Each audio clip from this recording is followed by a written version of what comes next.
Good morning, distinguished.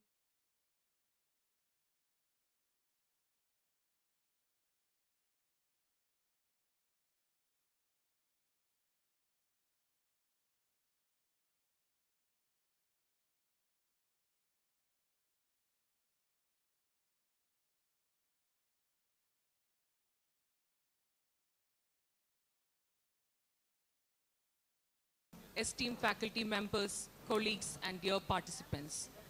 It is both a privilege and honor to welcome you all to our premier conference, SMIMS MedVision 2025, the future of medicine, global perspectives in medical education. As we gather here today, we recognize that the role of the medical education unit is at the core of shaping the future of healthcare. It's not just about ensuring the quality and relevance of our curricula, it's about fostering a culture of continuous improvement, reflective practice, and academic leadership. Together, we are here to explore the challenges and opportunities that will elevate medical education and healthcare delivery across the world. Let us use this opportunity to inspire and be inspired, to engage in meaningful dialogues, and to recommit ourselves to producing competent, compassionate, and ethical healthcare professionals who will lead tomorrow's healthcare system. Before we embark on today's sessions, let us take a moment to seek the blessings of Almighty. I invite all of you to join us in the prayer song and auspicious lamp lighting ceremony. May I now request our respected Director, Dr. Rama V. Nair ma'am, our Chairman, Dr. C. Velayathan Nair sir, and all of our distinguished resource persons to do the honors.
Thank you all. Please be seated.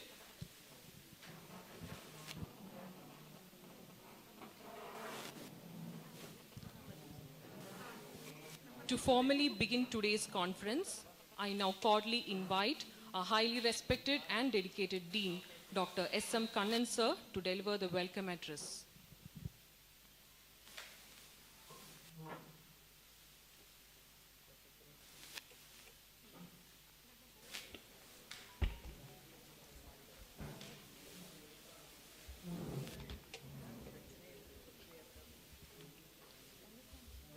Good morning to all. It is with immense joy and gratitude that I welcome you to MedVision 2025, a celebration of ideas, innovation, impactful conversations in world of medical education. Let me begin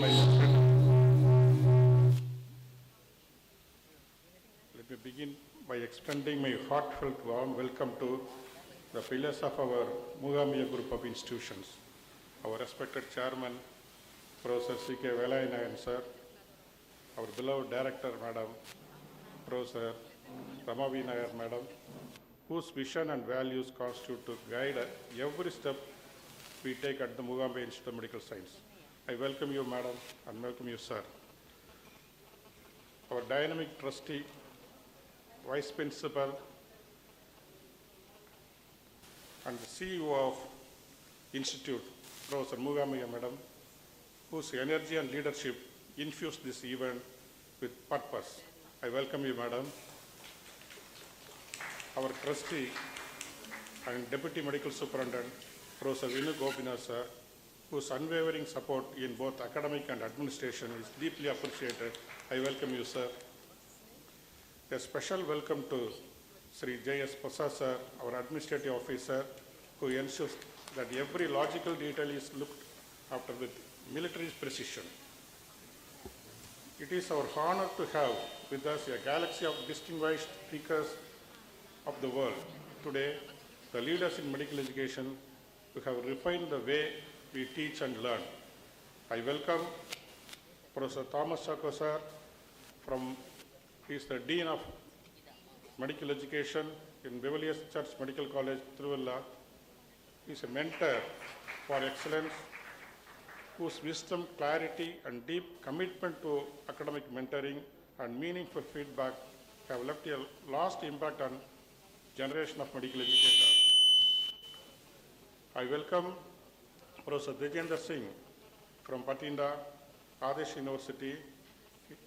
He is a passionate educator and brilliant moderator who believes CME is not just a curriculum change, but a mind shift.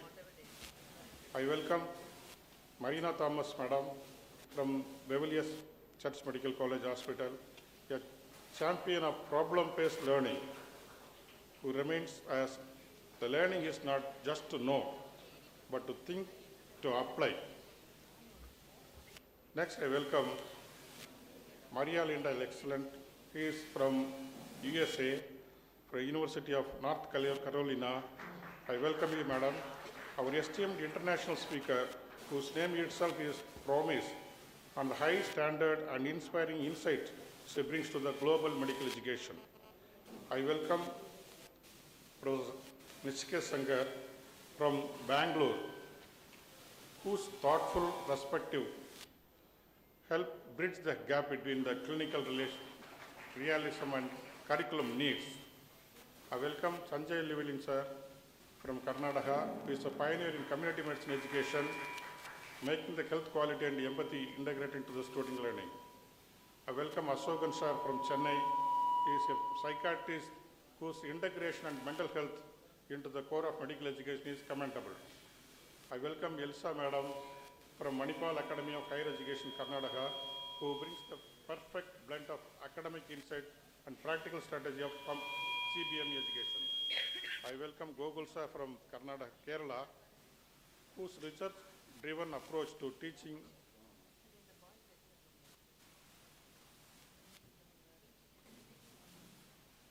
kind queers in the classroom to he enters. I welcome Professor Swaminathan, sir, Director of Institute of Pathology from Chennai, a visionary educator who campaigns the integration of evidence-based practice in everyday medical learning. I welcome Arun B. Nair, sir, famous psychiatrist of Trivandrum Medical College, inspiring academician, known to nurturing inquiry and critical thinking of almost all medical students. I welcome Muthurpapa, Madam, from Chennai, a dynamic contributor to innovative teaching and methodologies, always pushing boundaries of how we engage our minds. The conference is not a good success without enough delegate participation. Now it's a time to welcome all the delegates who are registered for the conference across various institutions and also from our institution. I thank each and every one of you for registering and take part in the knowledge journey with us. I also acknowledge with gratitude unwavering dedication to our conference core team who have been in the heart and soul of MedVision 2025. Your passion made this dream came alive. And finally, a deep bow of appreciation to all our non-teaching staffs of Sree Institute of Medical Science and our sister concern Ramya Vidya Mandir, who are the invisible strength behind the seamless experience. Your quiet commitment from the true backbone of this event. As we embark on this two-day journey, I pray that the MedVision 2025 will not only be a successful, but a meaningful and enriching for each one of us. Let us learn, share, reflect, and grow together. Welcome to MedVision 2025. Thank you. Thank you, sir, for the warm welcome. Every impactful event starts with a thought, a vision, and a purpose. To share the inspiration and objectives behind today's conference, I would now like to invite our esteemed CEO, Vice Principal and Trustee, Dr. Mookambika V.P.M, to present the program ideation and provide insights into the goals of MedVision 2025.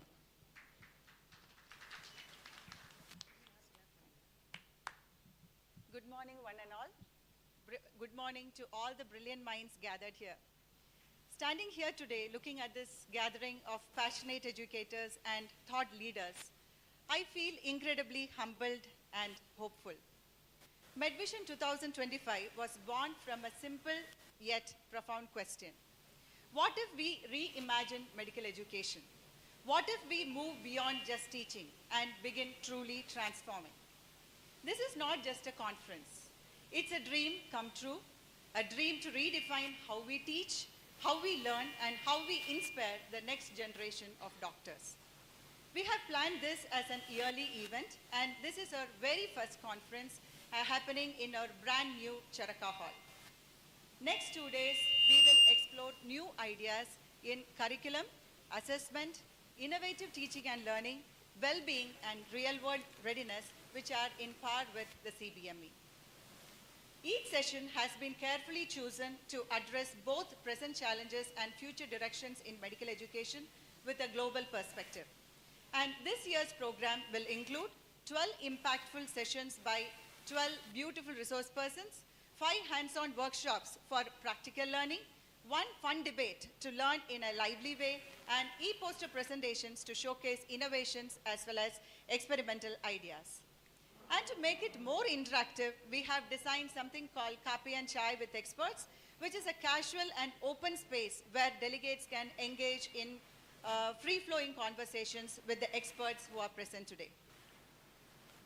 One of the highlights of the events is our amazing group of speakers, isn't it? It's star-studded with 12 different speakers, a team of experts whose ideas will spark new thoughts as well as meaningful discussions for sure. As I reflect on this journey, I am reminded of the timeless value system, Mata, Pita, Guru, Devam. My parents have been my constant anchors. And if someone planted the first seed of love for medical education in my heart, it is because of my mother. Thank you, Amma. Right from the moment we conceived the idea of this conference, I have had a guiding force who walked beside me, who held my hand and taught me, you do this, you do that. If you do this, it will be better, you will improve. None other than my guru as well as mentor, Dr. Thomas Chacko sir, whom we call as superstar of PhD Medical College, Coimbatore. I don't know whether you know that, sir. So he has been with me at each and every step, giving helpful advice, always guiding me to do the right thing. I'm so indebted to you, sir. Special thanks to our dear Diksha ma'am for giving the conference a facelift by bringing in the international speaker, Dr. Excellent. And of course, my heart is with our Dean sir, our new MEU coordinator, Dr. Indu ma'am, and my core team. Where are you? Please hands up. You are the best, and wish you all the best. With prayers, let us not just teach medicine. Let's live it, let's question it, and let's evolve it. And thank you so much, and let us take this opportunity as teachers to learn, unlearn, relearn, and grow together. Thank you so much.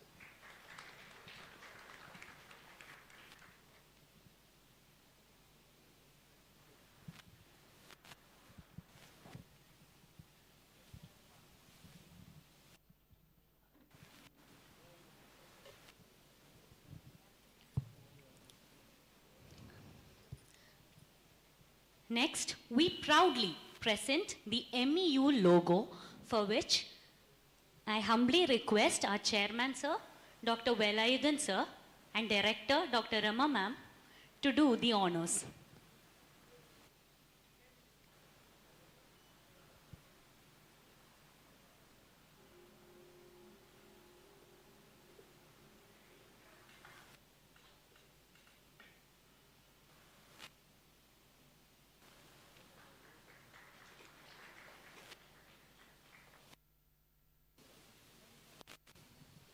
Thank you all. Now, without further delay, let us officially commence the conference. We have an exciting lineup of sessions, workshops, and discussions ahead, and I'm confident that each one of you will contribute meaningfully to the success of MedVision 2025.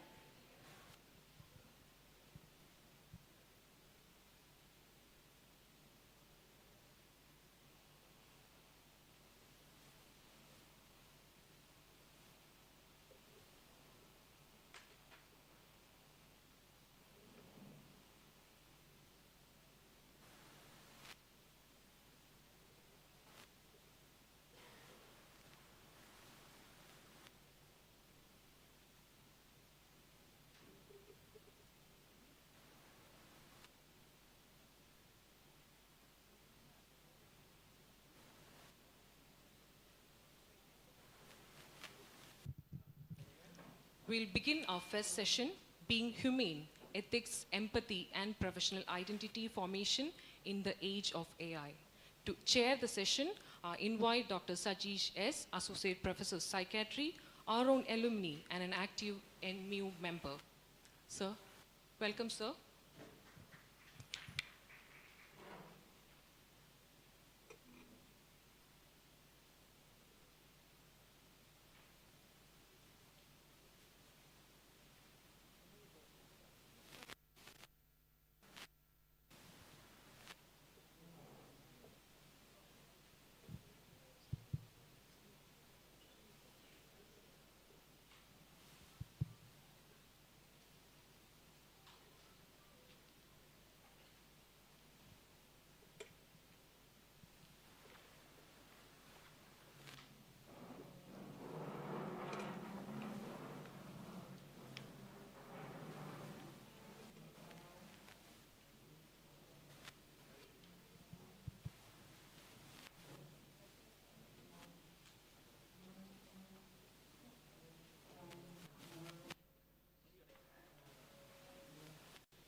Good morning, everyone.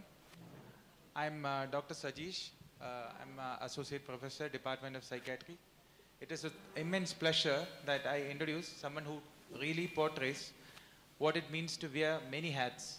Please welcome Dr. Arun B. Nair, psychiatrist, professor, author, a mental health advocate, and an all-rounder in the field of mental health.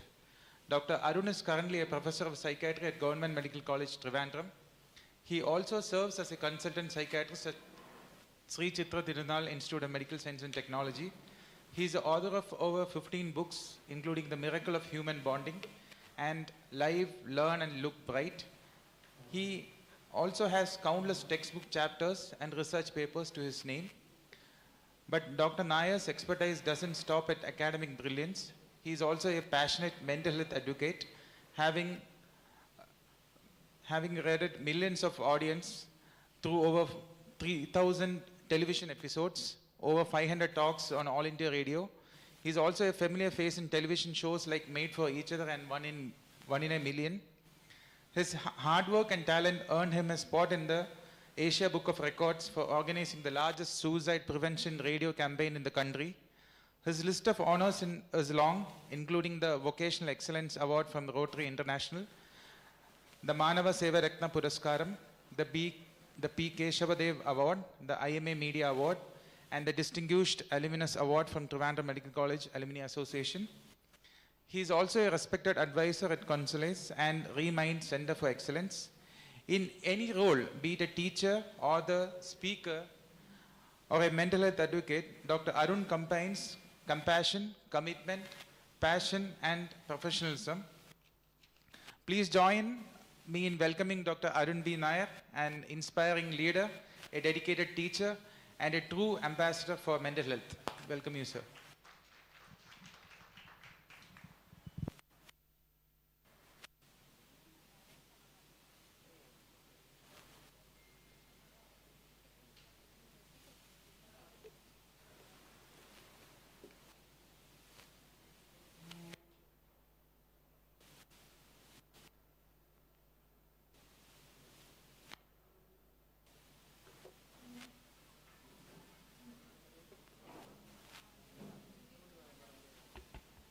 My sincere gratitude to team Sree Mookambika Medical College for giving me this great opportunity to do the first session of this August conference, and my sincere gratitude to Dr. Sajeesh for the kind introductory words also. So the topic is being humane, teaching empathy, ethics, and professional identity formation in the age of artificial intelligence. You know, the age of artificial intelligence is the age of information overload, deep fake, and so much of confusion. So how are we going to guide an extremely empowered medical student who is much more knowledgeable or exposed to much more of knowledge and information in the present era happens to be the topic of my presentation. So the first and foremost thing we should understand is that, as per a study conducted by the Indian Medical Association, the doctors of India expire at least a decade earlier than the patients whom they treat. That is a reality. So if you go and analyze the reasons behind that, you have to go back to so many research studies which have happened all over the world, starting from the celebrated Harvard Human Development Study or GRAND study, which gives us some insights regarding how a person should go forward in life, what should be the priorities in life. In fact, among the different taglines of this conference, I was extremely impressed by the particular statement, real word readiness and wellness, because that is probably the first and foremost, the most important core skill which we have to instill in the minds of the budding medical professionals. The Harvard Human Development Study, which started way back in 1938, it was done on students who came to Harvard from different continents of the world to pursue the education in different fields. The study, which is still continuing, more than 86 years old, more than 30,000 people have participated in the study, the largest and longest study on human development undertaken anywhere in the world, gives us a couple of very important insights. Number one, super intelligent people with an IQ of above 140. When we compare them with people with average intelligence with an IQ between 100 to 110, who are likely to become more successful in life? So success can be defined in different terms, but if we use monetary gains and financial gains to define success, even then, the people with average intelligence, 100 to 110 IQ, earn $150,000 more than the super intelligent personalities. Insight number two is that among the 5 factors which enhance the lifespan of a human being, apart from regular exercise, healthy diet, staying away from alcohol and abstaining from all kinds of tobacco products, the most important factor is the 5th one. It is the factor which enhances the lifespan of a human being to the maximum. That is the quality of human relationships, especially those established during childhood and adolescence. So this points to certain very important aspects which we have to instill in the minds of a young medical student if he is supposed to live a long life a healthy life, and a productive life.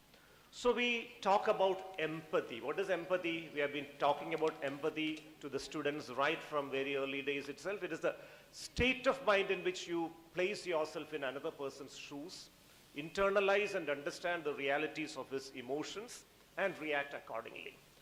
Of course, how can we teach empathy? Can we teach a human being to be more humane?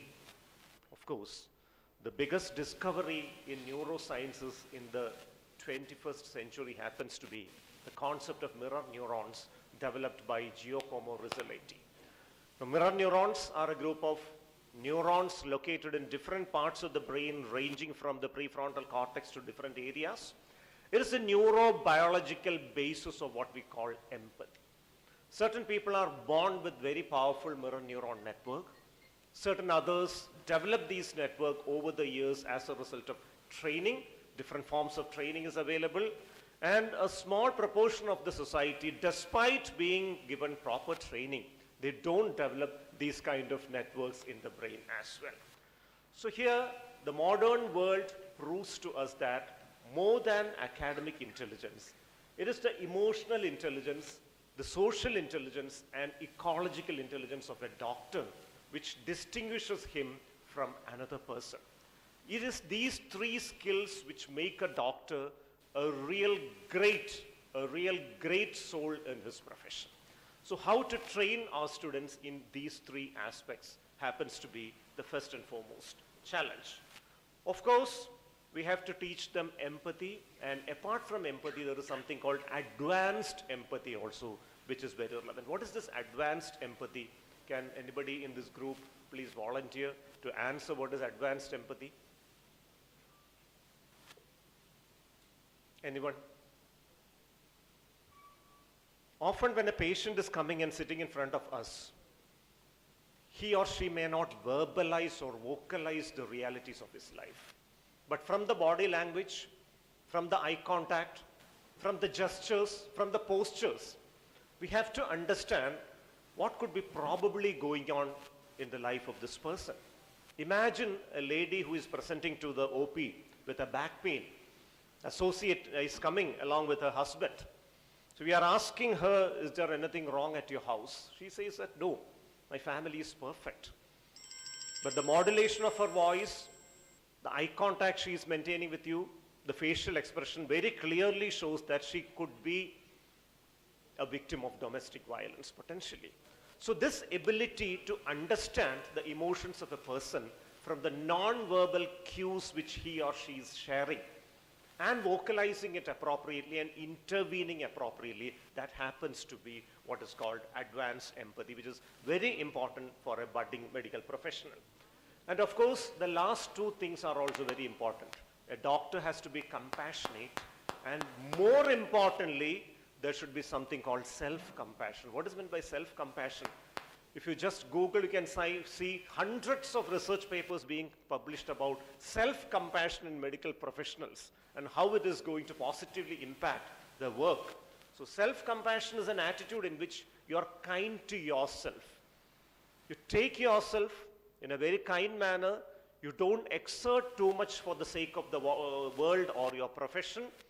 But you're kind towards yourself. You take care of yourself. It is essentially an advanced form of self-care also. So let us come to the next important thing, ethics. So when we teach ethics to medical students, the first and foremost thing which we should communicate to them is they should have a sense of history about their specialty. When I address the first year medical students in my college, the first question I ask them is, which branch of medicine you are pursuing?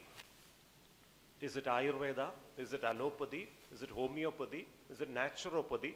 Which pati you are studying?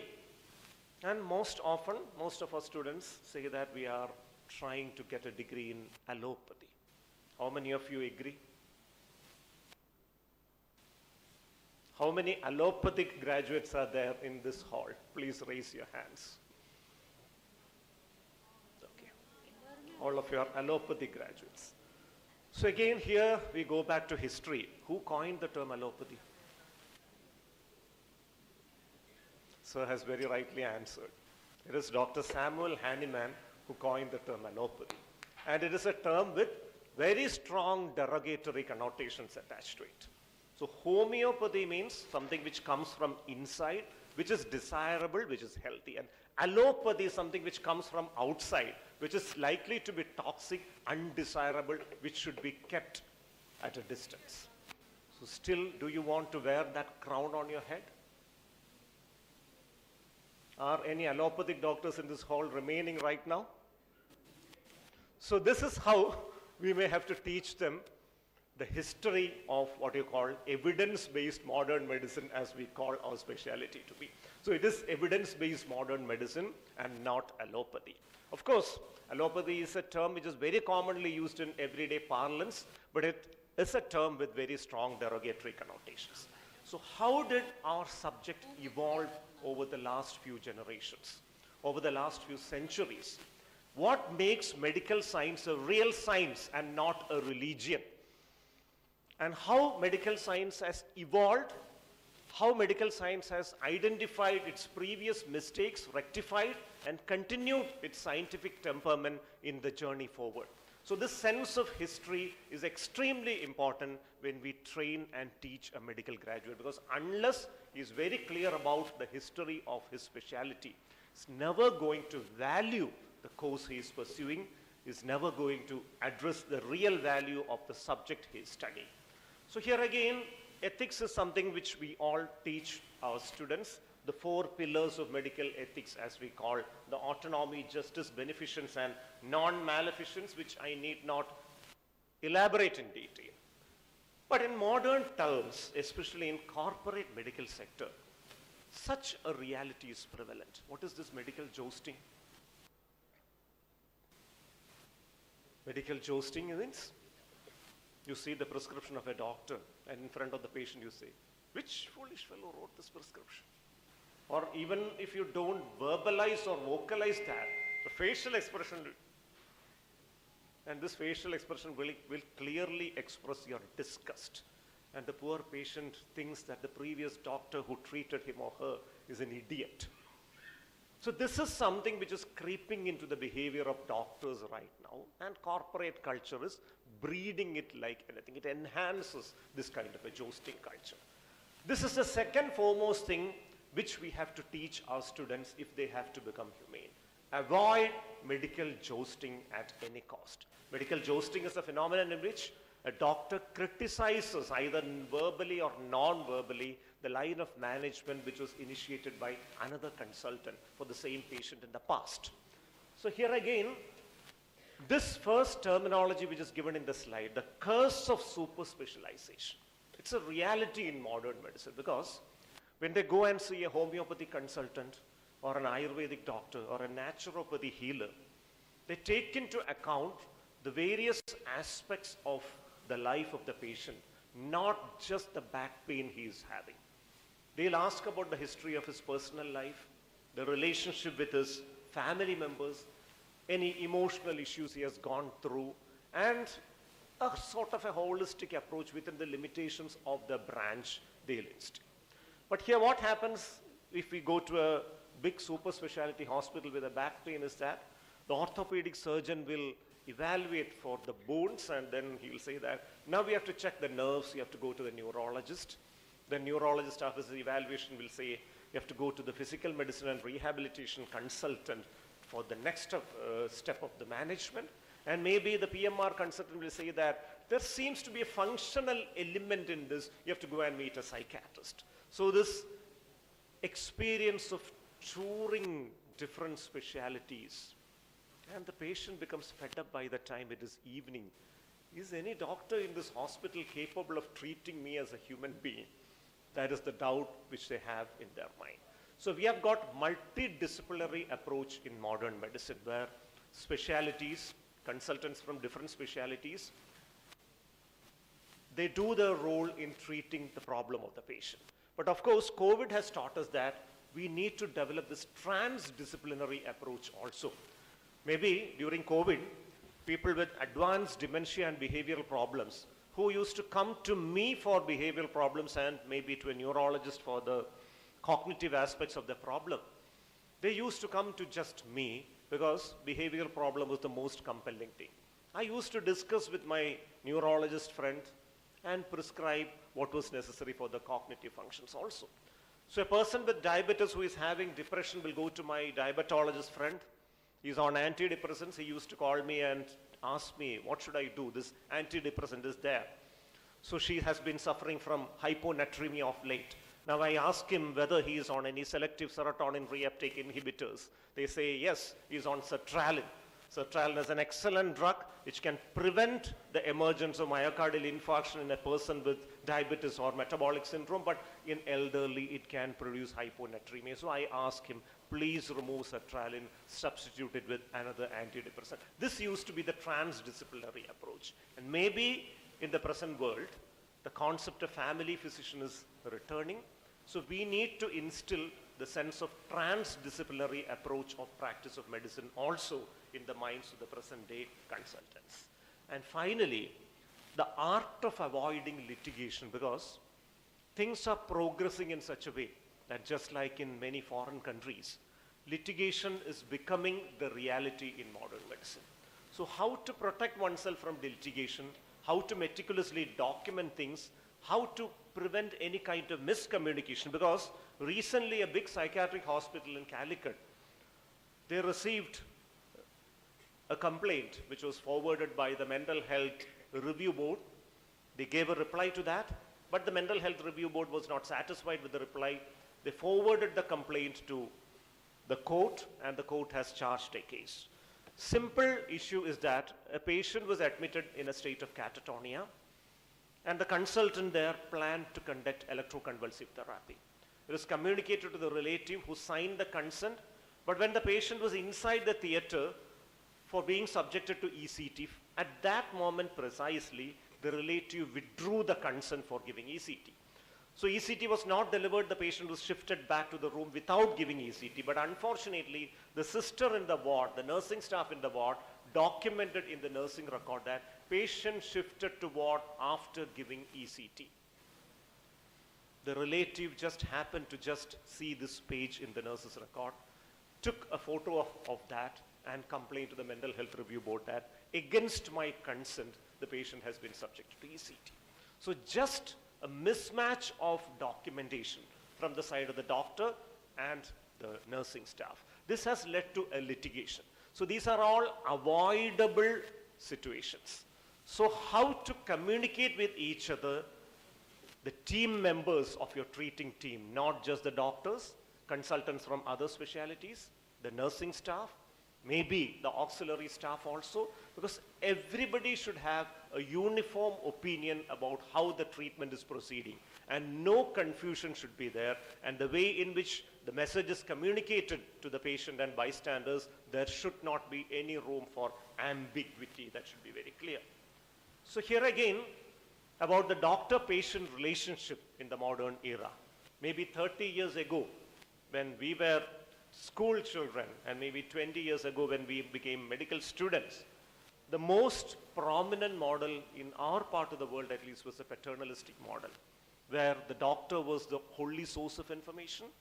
Doctor used to dictate terms, and the patient used to be extremely compliant, adherent, and obedient to the instructions given by the doctor. They never used to ask any doubt because they will select only a doctor they trust explicitly. That was the paternalistic model. Still, once in a while, we get some patients who subscribe to the paternalistic model, and that's a joy for the treating doctor even today.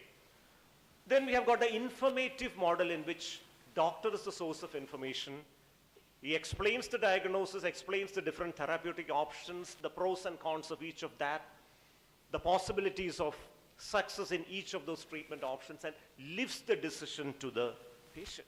The patient can pick and choose what he wants. Third is the interpretive model, where again the doctor explains the diagnosis, the treatment options, the pros and cons. And here again, the patient will ask the doctor probably, if a family member of yours had the same illness, which of these would you choose? Could you explain to me? The doctor has the role of a counselor. So in the second model, it is just an information provider's role. In the third model, the doctor is a counselor also. It gives a little bit edge for the doctor to impress upon the mind of the patient what he wants the patient to be treated with. And the fourth model, which is creeping in our big cities right now, the deliberative model. The doctor has to explain everything, then the patient goes home, asks for second opinion, third opinion, fourth opinion to different consultants in different specialties, just takes the picture of the treatment records and WhatsApps it to a celebrated consultant in Canada and gets his opinion, asks Dr. Google, asks ChatGPT and DeepSeek and everybody and gets multiple opinions and comes back next day to confront the doctor in full-fledged form. And he'll ask, doctor, you never mentioned about the chelation therapy, which is a very celebrated therapeutic option for my condition. How dare you miss this wonderful treatment option? And of course, it becomes the job of the doctor to convince the patient, giving elaborate explanations why chelation is not the best treatment option for this condition at this point of time, considering the multitude of comorbidities which the person has. Becomes very difficult. So I remember my childhood where my parents decided to send me to medicine. The only reason was that my communication skills were much, much below average. So my father used to say that the only field in which this idiot can survive is becoming a doctor, because he just has to prescribe some medicines. He need not talk to anybody. So that used to be the scenario maybe 20, 25 years back. Cut to the present era where the doctor has to be impressively communicative to drive home his message to the patient. That is the challenge of the modern era. So we come to the third part of my talk, how to establish professional identity. How to ensure that the medical student you're training develops into a full-fledged professional. So professionalism is a term which is very clearly used in our day-to-day parlance. What does it mean to be a professional in medical profession? So my friend who is practicing as a psychiatrist in Australia tells me that there is no punching machine, no attendance register in his hospital. But everybody comes to the hospital at the dot of 9 a.m., works till 5 p.m., and leaves only after every job is finished. If by any reason they are unable to turn up due to a medical issue, they'll entrust the responsibility to somebody else and ensures that the job is done very precisely. What about our part of the world? We have punching machines in almost all institutions. NMCs modifying the nature of the punching machines so that they can catch you live with your face so that you are in the campus and not hovering about in different places. So the problem here is, that internal sense of discipline, which probably most of the Western societies have. It is conspicuous by its absence in our culture. Because we feel that a person who doesn't come for job at the right time, who just bunks classes and still arranges somebody else to call a proxy and gets his attendance and is capable of writing the exam, he becomes an instant celebrity among the students. Similar with the professionals also. A person who doesn't come to job at the right time or turns up fashionably late, does something, puts the brunt on his colleagues and leaves early. We also think that why can't we also be like him, We are very much concerned about the liberty and freedom which the Western society is having, but we are unfortunately not bothered about the internal sense of discipline which they have, which make them a disciplined professional force in those countries. So that is one fundamental thing we have to instill in the minds of medical students. They have to be punctual, they have to come at the right time, do the job, not because somebody is pointing a gun at their head and asking them to do the job, because they enjoy the process of engaging in their job. That is something which we have to instill in the minds of the young professionals. So the professional identity of a doctor, of course, if he treats patients, is a clinician. Every doctor is a teacher. The meaning of the word doctor itself is a teacher, because he teaches not just about the illness, but about wellness also, about health also, how to proactively modify your lifestyle so that you remain healthy for a long span of time. All these things he has to teach. And the third point I was just mentioning right now, people like me who never had communication skills ended up being doctors, but nowadays you need better communicators to come into the medical profession. And the fourth one, a doctor is an influencer. This is something which happens in the tech age, the modern age. You have a lot of YouTube doctors in town, right? They're spreading messages about anything and everything under the sun, including the sun, giving very categorical advices. The problem with the tech era is that the first information when you Google need not be the most authentic information about that subject.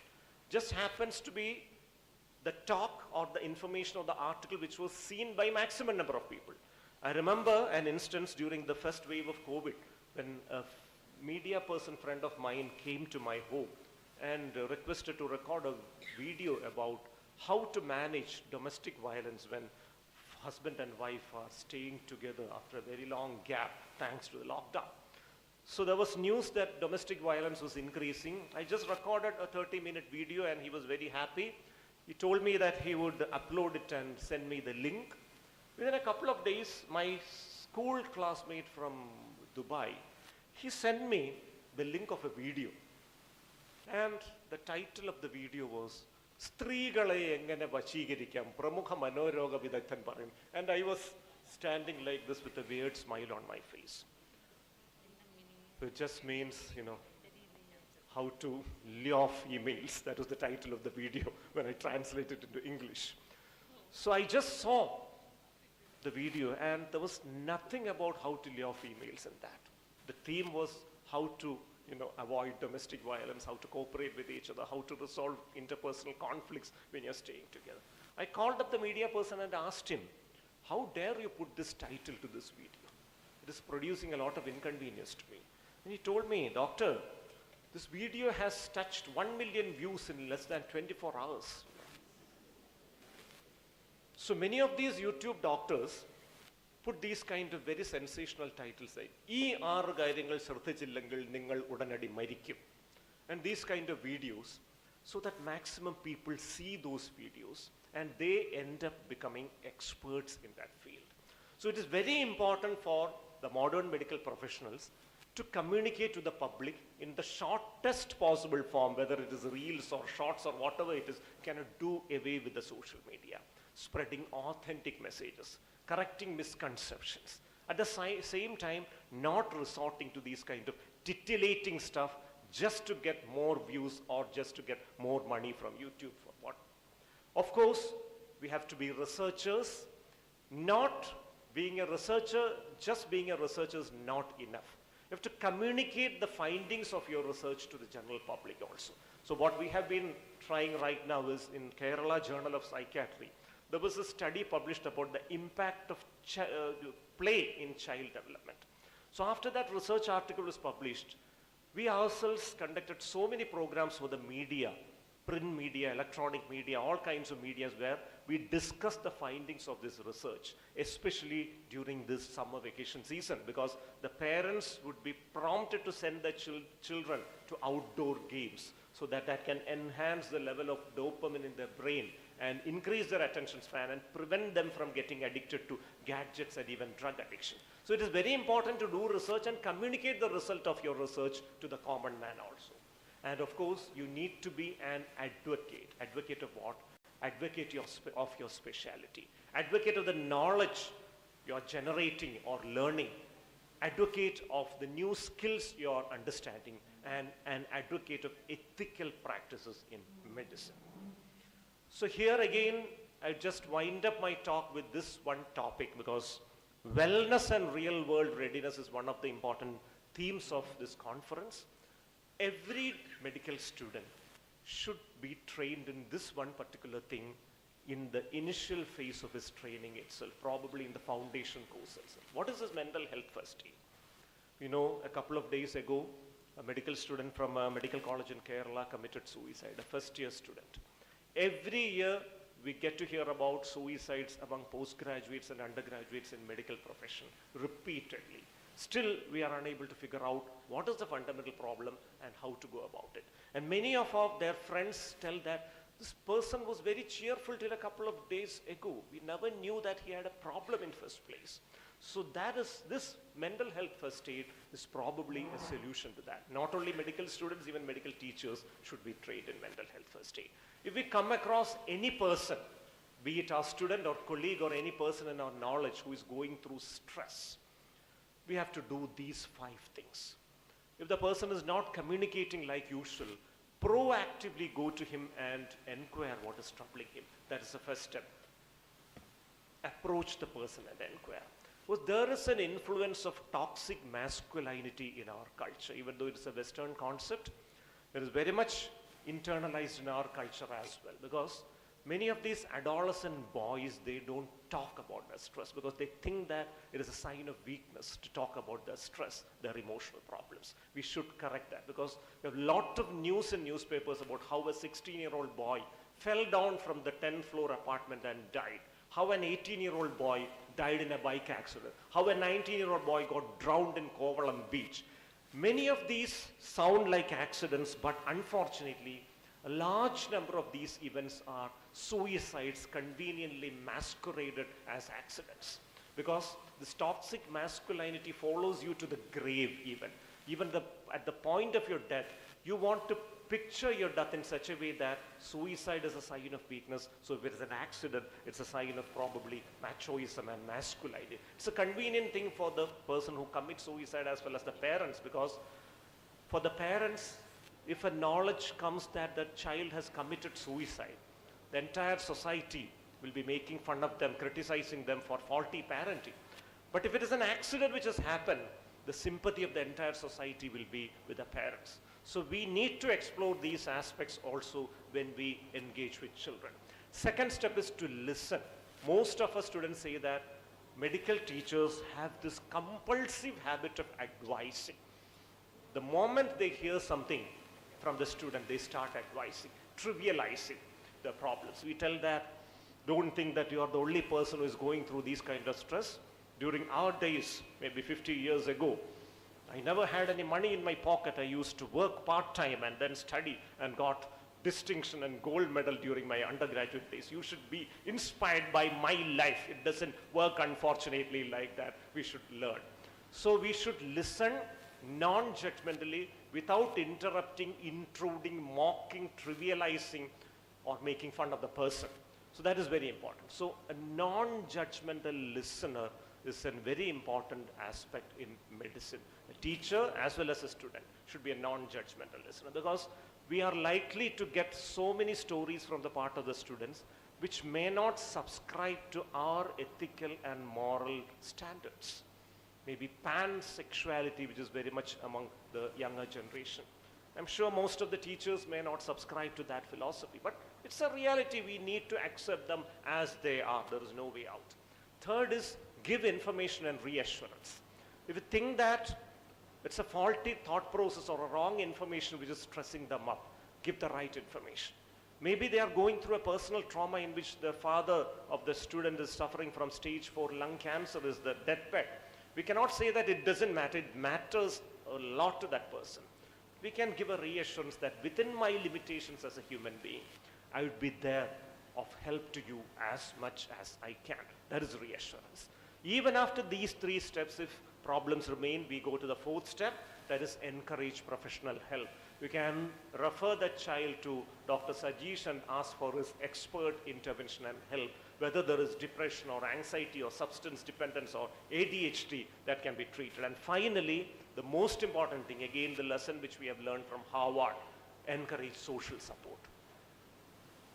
Engage or ask the children to engage in community activities in which they work as a team. Because nowadays the younger generation is becoming socially disconnected because they don't need human connect to get happiness in life anymore. They can remain in the privacy of their room with a digital gadget and enjoy their life very much. So we have to encourage them to connect with each other, connect with different generations, because it is the quality of human relationships which is most important. So in AI era, the information overload, lack of critical thinking, lot of information is there, but which is right? No idea. Managing criticism, both online and offline, because many doctors are subjected to cyberbullying. If something goes wrong, a criticism happens, a controversy erupts at workplace, cyberbullying of very great magnitude, that is affecting the mental health of the doctors. We have to empower our children to face those things. And also, the era of deep fake where faulty information, misinformation Malicious information can spread about anybody. We need to be aware of this. So medical humanities is very important because experiential learning is very important in medical curriculum. So, we have got attitude, ethics and communication module or the ATCOM module, where in first year we teach them what is it to be a doctor, what is it to be a patient, doctor-patient relationship and communication skills, apart from cadaver as the best teacher. The first 4 of these topics have got strong behavioral sciences foundation. It's a wonderful opportunity to integrate humanities to medical curriculum. And you don't need to be a behavioral science professional to do that. Any doctor, any medical professional with an interest and inclination for humanities can take this up. So one of the ways in which we have taught students this aspect of life is, we've asked them to read some books like Man's Search for Meaning by Dr. Viktor Frankl, but remained in concentration camps during the Second World War and his turmoils which he had to face there.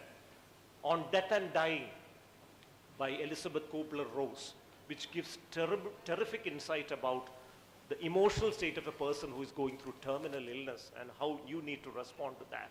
And even a very recent on When Breath Becomes Air by Paul Kalanidhi, which portrays the life of a doctor from the other side of the table when he became a patient. So reading, understanding what is happening from both sides of the table, watching some movies also which can range from Patch Adams to Shawshank Redemption to anything of that sort. Even Rashomon by Akira Kurosawa could be an interesting movie because it will help the children understand that there could be different perspectives to the same issue. So teaching them in that way, that will help them to enjoy the process of learning very much. And phases of the life of a doctor, it starts from the stressful days of being a medical seat aspirant to different stages in the medical college, and finally the last stage, the stage of boredom, where you become fed up with what you're doing because it is so monotonous and repetitive. So this burnout is a reality. So to manage burnout, you need to teach the students to rediscover themselves, rediscover their passion, not only in profession, but extra-professionally as well. Be creative, both in your profession and outside. Connect with people and explore more avenues of life. This is my last slide, the 10 commandments for a doctor, which probably we need to internalize ourselves and teach our students also. You should not expect someone else to take care of your stress. It is your responsibility to take care of your stress. Should not resist change because the next generation is going to be more intelligent than you. The Flynn effect is a reality. The younger generation has got better IQ than you. They will go forward however hard you try to prevent them. Third is, don't take yourself in vain. Self-care is very important. Understand what is important to you. Prioritize what are the important things in your life. Take care of your family. Take care of your hobbies. Spend time with your children, most important. Spend time with your spouse because a loved spouse is going to be a loving spouse. And if you don't love your spouse, you are in for great trouble in your life. Understand your limits because you are not a superhuman. The doctors should do away with this God complex. Whether conventionally, a generation ago, a doctor who used to work at midnight and not sleep was considered to be the greatest doctor in town. It doesn't work that way anymore. The modern life is extremely tiresome. You have to understand your limits, and you don't need to work that way also because there is no shortage of doctors in town anymore, anywhere in the world. Should not work alone. Teamwork is very important. How to recognize and realize the importance of every member in your team, whether it is nursing staff or auxiliary staff, how to recognize them, appreciate the job, how to reward them, and how to generate a sense of goodwill in their minds. It is very important. Should not kill yourself, should not kill others. Needless to say. Should not work hard, but work smart, because as you grow old, become more experienced, cut down the hours of your work, but increase the quality of your work, and spend some time for things you love to do every day. Seek to find joy and mastery in work. Identify your niche area of expertise. Do some research, publish your research, write some books, do some talks, and become the expert and master of that area than just being, a person who sees 250 patients every day till the end of your life. And finally, As NMC also very clearly says, you should be a lifelong learner. You'll get a chance to learn from your own students in future. Accept that very joyfully, because you have taught those students to become like this, and it's your success that you have this opportunity to learn from your own students. Thank you very much for your extremely patience.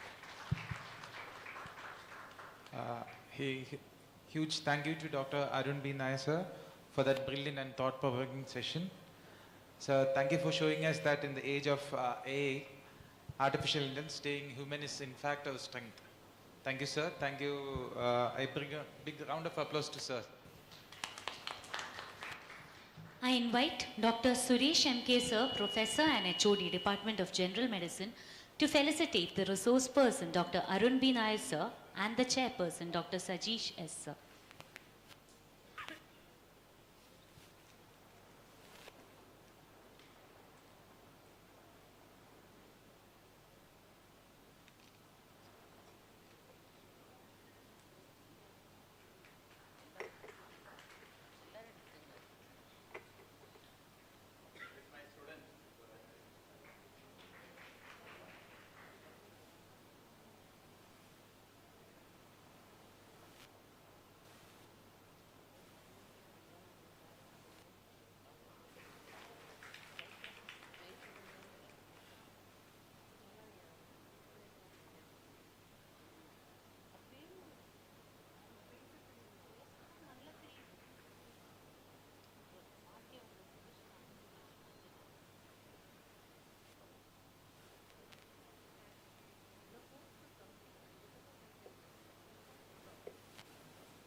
Thank you so much, sir.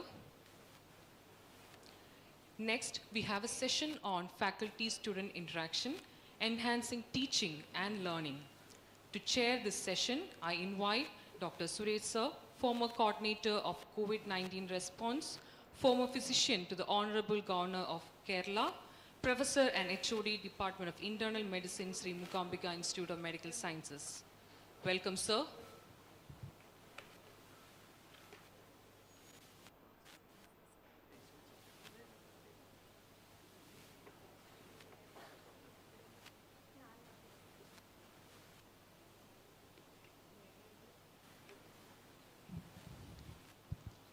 Good morning to all. So we will start the second session with the topic faculty-student interaction, enhancing teaching and learning. To deliver this speech, we have got Professor Muthu Pratibha. We are delighted to welcome Dr. K. Muthu Pratibha, a renowned physiologist, educator, researcher, and medical humanities advocate with over 15 years of distinguished experience in teaching, research, and curriculum leadership. Dr. Pratibha is currently serving as a professor and head of the Department of Physiology at Sree Ramendra Medical College and Research Institute, Srihar, Chennai. She is also an active member of the Phase 1 Curriculum Committee and the Medical Education Unit. Her expertise spans across sleep physiology, gut-brain axis, medical education innovations, and cognitive neurophysiology, with an unwavering passion for scientific writing and student mentorship. She has authored over 18 indexed publications, contributed to multiple student-led ICMR and TNSCST projects, and served as a principal investigator on several studies exploring digit ratios, obesity, reaction time, and mental health in adolescents. Her research presentations have earned her numerous best paper awards across national platforms. Dr. Pratibha is a contributing author to leading physiology textbooks, including the 13th edition of Best and Taylor and the South Asian edition of Rose and Wilson. She is also a textbook reviewer of CBS publishers and an invited editor for academic newsletters like the ISSR Sleep Stories. Her dynamic career includes key roles such as Assistant Dean and MU Coordinator at Savitha Medical College, Convener of Faculty Development Program, EdCom and CBME Curriculum Coordinator, Early Clinical Exposure Committee Convener, Ethics Committee member at multiple institutions.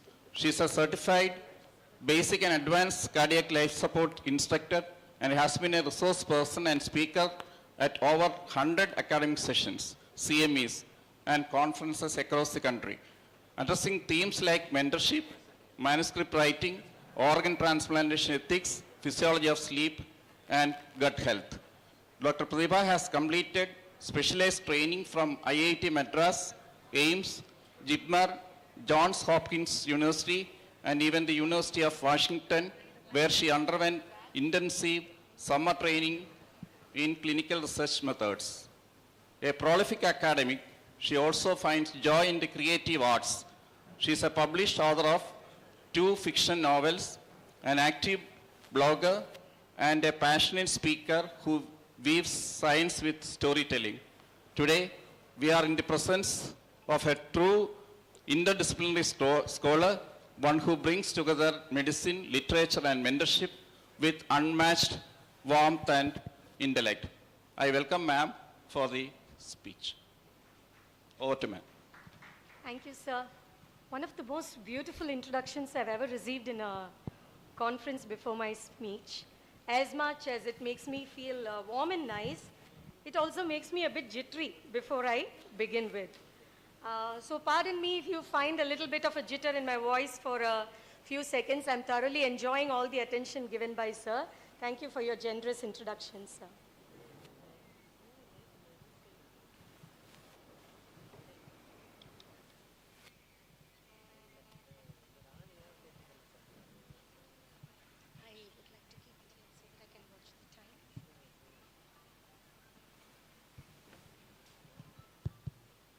Okay, so am I audible to all of you? Okay.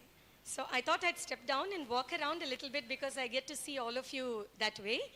And the topic given to me is faculty-student interaction, enhancing teaching and learning. And I'm so thankful to the organizers for giving me a sense of direction as to how I channelize my talk, which pretty much encompasses the entire life of a teacher. So they gave me some pointers like best practices for mentorship, feedback, and fostering a positive learning environment. And I think mentorship, feedback, with the right amount of faculty-student interaction, with proper strategies planned, will automatically lead to a positive learning environment. So all these aspects put up as a title keep coming in and out during the presentation in various forms. So before I begin with, I'd like to thank Dr. Mookambika and her team for having me here.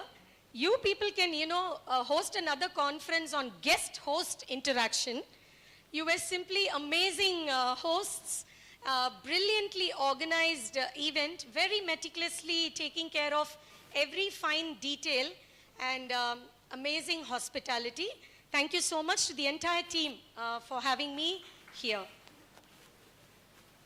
And then I'm humbled, honored, and grateful to be here, just to be seated along with these people in this table here today. Over there is my teacher, Swaminathan sir, the man who, with another stunning professor, Dr. Shantaram, changed the way I looked at learning medicine at all. Sir, it is thoroughly a great honor for me to be here in front of you and do this talk. Thank you so much, sir. And then Dr. Sanjeev, Dr. Thomas Chako, Dr. Tejinder Singh, people who do not know me, but people who I knew so well from the days of my post-graduation till date, attending one lecture after another of theirs, and slightly, reaching somewhere to stand in front of them and deliver this talk. My gratitude to each one of you for having inspired me so much. Thank you, dear sirs. Our greatness comes when we appreciate each other's strengths, when we learn from each other, and when we lean on to each other. So here we are beautifully seated in round tables as small little groups. Not because that's the ideal way to arrange yourself in a lecture, but that's a beautiful way to learn from each other, look at each other, lean on to each other when you don't know something, and pick up yourselves from there. And I think there is no greater power on this earth than story. The speaker before me, the beautiful stories that he told us would always linger with us as memories, and we would probably learn more from the slides than from the stories. So let me begin with an activity called Story Chain. I just want to know if the presentation is seen on the screens over there. Yes, lovely. So the story chain activity goes on like this. I can see that you are 6 to 7 people at least in each table. In the next slide, I'll be putting up some 5 or 6 prompts. Okay, these days we've all become successful prompt engineers using AI, but this is not, this is using our natural intelligence. So I'm going to put up some 6 prompts. You can choose any prompt that you like, but quickly choose it because the entire activity would be about 3 to 4 minutes. Pick up one prompt for your team, and the one person starts by reading the prompt. The next person who is sitting next to him, clockwise or anti-clockwise, builds up the story from a line just with one sentence. Then the third person, using the first 2 sentences, builds up the third sentence. And if you're 6 people, the 6th sentence should be the completion of the story. Have I conveyed the activity correctly to you? So just look at the various prompts. For example, the first prompt is, I entered the classroom and found almost half the class empty. So this will be if suppose you are choosing this prompt, one person will read this sentence. The next person will build the story. 3rd, 4th, 5th, 6th, the story is completed. Please start. You have 3 minutes time. Choose a prompt, turn towards your group and start interacting and frame the story. Yes, please. Any prompt that you like, any prompt, but you should start. Can you have a rough 3 minutes, 30 seconds timer? We can stop there. Whenever I need a timer, I'll tell you. Is that okay?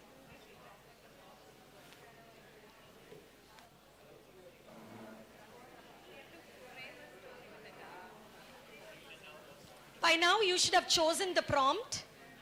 One person reads the prompt and continue the story. No, you do it with your group. Yes, you do it and you finish the story there. No. You don't have to present it to me, and there is no best story here. Amongst yourselves. Anyone you can choose. You don't have to do it to me. You don't have to present it. You will just do it in your group.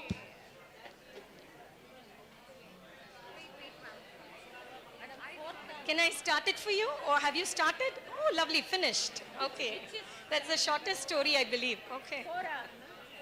Is the story over?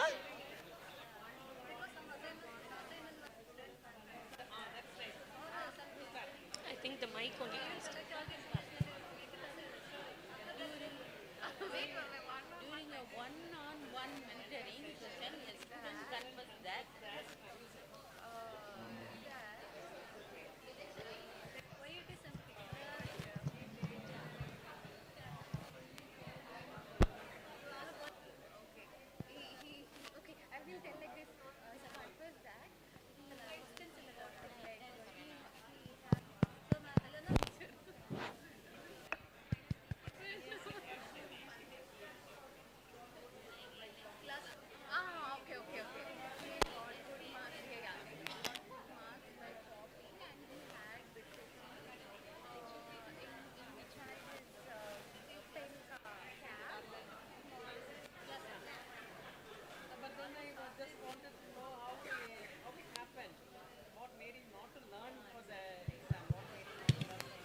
Okay, so I assume the story is over already?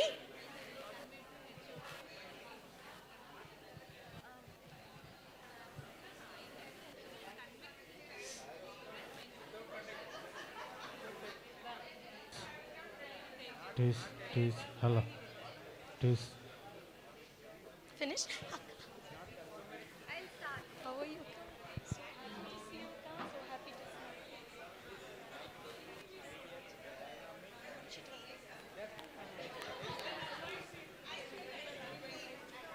you. Okay. So I am really interested, I'm really curious to see the storytellers, but then I need some time for my presentation. So did you enjoy making the story? Did you make the story? Okay, so we had one shortest story there with 3 people. So you enjoyed making the story. Lovely. So, setting the tone was what I did right now. In a faculty-student interaction, you need profound icebreakers and set inductions.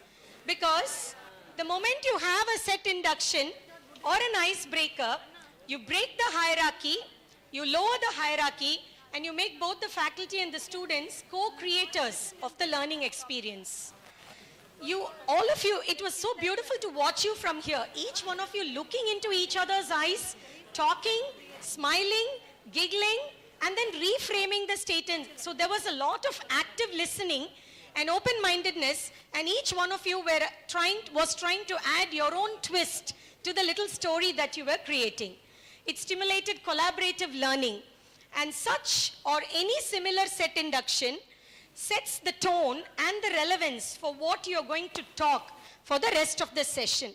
It activates the prior knowledge, it frames the expectations, and it also gives a roadmap to the learner to be engaged for the rest of the session. Okay, so now I would like you to pull out your phones for a minute and scan the QR code and try to answer this one question. Please listen to the question carefully. What are your expectations from me as a faculty? So for the next 30 minutes, I'm going to be your faculty and you're going to be my students. Let's assume that way, okay? So if I were the faculty, what are your expectations from me as a faculty for the next few minutes or the 30 minutes? Not on the delivery of not on the content of my lecture, because I've already prepared it. Expectations on the delivery of my lecture. How would you want me to deliver this lecture? You can take the context that you are in a medical education conference, the time left behind, another 30 to 35 minutes left behind, and the environment that we are seated today. So please scan the QR code, and once you scan it, if you let me know, I'll go on to the screen to project your responses. You're able to scan it. It takes you to an app. It takes you to the word cloud, wherein you just need to type 2 or 3 words or 1 word, your expectation from me as a faculty during this lecture. Have you done it? Scanned it? Okay. So then I'm going to show you the page where your responses are going to be projected. Okay, someone wants the presentation to be digestible. Okay, I will try. Interactive, fun. You want a very interactive presentation. You want it to be informative also. Okay, please go ahead. Can this be projected on the screen? Yes. Can someone help me with projecting it on the screen? Yeah.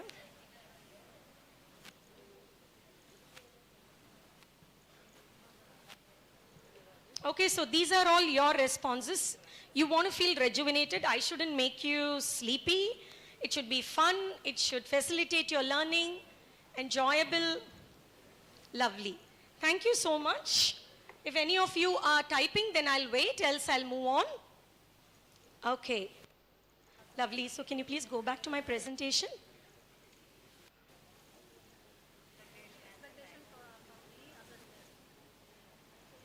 Okay. So what I basically used here is an application called Mentimeter.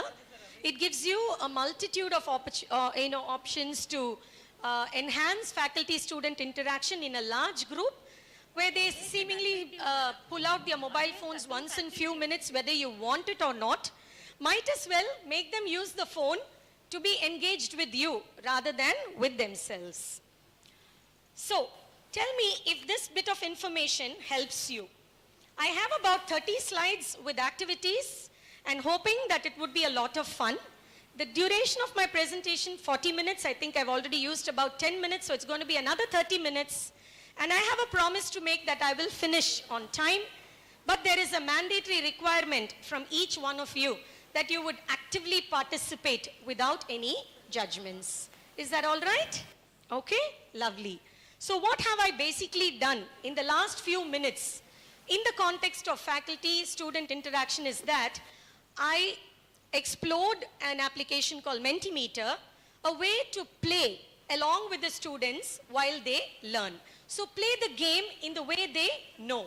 Find their expectations. So I found your expectations as to what you want me to do in the next 30 minutes. So find the expectations of the learner. Keep them informed. When you keep them informed, you foster a sense of responsibility and develop mutual respect between the faculty and the student. Stick to what you commit. I have committed 30 minutes, and so you need to start a timer of 30 minutes and let me know so that I can finish. And when you respect the time of the learner begins to respect the time of the faculty also. So, now, all of us are aware of the concept of think, pair, and share. Here we are not in pairs, we are in teams. So I slightly modified it to think, team up, and share.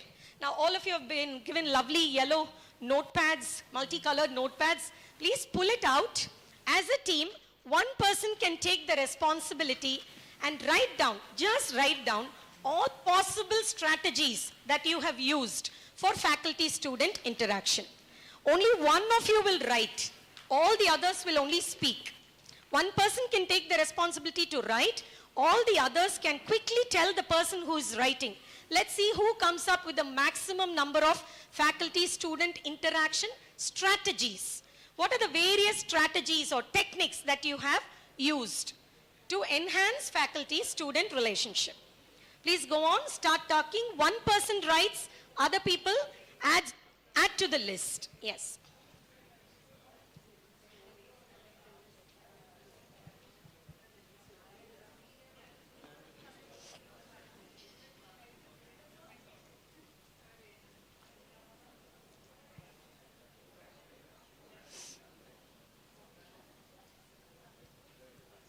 Yes, we'll have, sorry? Group discussion. You can decide how all did you interact, as small groups, as large groups, during a classroom, during an 8Com session. The choice is all yours, but whatever strategy that you employed, just list it up. I mean, you could have used a quiz, you could have used a small group discussion. Yes. Yes, yes, definitely.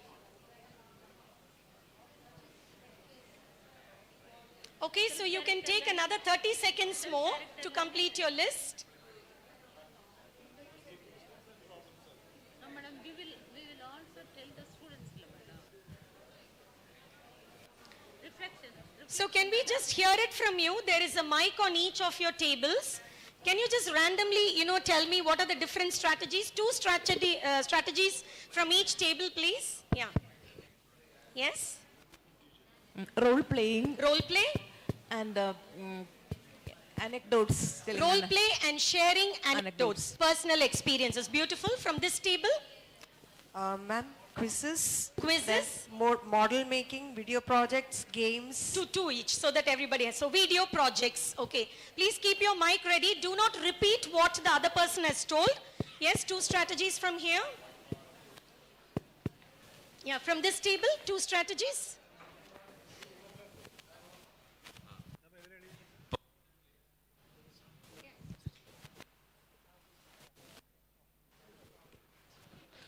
Problem-based learning and clinical scenarios. Problem-based learning and clinical scenarios. From this table, yes? Any other strategies that we have not discussed so far? Mentoring, okay. Through a conversation, one-on-one conversation. Okay. Anybody else? Any other strategies? Yes? Oh. Lovely. Grievance box, hands-on workshops. Two ends of the spectrum. One where you do not, in reality, interact with them, where they have given a private space to come and deposit. And the other one where you are with them engaged in it. Beautiful. So, think, pair and share, think, team up and share is one way of quickly breaking the monotony of the class and having an engaging faculty-student interaction. And by using flipped classrooms, case-based discussions, problem-based learning, hands-on workshops, what you actually do is you enhance the student participation or the learner participation, which is exactly what happened here. You were forced to participate in the activity. So, is faculty-student interaction only for learning or beyond learning? Okay? So that is when I step into the realm of exploring, mentoring and feedback. So let's begin with feedback. This is something my former dean taught me, and ever since I have been stuck to this concept of feedback sandwich. So when a faculty and student interact in the event of sharing a feedback, they ask us to use the feedback sandwich technique. Very simply put, on the internet I saw it is good, bad and good. But who are we to say what is good and what is bad, isn't it? And then I saw a very interesting picture which says kiss, kick and kiss, okay? Basically what they're trying to say is the top layer of the bread and the lower layer of the bread is talking about something positive in terms of feedback to the student, while the middle layer, as you can see here, the cheese is the objective assessment of the student performance, where you can discuss the marks scored, the percentage of attendance. These are the things that we generally discuss with them during a mentor-mentee meeting, initially on the objective note, and then also give them suggestions for areas for improvement. It beautifully says, identify areas of improvement and sources of concern, but don't make it bland. Give actionable tips too, and send them back with a reinforcement of what went on well with them and what could be done better in the future days. So, summing up, feedback, in my view, pertaining to faculty-student interaction, feedback must always be a two-way dialogue process. The previous speaker beautifully explained how you go on to narrate your own history and how we, not only bore but also disappoint, and sometimes we even discourage the learner. So it should be a two-way process with active learner engagement, timely and specific feedback. So immediate feedback makes a lot of difference to the learner. So here comes the certifiable skills and the formative assessments that we do, wherein we give immediate feedback and actionable strategies for improvement. Psychological safety boosts feedback effectiveness. Keep the environment warm and conducive, and an environment that can earn the trust of the learner or the student so that he or she can sit in your cabin without any disturbance and share their concerns with you. Feedback literacy is essential. So train the learner and train the teacher in terms of how to give feedback, how to take feedback, what to expect in a feedback session, what can be shared, what is beyond the boundaries, both in terms of feedback and mentoring, has to be taught to the student and to the teacher, to the mentor and to the mentee. So why do we mentor medical students? Please pick up your mic and any just one sentence. Why do you think we have to mentor them? Yes?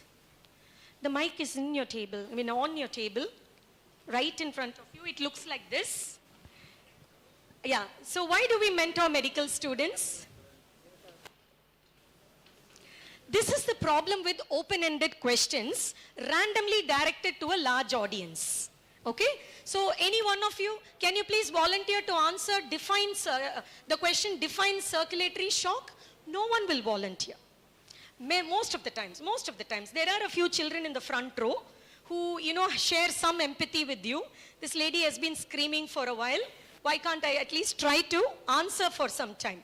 So the take-home message is use of open-ended questions must be very carefully done. Even though it is open-ended and open to a larger audience, okay? Define circulatory shock at least is a close-ended question, open to a larger audience. But here I asked, why do we mentor medical students? And to a large audience who is seated over a larger space. So it becomes difficult, effectively learn to use them or do not use them. So who can be a mentor? this is something, the moment we see this picture in our phone, we all start getting a bit, jittery. What is the change now? What is he asking us to do now? What is he asking us to change now? Oh my God, now I have to go and make the entire table in the reverse way. I'm sure even though, you don't overtly smile, I'm sure you relate to my concerns here. Having all the rules in place, I feel we need to explore on what a mentor can do, especially if you're playing the role of a mentor to a few mentees. Being in the preclinical year in physiology, and as I rightly pointed out at the beginning of the session, to me the wow factor of medicine was introduced by Swami sir, actually. So as preclinical and paraclinical year faculty, we can introduce the wow factor, spike up their curiosity when they are with you. And then as they move on from the second year to the internship, student doctor training or shadowing becomes an inevitable part of their everyday life at college. So help them to see, think and wonder. When they share their reflections, be patient and open-minded and do not push aside anything as silly, known, cliche or stupid. Because once you listen to them, it causes an increase in confidence and self-preparedness as a learner before they start independently. Now, as far as observerships and shadowing, especially to undersubscribed specialties, I'd like to run you through 2 examples. Now, before I go to the examples, I also want to introduce the term hidden curriculum. That is when, I want you to remember at the start of the lecture when I spoke about all these teachers here, they didn't know that they were teaching Pratibha. But I was learning from them. And so that is hidden curriculum, unintended lessons that are learned but not taught, mostly in the realms of professionalism and personal development. Sometimes we learn what to do, and sometimes we very profoundly learn what not to do also. So I'll just like you to spend maybe 2-3 minutes and quickly run through this one, and I have another testimonial to share from 2 students, 2 undergraduate students who have completed their undergraduation. So first is Niveda Pillai. She's a junior. She wrote this when she was a junior resident in plastic surgery. So after her internship, she went on to do a 6 months observership in the Department of Plastic Surgery. She felt incredibly welcomed and warm. Apart from the enormous practical skills and knowledge, she learned how a department should ideally function. She enjoyed the freedom of speech, which did not have any workplace hierarchy.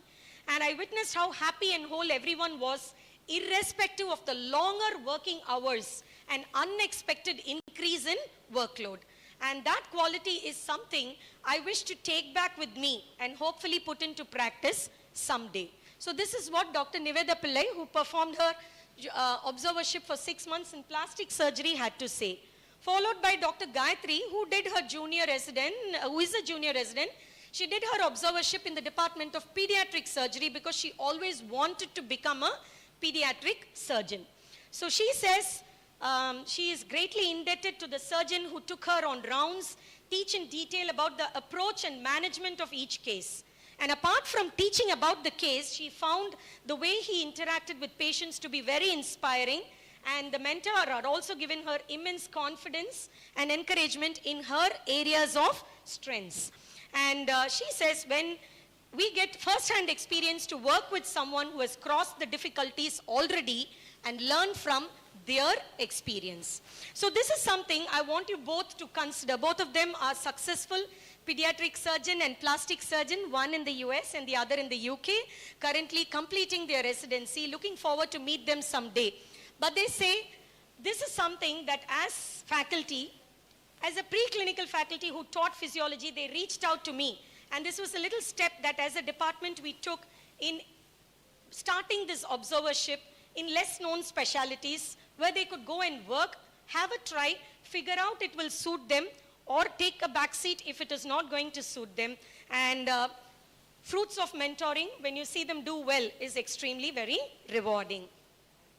So, what have I done here to all of you as a faculty is that I have shared anecdotes from my experience and from my students' experiences. Sharing your experiences, one of them beautifully put it as anecdotes for faculty-student interaction, can be very, very encouraging to the student. Okay? So a mentor is not someone who walks ahead of you to show the way. It can be someone who walks along with you also.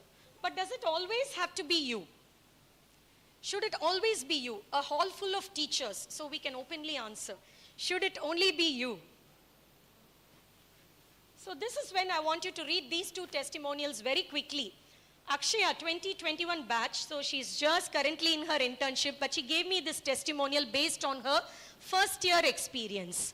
So I mean, when she came up to me with certain difficulties, I connected to her, to Dr. Sree, who had already finished MBBS and was pursuing his MS in orthopedics.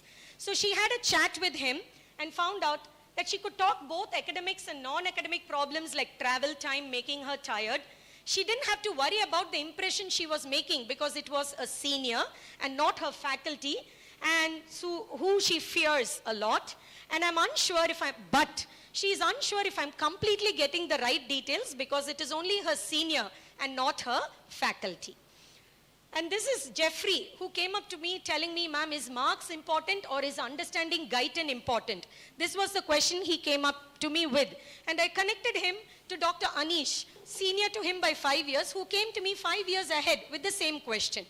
And so they had a chat, they could relate to the struggles, and it felt more like a friend than a mentor. So here I'd like you to note the concept of near peer mentoring, where fellow students, the current NMC guidelines is trying to aim that, establish a sibling kind of relationship. We do not know how far it would go, but then it has the pros of having a friend as a mentor, and it has the cons of not all medical students are ready to mentor everybody else. So when they are selected, self-selected or selected by the faculty, generally it turns out to be beneficial.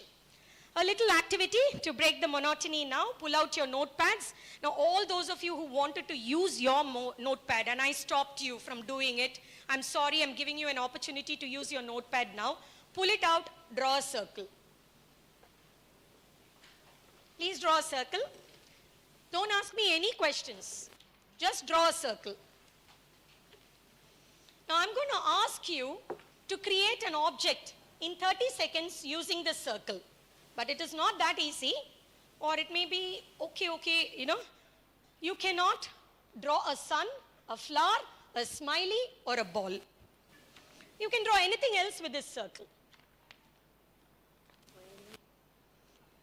Draw a circle and draw something out of it, and now pick up that mic and start telling me what you have drawn. Anything. That's why I told you don't ask me any questions, because there are no rules. And when there are no rules, you should utilize it, actually. Generally, I get questions like, is it a small circle or a big circle? Is it one circle or two circles? Can I draw one within the other? Do whatever you want, but only the rules are that you should not draw a flower, you cannot draw a ball, you cannot draw a sun or a smiley. Yes, now shoot. Okay, clock. What else did you come up with? A cylinder, okay, with the face of the cylinder, okay. Lovely, that's beautiful. Why don't you just lift it up and show? Oh, there is a catty there, okay. Another, it's a cat or a rat? Okay, it's a teddy, okay. You cannot draw a smiley, but is it a person? Okay, so we'll consider it a person. Okay, there's a person who's come out of that. Any other, yes, please. Okay, is that a cracked, okay, a cracked egg, okay. Look, that's a snowman. Okay, the balancing stones. Okay, anybody else? Okay, so this is a yin-yang. Okay, beautiful. The sign of balance. Okay, can I call this first aid or Red Cross, something like that, a symbol for that? Anything else? Anybody wants to tell me, please? An apple, lovely. Keeps the doctor away. Okay, but not going away, sir. An ice cream, lovely. Okay, there's, okay, it's a cat. It's a cartwheel. Okay, anybody else? Okay, there's a little toy, or what is it? Okay, a chicken. Okay. What is that, sir? House, scenery. It's a paint. Yes. Itself. Okay. A donut. Beautiful. Sorry? A chocolate? Okay, lovely. You don't know what it is, an abstract painting? Okay. Okay.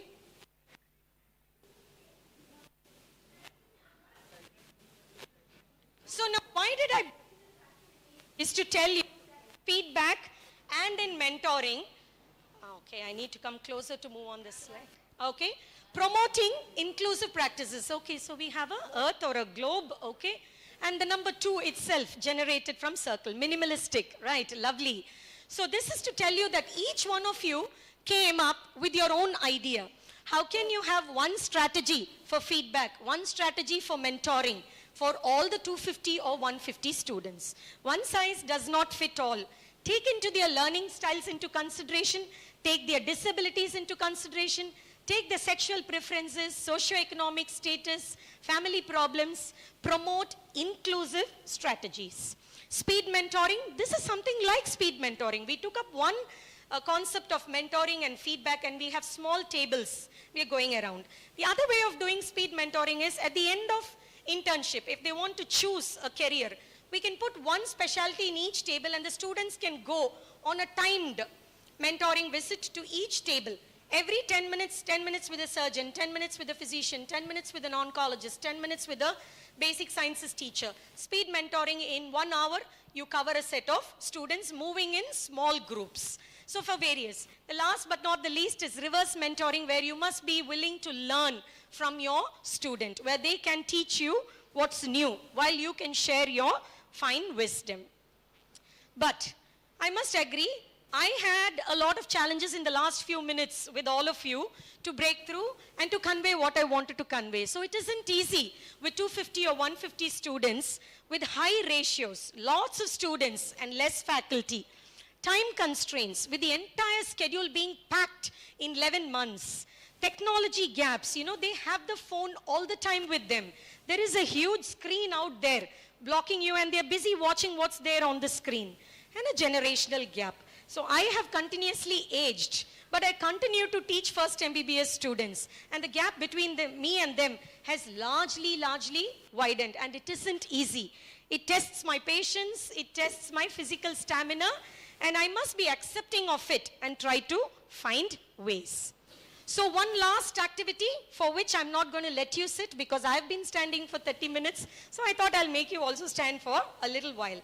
So please stand up, move around, and go to a person who you don't know. Please move around from your table. My time is ticking, so you need to help me. Move to a person who you don't know and stand facing the person. Sir, can you come to me? 1 minute. Stand facing the person. My dear people, are you with me? Can I give the instructions? Oh, I didn't ask you to go around and chit-chat. I just asked you to go and find the person. Okay. Yes, can I give the instructions? Please raise your hands or give me a thumbs up if I can give you the instructions. They are not listening. Yes. I didn't ask you to talk to the strangers. Please raise your hands and listen to me. Okay, so this is something that I'm learning from this session. I should give the instructions and then I should have asked you to get up and move out. Okay? Fine. So you're going to stand across a stranger like this. One of you will be A and the other person will be B. Okay, so choose. One of you is A and the other person is B. Have you chosen? Discuss quickly. You are A, I'm B. Okay. Now, what A will do is talk to B and introduce your, whatever you want to talk to B. And B will listen and respond. B will not ask questions. B will not ask questions, okay? A will talk to B. B will listen. B can respond. B can react, okay? So for this, I need the help of a timer. We are going to give you 45 seconds to do this. Look into the eyes of the person and do it. Okay, start.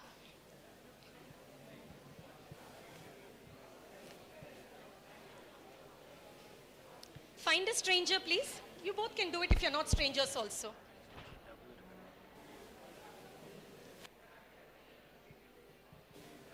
minutes, 45 seconds, you tell me.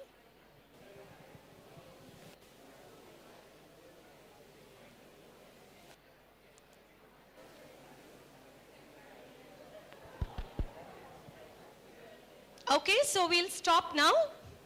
Stop. A continues to be A and B continues to be B.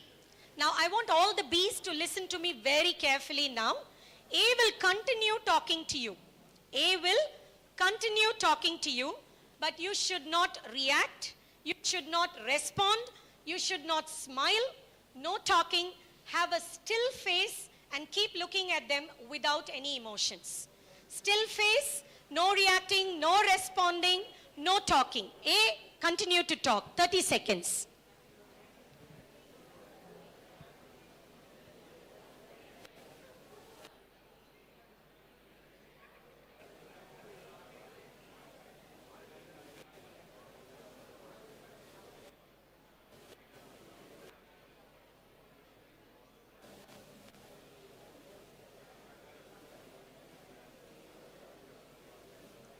Shall we stop? Is it uncomfortable? Okay. Thank you. Please get back to your places. So that was the last part that we did. Thank you, sir, for choosing the child over there. Beautiful. So what we just did now is known as the still face experiment. Okay, shall we settle down? It's not yet time for coffee. They will let us know. Okay. So what we did now is Dronnick's famous still face experiment done about 50 years ago. So he was a psychologist who did it between a child and a mother. And it was so beautiful to witness. I didn't expect this, but it was so beautiful to witness Sanjeev sir and Mookambika have the still face experiment. So it's so beautiful that I had a child to go through this also today. But what was explored out of the investigation was that it doesn't just apply to a mother and a newborn, that it applies to every interaction that happens. Can any one of you tell me who acted as the A? Who acted as A? How did you feel when B started responding, kept a still face, and did not react, did not respond? How did you feel? Can you tell me? How did you feel, ma'am? Okay. I felt not valued. She felt not valued. Okay. Anybody else? How did you feel? Yes. Yes, sir. I felt that he was not interested in hearing me, and I thought he is not hearing to me. He has some hearing problem. He thought initially it is like he's having some hearing problem, and then he also realized that this person is not interested in what I am talking. Any other feelings that went through you if you were an A? Okay, so she felt like stopping the conversation. Enough is enough, okay? Any of you felt uncomfortable? The other person on the opposite side not responding? Did you feel uncomfortable? Yes? No? You were okay with it? Not okay with it, right? So this still face experiment can be converted to the experience that is being present in our learners with a mobile phone right in front of them. We may assume that the mobile phone has something moving in it, but what the mobile phone lacks here is an eye contact, is a communication that lacks personal involvement. It's basically a still face on the other side. So we are dealing with a large bunch of learners who go through still face experiments for many number of hours in a day. Still face experiment is said to provoke sadness. Sometimes it even promotes aggression in children when they are not heard. Very rightly said that she did not feel valued. He very beautifully said that someone is not interested in me. So, I would like to finish with a message that to promote faculty-student interaction, to ensure that proper mentorship, feedback happens, and to create a positive learning experience or an environment for the learner, we should have actionable strategies. It should not stop at the level of being your wish or your dream or your vision or goal. It should be broken down into simple actionable strategies on a day-to-day basis in your classroom, in your mentor-mentee interaction, in your small group interaction. And then, having chosen to interact with students, make the commitment to connect with them. Do not be still faces to them. Having chosen to be in a medical college, you've indirectly chosen to be a teacher, and therefore it becomes your commitment and responsibility to connect with the learner and lead by example and end up inspiring them more. Is it easy? Nothing has ever grown without discomfort at all. And it comes with practice, it comes with a commitment to do so. But the big question is it worth it?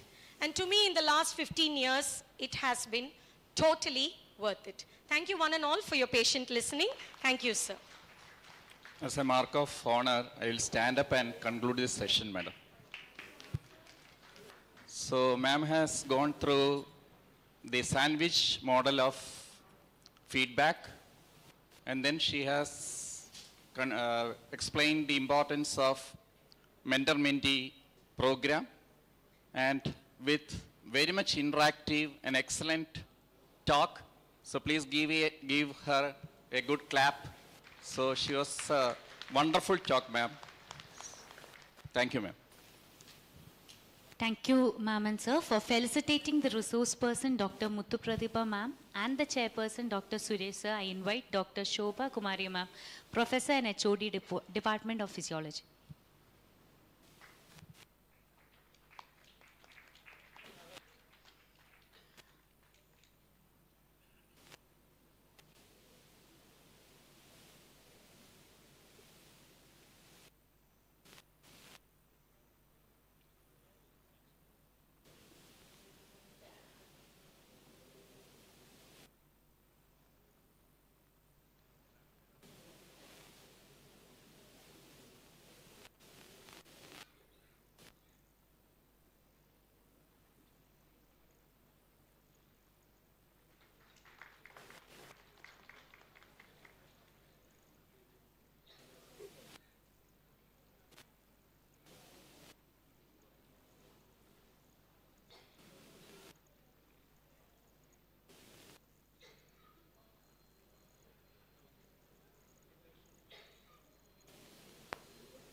Thank you all.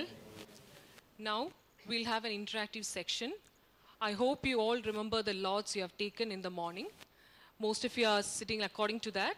So there will be 8 different areas guided by the placards with the topic titles: Research for UGs by Dr. Excellent, Electives by Dr. Swaminathan, Reflective Writing, Dr. Tejendra Singh, Logbook and Portfolio by Dr. Nachiket Shankar, Problem Identification and Bridging the Gap in Curriculum Planning and Feedback, Dr. Thomas Chacko, Role of FDP in CBME, Dr. Sanjeev Levin, Student Doctor Learning and Early Clinical Exposure, Dr. Muthu Pradipha, and SDL by Dr. Marina Thomas. You will have to go to subsequent areas if you are not sitting accordingly, where you will meet your expert. Coffee and tea will be served to you. Enjoy your hot cup of chai kapi and engage with our experts. Faculty coordinators are there to help you. Please reach out to them if you need anything. FDP is here. FDP.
கொடுக்க help பண்ணுது. பிடிச்ச மாதிரி என்னோட favourite ice cream என்னோட tea காஃபியை miss பண்ணாமல் நான் வந்து சாப்பிட்றேன்.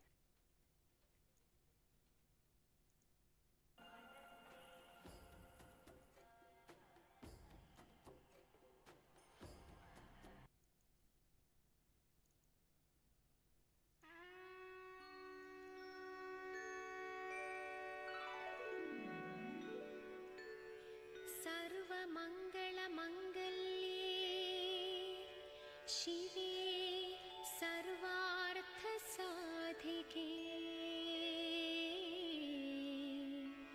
शरण्ये त्र्यम्बके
We have another 5 minutes for the discussions. We have another 5 minutes for the discussions.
Okay, so we are winding up with the interactive session of Kapi Chai with our experts, and we are ready to further enhance our skills and knowledge as healthcare providers through a series of engaging hands-on masterclasses guided by our esteemed experts, which will be followed by the Epicurean Escape, that is lunch, which shall be arranged in SMIMS Sadhya Hall.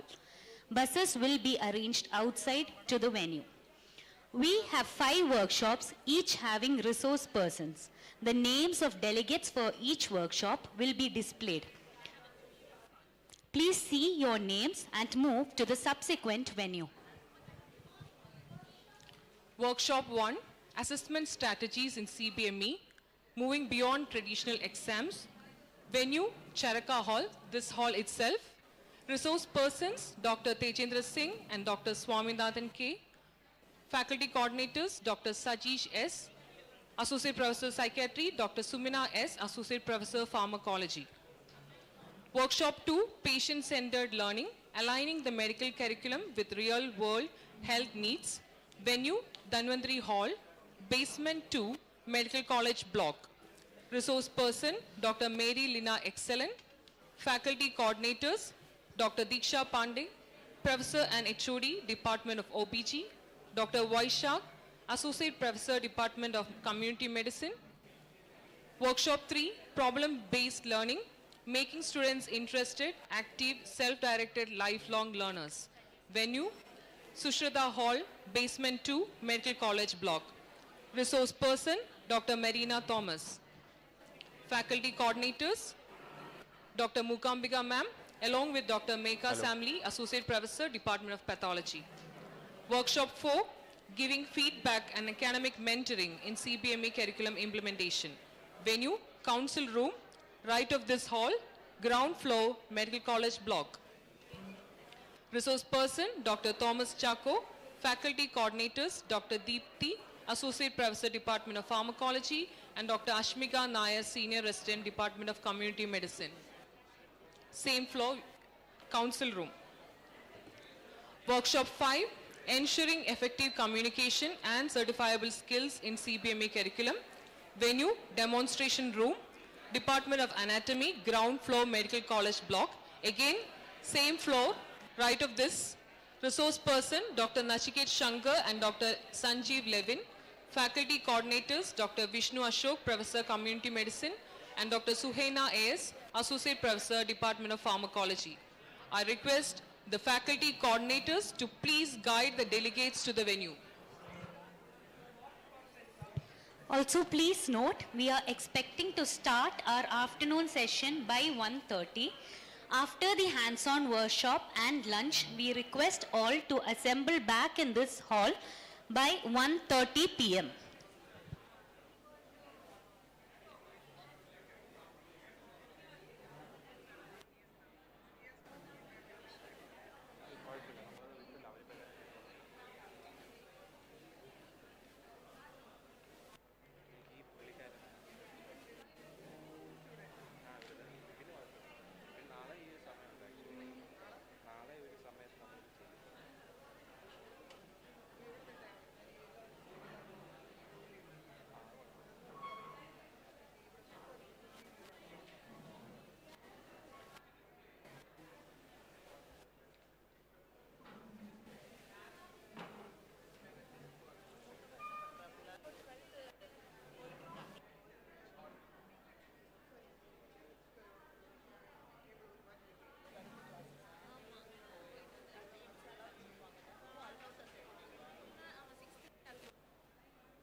All delegates, please move towards the corresponding venues.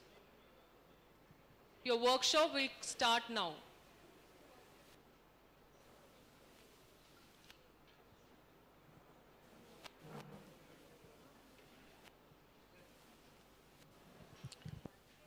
Workshop 1 will be held in this hall itself.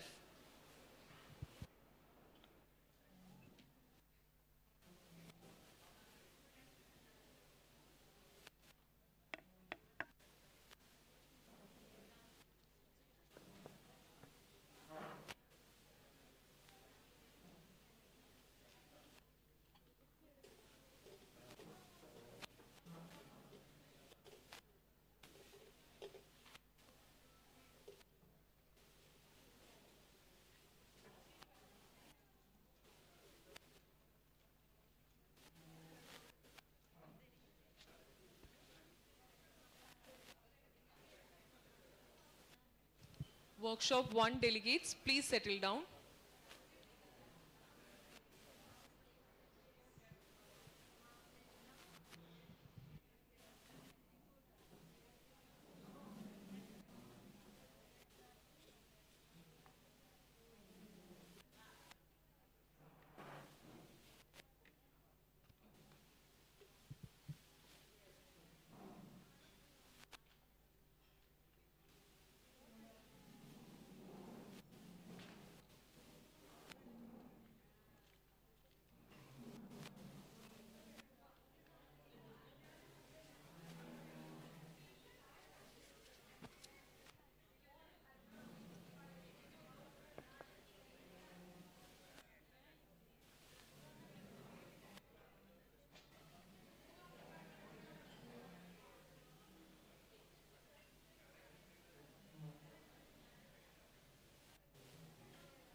To formally introduce our distinguished speakers, I have the honor of inviting our visionary and esteemed Dean, Dr. S.M. Kannan sir, MS in General Surgery, MCH in Urology, and former Professor and Dean of Tirunelveli Medical College. Welcome, sir. Good morning, everyone. It is great pleasure and honor to introduce our distinguished resource person for this assessment workshop. First one is Professor Dijendra Singh. He is Professor Emeritus of Health Education, now working in Center for Health Education at Ideation University, Patinda, Punjab. He previously worked in CMC Ludhiana as Professor and HOD, Vice Principal, Dean. He was the convener for the Nodal Center of CMC Ludhiana, where he started all the basic course, faculty development program, and also advanced course in the CMC Vellore. He is involved in the Medical Council of India and National Medical Council, NMC, in the faculty development program. He designed various topics. He is the internationally renowned faculty. He received so many awards. He received BSRI Award from the Government of India and also MEU, Lifetime Achievement Award, and many awards. He has delivered more than 35 prestigious orations. He is a global faculty advisor under international faculty for the V.P.M. Sir has published more than 315 publications and written 75 chapters in the books and also edited 4 books in Principles of Medical Education. His expertise in medical education, student assessment, distant education, training and development, and human resource management. Beyond academic, Sir has actively involved in faculty development, conducting workshops on teacher training, competence-based education, distance education, assessment learning, and student support. Second, Professor Swaminathan sir. He is from Chennai, working as Director of Institute of Pathology, Madras Medical College, Chennai. He did his MBBS in Madurai and MD in Chennai. He has done MPhil in Health Professional Education. He has done postdoctorate fellowship in Assessment of Healthcare Professionals. He is the teacher and examiner for PGs and UGs in pathology. He is a recognized PG guide for our Tamil Nadu Dr. M.G.R. Medical University. He is certified assessor for MCI and NMC now. He is very much interested in teaching and also writing the book for the textbook of pathology in general nursery. He is the V.P.M. fellow and advanced course in CMC Vellore. Sir is the backbone in establishing the MU in Tirunelveli Medical College. I am one of the student of him, attended the first BCME course in Tirunelveli Medical College under Dr. Professor Swaminathan. I am proud to introduce him for this program. My call upon the Professor.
is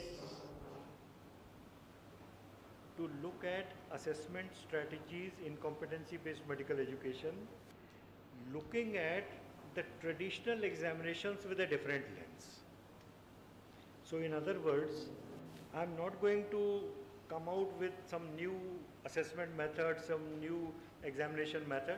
I'm only going to focus on the existing methods, the existing knowledge about assessment, which we somehow seem to have quote and unquote forgotten or ignored, or we don't really look at that while we are planning our assessments. And Dr. Swaminathan would be with me in delivering this workshop. So when you hear the term assessment, what comes to your mind? Please don't write on your copies. Open your mobile phones. Open your mobile phones.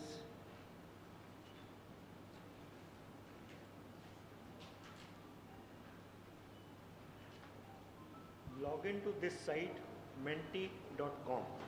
Open Chrome, log into menti.com.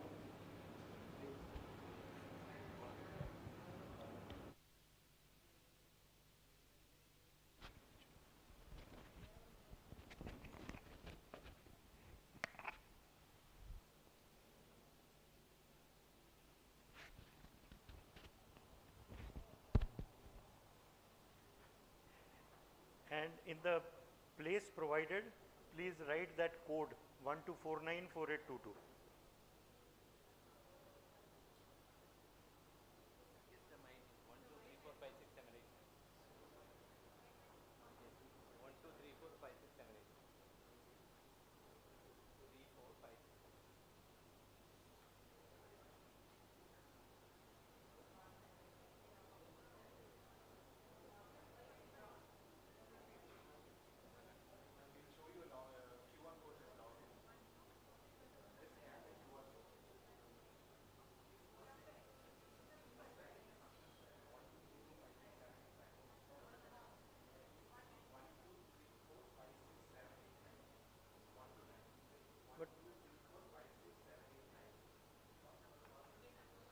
Most of you must be having mobile data in your phones. You know, log into menti.com and put in this code.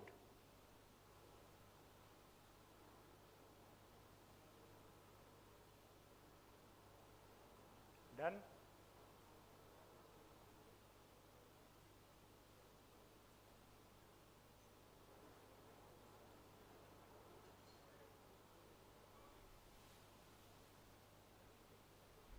Okay, great. So, what comes to your mind when you hear the word assessment? Only 4 have responded so far. Yeah, keep on adding, keep on adding.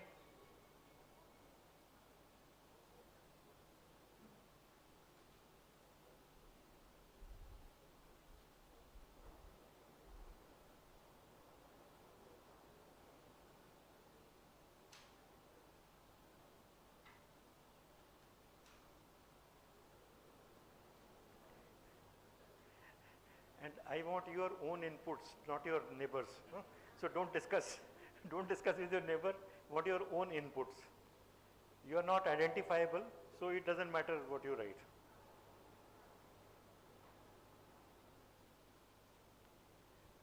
Yes, only 5 so far.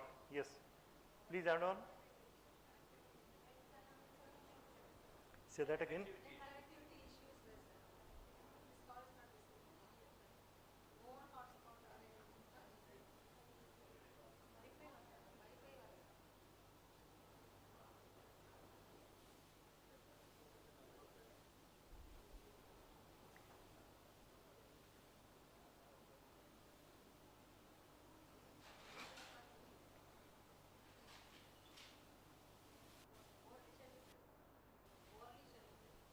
What is?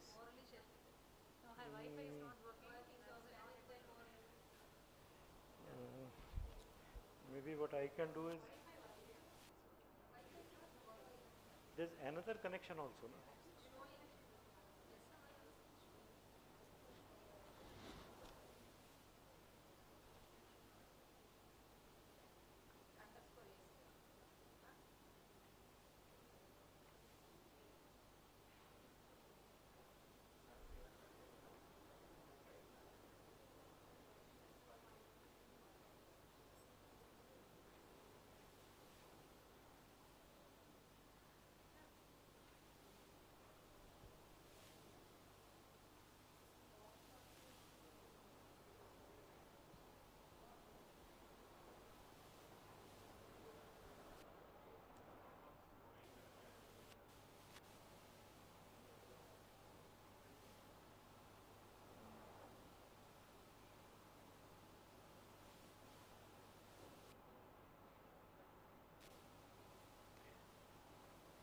Okay, I hope next slide you will have a better connectivity.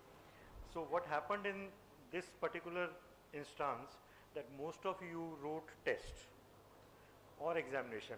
I loved that one response, you know, stress and tension in the marks. Well, that is also part of the assessment process. If we look at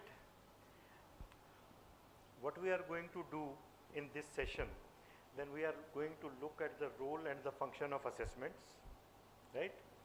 We are looking at the typology of assessment. That is, how do you classify the assessment in different methods? What is the assessment for competency-based medical education? What are the basic concepts of assessment? And how can you use assessment to make best use of competency-based medical education, right? And since we are in a workshop mode and not really in a lecture mode, so please feel free to stop me at any point you think I need to explain more or I have not been able to explain clearly to you. Because until and unless you are clear with the basic concepts, it will be very difficult to really follow what we are going to discuss later on.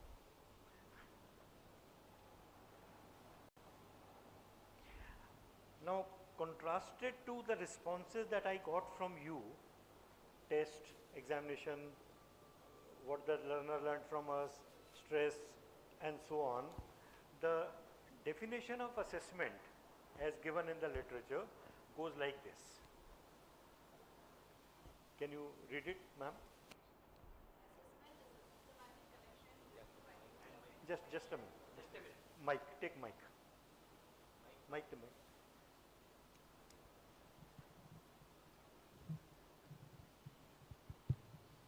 What is assessment? Assessment is a systematic collection, review, and use of information about educational programs to improve student learning. Okay. So if you look at what she has, please sit down. So if you look at the first three, what are the keywords which actually stand out? Systematic. Systematic collection. So assessment is not random. It's not one fine day you decide, oh, today is the test. So that's not really assessment. So it's a systematic program where you are collecting data, then you are reviewing that data, not just putting it on the notice board, roll number 1, 10, roll number 2, 4, roll number 3, so no. So collecting data, reviewing data, and using this data to educational programs to improve the student learning. So what is the purpose of assessment? What is assessment then? Collecting, analyzing, reviewing, and applying. So keep this in mind, that assessment is not just a test. It's not that you give a paper to the student and done, or ask them to present a case and done. Assessment is not that. Assessment is collecting, reviewing, and then using. Please continue. It focuses on what students know. Hold on. So you are looking for what they know, and mind you, the purpose of students is not what the students don't know. There's a difference. Your assessment is not to find out what they don't know. We usually focus that part. Yeah, that is what we focus on. But the purpose of assessment is to find out what the students know. What they can do. And not only know. So I am not interested if a student can tell me 10 causes of pain in abdomen. What I am interested in is, can he help a patient who comes with pain in abdomen? That is my purpose of assessment. Just telling me 10 causes of this, 10 side effects of that, 10 features of this, that doesn't help me. What values they have when they graduate. We heard this morning. It is concerned with the collective impact on student learning. So basically, assessment is all about student learning. So if you have to say one line, what would you say assessment is about? So assessment is not about pass-fail. Assessment is not about humiliating or insulting the student. Assessment is not about deciding who goes or who doesn't go. Assessment is about student. The rest of the things are there, true.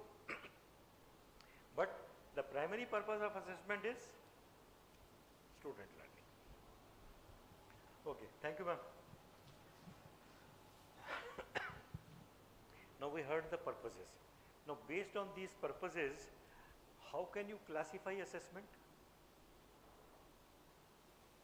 You have to write.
Everybody responded?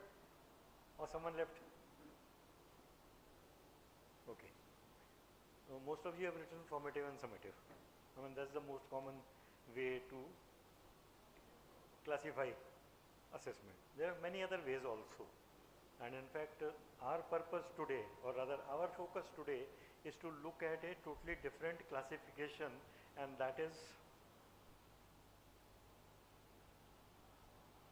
assessment of learning, assessment for learning, and third, assessment as learning. If we recall the previous definition, assessment is all about learning. And therefore, the classification of assessment or typology of assessment is actually based on assessment of learning, for learning, and as learning. And so if we look at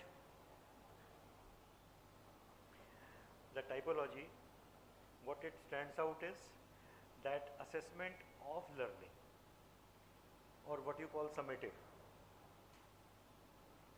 that's another name used for it, assessment of learning, that is summative assessment, is to demonstrate the achievement of the student.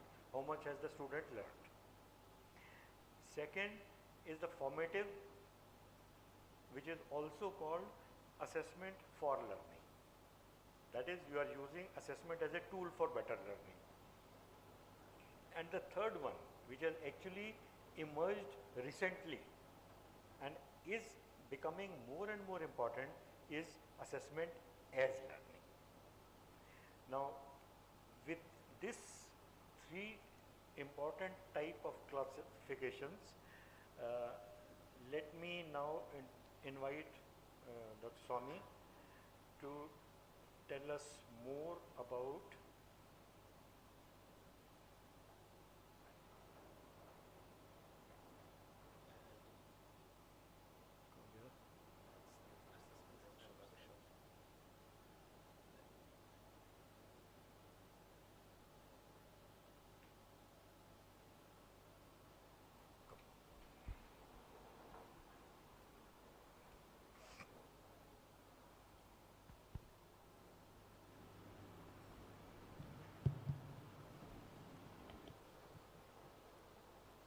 Thank you, sir, for this opportunity. And as we rightly started, we saw about what is assessment. So we already saw about it's a systematic way in which we collect the data, we analyze the data, and give, we inform the learner where he stands, and we make it as a tool for learning. So after this, we'll now move on to the purposes. Why do we need an assessment? Your views, please. This workshop is going to suppose to be an interactive one, so only we took a small group. Why do we need to assess? You have to find out whether learning has happened. Only that, how much learning has happened. Effective learning has happened. Modification, to use it as a grade scale to whether your TL method is appropriate. Good. To find out gaps in learning. Very good. Can we allow him to go out to practice, to protect the society from person or any other thing? Indian medical graduate. Okay, fine. Yeah, almost we have done everything. As TS sir rightly said, it drives learning. So we use this tool as a learning tool. We not only teach, we give handouts, we make, it drives the learning engine. It's a sort of thing. And as facilitators, we know we have certain objectives, whether the objectives we have already attained. And of course, the student feels happy. Suppose he done a test well, he feels happy, okay, I done well. So, okay, I done it. That's the thing. And as someone said, it monitors the program, whether we are doing it in a proper way. Like for CBME implementation, we take it as a tool. And licensure, to safeguard the public. Suppose we pass out a person who is not at all competent, then we are doing a very harm to the society. And we certify, we have certifiable skills. We certify that, okay, this person is capable of doing the particular skill. And to understand the learning process, how the process is happening. And to say, to take up higher responsibility. We have a PG entrance. So we have a tool. We keep an assessment tool. We screen them based on the score, and we say, okay, he's eligible to take a dermatology, he's eligible to take a radiology. So it's to do this. This can be again broadly divided into these three categories. What the purpose of assessment? Before teaching, we test, are the students really ready to take up that course that we do? Do we have the requisite skills to carry out that educational program? And have they already achieved their learning outcomes? It's what we screen and put them into the system. And then during the system, what we do, as all of you rightly said, we just see how they are going, whether the learning is happening. If not, do they need a remediation? What remediation are we going to give? Or someone said it helps to modify their teaching learning strategies or style. In what way I could modify? It's a learning for us as facilitators. At the end of teaching, what we do, we just check whether they have mastered the set competencies or set tasks, what we have done. Can they proceed to the next stage? And what is the level of mastery? These are the things which we could. So these are various ways which we could do. And this we must have in our mind.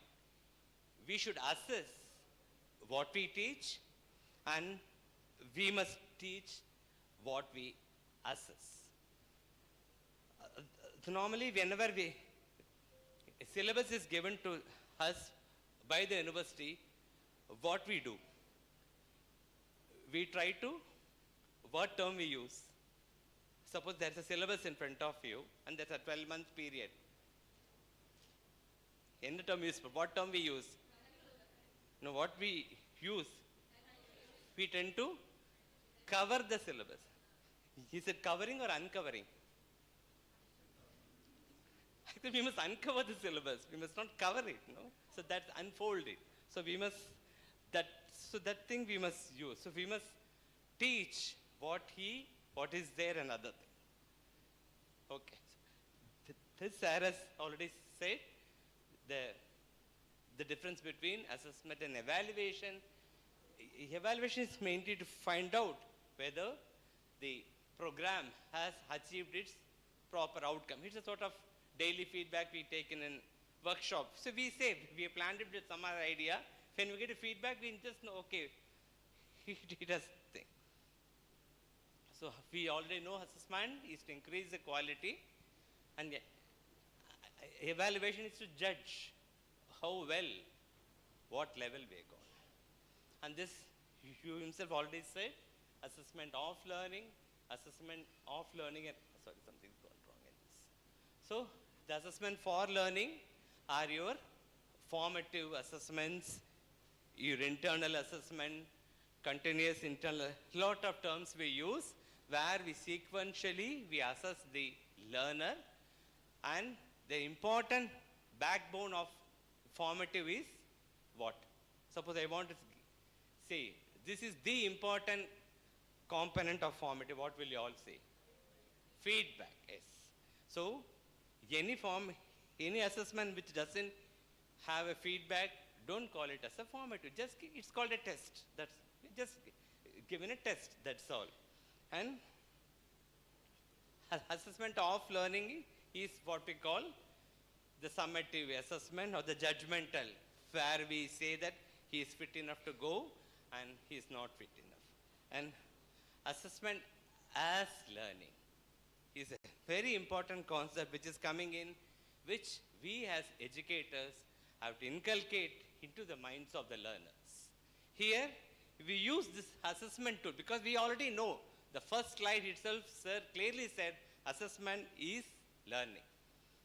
So, we have to inculcate a thing in which we say we use this assessment as a learning tool, which is the various forms could be self-reflection. So, here assessment and learning happens parallelly, which I'll share with you. It looks so hypothetical. How can assessment be a learning? Is it giving an exercise or homework? We assume learning has happened. It's not that. So I'll share you with a live example here. So just to summarize these important points of this form of assessment, which all of you know, it will be a recap for you. Basically, we know formative assessments are periodic assessments, which always involves a small portion of syllabus. It guides for future learning, both for the learner and the facilitator, feedback, and it must be continuous. It's not one thing, episodic thing we do, and it gives reassurance, both for the learner and for the facilitator, and it should not account for a pass or fail. Please don't put pass or, actually, that is against that thing of using the term pass or fail. Which term can you use? Suppose you are given a task of choosing pass and fail are taken out of dictionaries. Suppose you want to coin a term to say whether he's done it well or he needs some more time to do that well. Which term you will use? Competent, fine. Competent, non-competent, or incompetent, or milestone. Two terms, suppose pass, fail, madri, there are two terms can use. To be repeated. Any eligible, non-eligible. Prove, improve. Is it good? Sir uses the term. Prove, improve. So you can say he's proven that learning has happened. If you put improve, so they say that term fail, it pulls him psychologically down. Suppose you say you failed in this test. They say it affects the psychology so much, particularly for a young learner who is with us. So I'm not sure whether it will come. And the strength of this formative assessment is everyday practice. So it's a continuous one which goes here. It's useful for all, for the learners, the teachers, for the stakeholders. And here we give, students are asked to reflect. Why did you did not do that well in this test? What happening? So it's a part where we talk to the student, give feedback, and it's an inquiry-driven process. And we get, it's a process of ongoing learning. And why do we need an assessment, a continuous assessment or assessment for learning? Because it's an early indicator for the performance. Suppose we catch there's a problem in a learner, we could catch him and we could do some remediation about it. It great help, it's a self-motivation for the students. And it provides exactly what he is supposed to learn at that particular, like someone said, milestone, what he is supposed to achieve at that level. And there is a scope for improvement. That's very, very, it's not judgmental. There's always a scope for improvement. And the last point is very important, which we can use this to test the abilities which we cannot do in a summative. Summative is by someone else, by the university or a regulatory body. We can't go and change that format. No, I will not do that. We cannot do. But formative is all yours. You are the designers. You can decide a thing. You can assess a skill which is not there in the university. Suppose you think it is important for learning. So that power is with us. But the problem is, it's not used for its fullest. It's such a powerful tool. We are wasting, and what we do, we just replica of this summative. We follow university pattern, same. We ask anyone, we'll give the test in the same pattern of university. Same marks we give. Practicals we conduct in the same manner. It's not that way. We are not achieving anything by this. And it's mostly cognition. We give theory, essay questions, MCQs, short answers, case-based, everything. Mostly cognition-based. Practical we conduct according to the norms of the university, either 2 or 3, and we just manage with it. And it's not uniform throughout. Mookambika may have one program, Tirunelveli may have one program, MC may have one program. So it's not uniform. That we have to accept humbly. And faculty training, how we evaluate, how we correct the answer script. Do we have any methodology? How we have answering rubrics? No, same essay, each one gives one mark. Then it doesn't make that assessment. He can't say that, no, it is very good. So these are the things which we use, and marks can be abused. We already know this. And barriers, as faculty from a government institute, I know in center where we have 250 students, 20 postgraduates, 100 BDS, 40 MDS, physiotherapy, all. I know that it's too resource intensive and time consuming. We already know the time we take to correct the answer scripts and need faculty support. Only HOD shouting may not happen, or a small group of people who are so interested might not happen. It might be a faculty, it may be team effort, and support from the administration we also need. So how can we do that? Our BCMEs are meant for this, or we can have formal chit chat like this. Some assessment program we could have, how to improve the assessment, mentorship, and a programmatic or a sequential assessment we could do. Summits, it's all about formative. Summative, we all know it's overall judgment. It's judgmental, it results in we certify that he is fit to practice, it's used to accept high level of responsibilities, and there is a very little scope for a meaningful feedback. Okay. Now we come to the topic of today, assessment as learning. What is this? Here assessment and learning happen simultaneously. Here we could use the assessment methods as a learning module, but the two main cornerstones here is high quality feedback, and it must be continuous. If you don't have this, then it will just go away. It will be like a sort of assignment what we give to the students, and they give it and just we put 5 out of 5 and just put in a record. That won't serve the purpose. So just I'll share my experience of my fellowship journey in Adesh, which the program worked under this principle of assessment as learning, with due respect to TSG here. And we were the first batch of 4 fellows who started our journey in November 2023 in Adesh, Bathinda. And this is our starting journey. And this, after 1 year of fellowship, the same 4 in the same order, when we completed our fellowship under the under the mentorship of Tejinder sir. And this is new old batch, and the new batch of 6 or 7 members have joined. The numbers have doubled here. This is during our completion of fellowship in Bathinda. Okay. What is this course? The brochure is available there.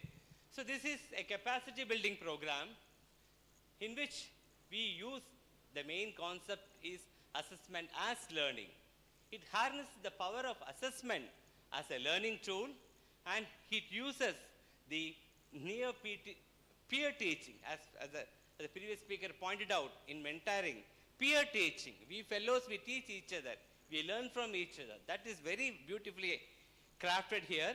And there is an application. So we also do a small project on assessment, in which we not only talk and discuss, we also apply it. Here, the learners are we assess our own. We assess our friends. We learn from him. And there is formal feedback, and we also have informal feedback, and we have self-assessment, which is very, very important. We are dealing with a set of learners who are adults. They could learn among themselves. We use that particular tool to assess.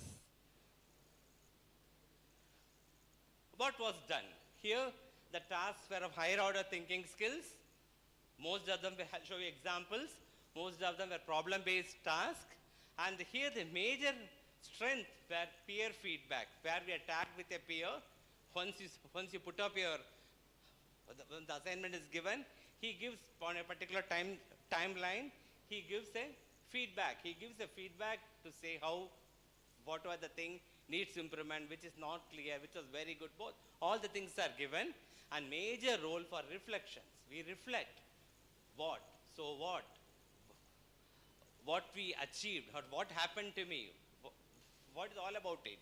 And there are no constraints of 2 mails per week, or there is no constraints of wheels of those constraints, and faculty is there to handhold us whenever we have a problem, whenever we have a concept which we don't understand.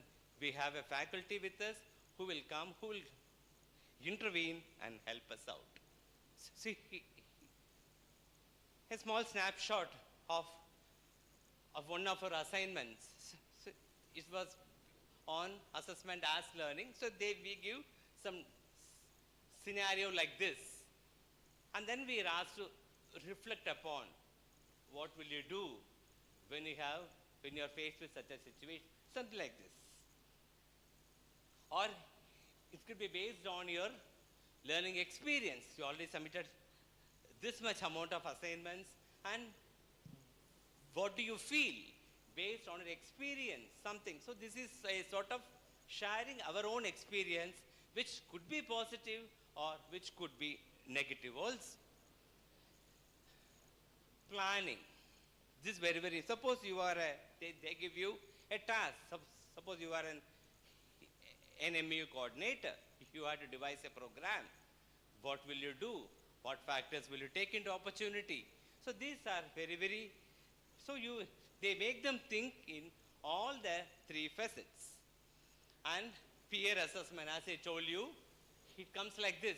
What is very, very specific. What he has to do.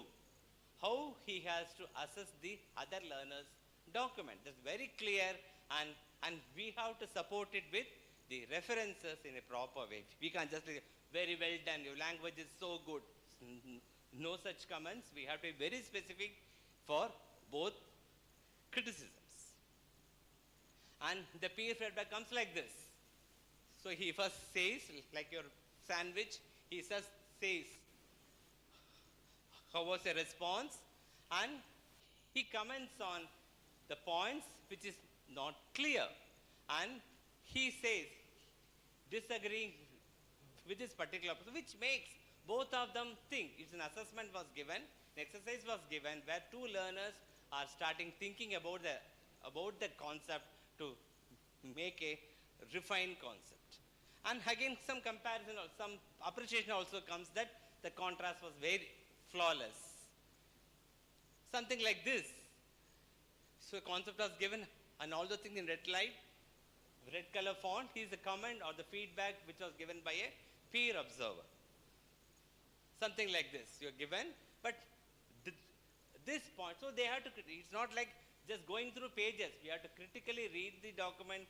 We have to understand the thing, what the other learner wants to say, what is there, and then we have to give a feedback. It's not, and something like this also we say something, someone goes off the track, he thinks something else and writes, we bring him back.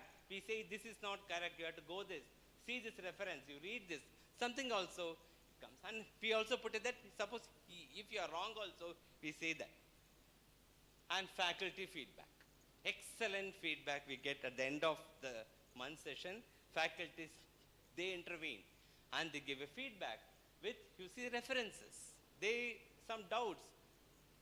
So you could see at this different, what is a skill and what's a competency? We often confuse both. We assume skills are competencies, competencies are skills. No. There are differences between what is a skill and what's a competency, which was not clear when we discussed during that month's assignment. So which was clarified with a reference. So now it becomes very clear. And again, so the same thing. So well, there's a mix-up. So this sort of comment comes from the faculty. And again, once we get a feedback, we accept the feedback, we go through the references, we talk to that faculty informally also certain times, and we find out what is the correct way, and we correct ourselves. Or we can defend also. We not bow the heads always. We could say, no, this was the viewpoint in which I suggested, this is the reference. So we always have a literary reference to quote this, according to this, I read this way. So it could be like this. So it's a very healthy thing, healthy active learning which takes place. So this is some snapshots of the discussion what we had in a batch, and basically what happened, it's a higher order, self-directed learning. Tasks were always problem-based, not hypothetical or theoretical, they were all problem-based tasks. We need to do a thorough review of literature before asking or understanding the task, and answers are not cut, copy, paste. Copy from an article, no, it cannot be like that, it cannot be done like that, very, very important. And the major strength which I feel as a person who underwent this fellowship is the peer assessment. We had such a beautiful bond between the four fellows, first batch fellows. We still continue the bond. We share articles, we discuss, we review, and guidance of faculty comes only when you have a need. So it imposes self-regulation, it brings in the concept of peer assessment and reflection, which is very, very important, and moreover, it's a non-threatening and a supportive environment, which is very, very vital according to me. So this is what I want to share about assessment as learning, because which we could start doing, which we could start implementing in our way, in a smaller scale, not like this, but this is an example which has worked, and I'm standing in front of you with my mentor as a part of a beneficiary of this assessment of learning. So sir wanted to have this workshop in this manner to talk with you, a person who has been benefited by the process which was crafted by the eminent TS. Over to you, sir. Thank you, Dr. Swami. We'll take the questions at the end. So, let's now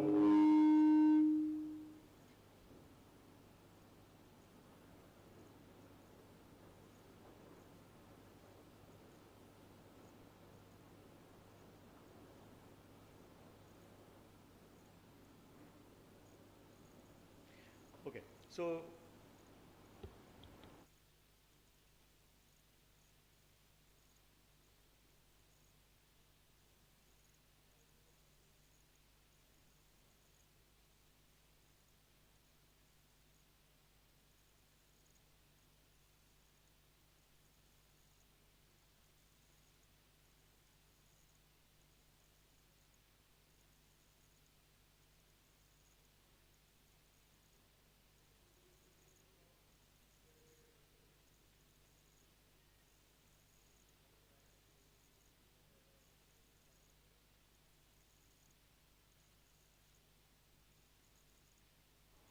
changes you would like to see in the assessment?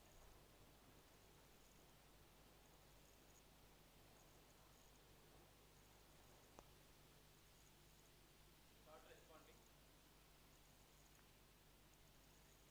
Feel free to imagine. Have a wild imagination, doesn't matter.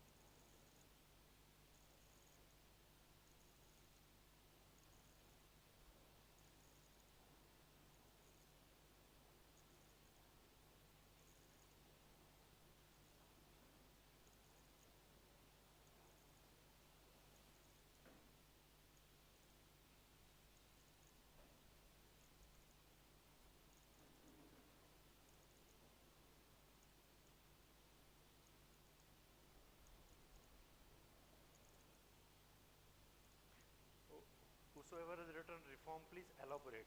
That's what we want to know. What reform? What do you want to do? What is the change you want to see?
Five more seconds for responses.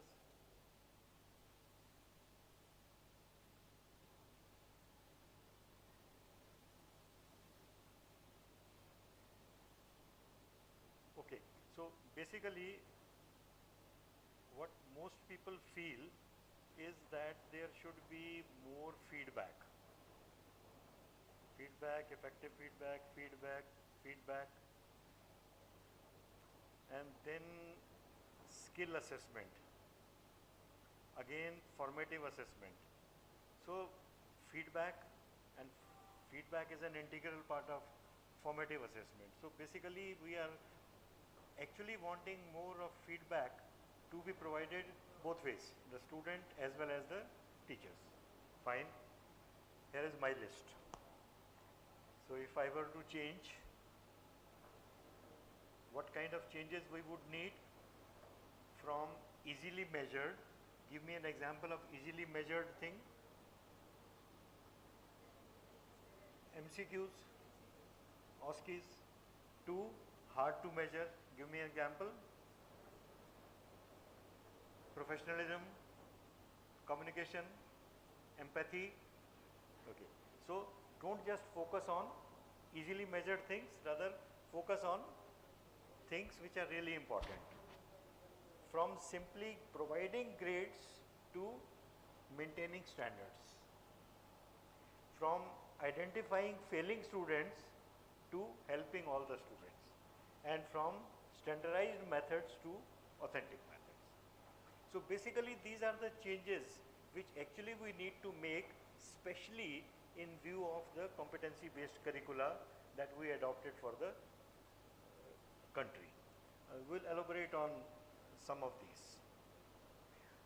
So that naturally brings us to the question, what is competency-based medical education?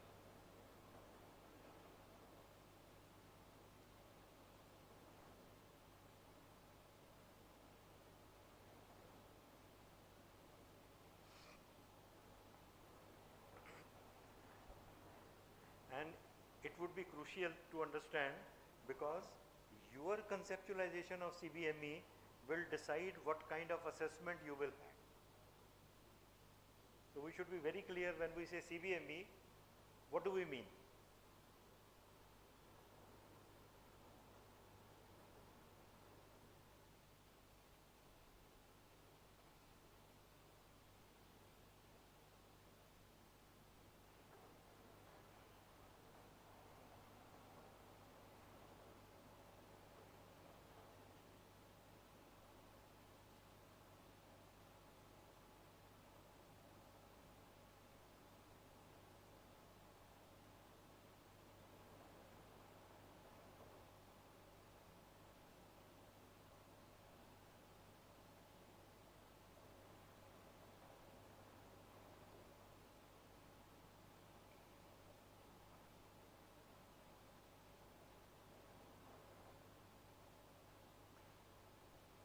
See, most of these are the end points. What many people are writing, for example, IMG who will meet competencies is the end point. It's not CBME. Then to say attain all competencies, that's the end point. But what is CBME? When you say traditional curriculum, when you say competency-based curriculum, what difference you see?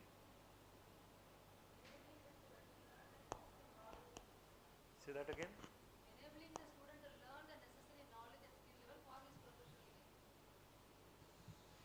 level. But isn't that what we are doing now? Even 5 years ago, you were helping them to attain knowledge and learn skills. It's a measurable way. We were not, it was actually more perceived before. Now we have to do it in a more reproducible, more objective, measurable and Okay, outcome. So if you, so earlier what we were focusing on only time. So many weeks medicine, so many weeks surgery, so many weeks pediatrics. What he does in those so many weeks was actually not our concern. But now we are looking at outcomes. So at the end of those weeks, what the student should know or do or able to do or whatever. Okay. Now with that background, let's look at the official definition of CBME. Ma'am, can you read it? Mike. Competency-based education, an outcome-based approach to the design. So, outcome-based, that's one of the most important ones. So you are looking at what the student will be able to do at the completion of the course. Okay, and this includes implementation. That includes design. Design. So even design of the curriculum is based on the outcomes. Second, implementation. Implementation. That means teaching methodology focuses on the design outcome. Third, assessment. More important. Assessment focuses on outcome. And for our purpose, please keep in mind that whatever assessment you select for competency-based medical education must focus on outcome. They should not be simply knowledge-based. They should not be simply skill-based. They should be outcome-based. Okay? An evaluation of medical education programs using an organizing framework of competencies. So that means you have to write competencies, and based on those competencies, you have to design the curriculum, you have to design implementation, you have to design assessment, and you have to evaluate the educational program. Thank you. So this is basically what competency-based education means. Now that brings us to the question, what's a competency?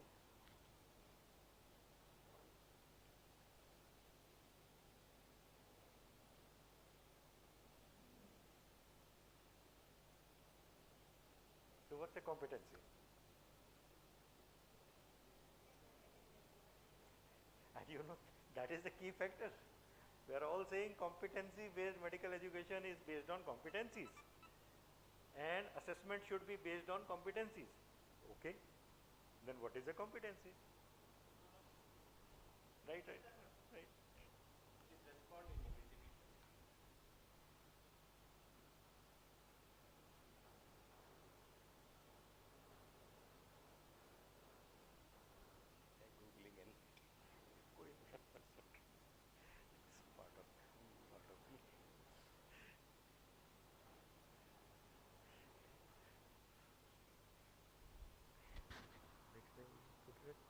seconds time slot.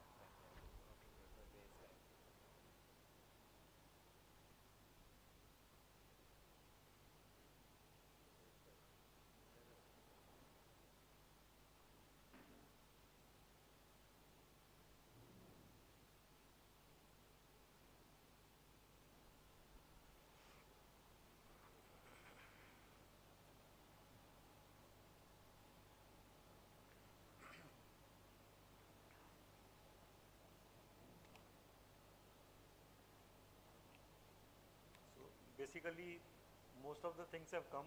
Only thing is they are broken. You know, one definition has something, another has something, another has something. So, okay, let me consolidate. Yes, ma'am.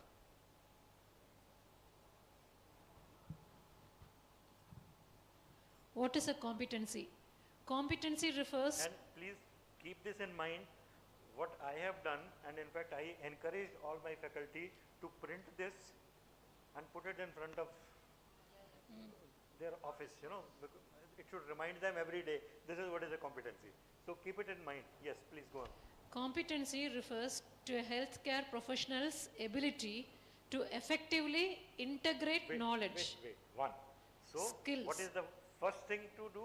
It is integration of Knowledge, skills, attitudes, and values, in a clinical setting to provide safe. So first thing is integration of knowledge, skills, attitudes and values. That is one. Second, in a clinical setting, I'll come back to what does it mean. It's very important in clinical setting. And last, for To provide safe and effective patient care. So that's a competency.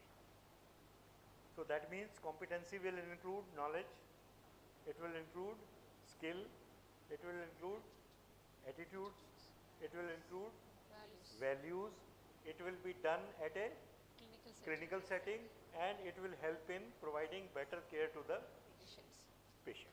Now, we all somehow tend to equate competency with a skill. We all think competency and skill. So what is the difference between a skill and a competency?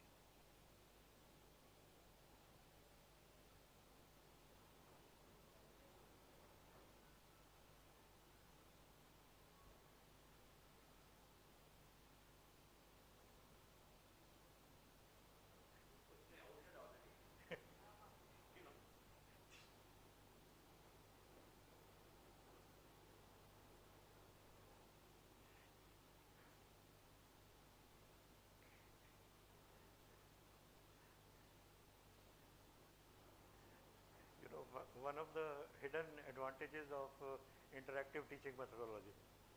A teacher doesn't have to speak. if it was a conventional method, you would all will be probably sleeping or looking at your phones or whatever. I would be speaking. Now it is the other way around.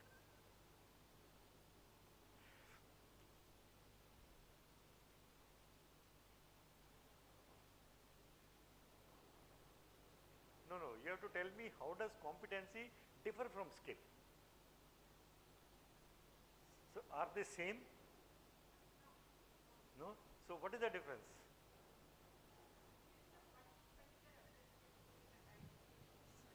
Speak loudly. Performance of a particular objective is skill. Competency is a group of things where you can have attitude, knowledge, communication with skill. Okay. So that is one. Skill is one. Skill is application or practice. Skill is one component of competency. Competency. Okay. We read the definition of competency. It's an integration of knowledge, skill, attitude, etc. So skill is only one component of competency. You also have other components of competency, right?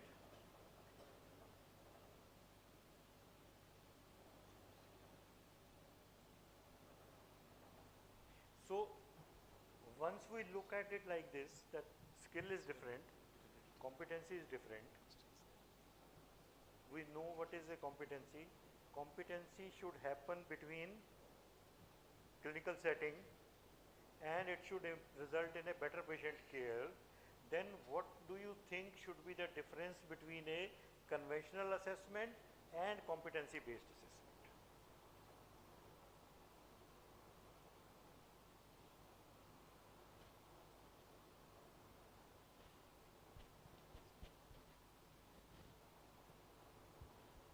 You understood my point?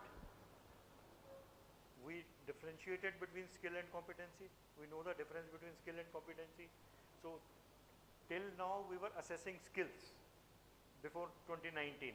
Now we have to assess competencies.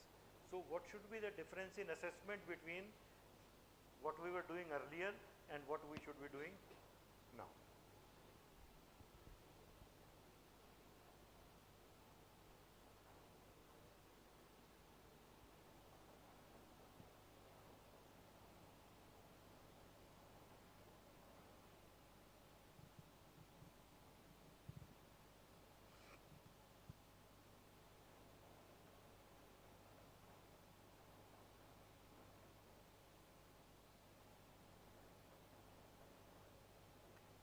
Okay, so out of all, probably this one would sum up the major differences, and that is conventional assessment assesses knowledge alone, whereas competency-based assessment would include assessment of knowledge, skills, attitude, communication, and performance. Okay.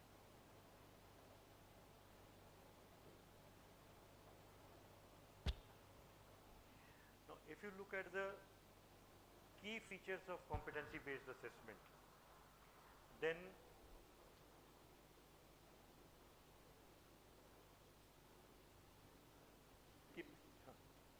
Key features of competency-based assessment include support the development of competence. Go slow. So it's not just about pass-fail. So what it has to do, it has to help the student in developing competency. And what is one key factor which helps the student in developing competency? Feedback. So feedback is a very important critical component of competency-based assessment. So please keep that in mind. So competency-based assessment is not only about pass-fail. It is not only about saying 40% or 50% or 60%. It is about helping a student to develop competence. Okay? Organized around content domains rather than test formats. So each competency is a combination of? Skill and attitude. So that means just assessing skill alone is not enough. You also have to assess knowledge around that skill. Did you get my point? See, for example, you want to assess, can a student perform lumbar puncture? Traditionally, what you will do, you will ask him to perform a lumbar puncture, and that's it. But you also need to assess his knowledge of anatomy as relevant to lumbar puncture. You also have to assess his knowledge of biochemistry as relevant to lumbar puncture, and so on. So you have to include multiple things in the assessment. Next. And value quantitative and qualitative information. That's one of the very crucial things. Many of the things in competencies, professionalism, ethics, empathy, you cannot measure objectively. And so if you focus only on objective assessment, then many of the things you are going to miss out. And a lot of many people believe that some assessment is always better than no assessment. Okay? Even if it is subjective, doesn't matter, have it. Because assessment conveys to the student what is important. If I assess professionalism, even though it is subjective, but it conveys to the student that it is important. And fortunately, the marks of the formative and internal assessment now don't get added to the summative. So it makes no difference. But if you leave out professionalism simply because it is subjective, then you are telling the student it's not important. So whether you learn it or don't learn it, it's all right, which is not really right. So don't focus only on quantitative information, include qualitative data as well. And lastly, merging summative and formative functions to support the learning. so it's not only one formative means format. See, what will happen is that you call your students, come, I will give you feedback. How many will come in your class? Very few. And if you have only summative, there is no learning. In summative, what happens? They try to hide their weakness because it makes a difference in their marks. In formative, it has no teeth, so they do not want to come for that. So you have to maintain a balance between formative and summative. So nothing wrong in having the same assessment provide both the functions. And in fact, if you look at the current trend of formative and internal, it is actually doing both. Is it formative or summative? Internal assessment what?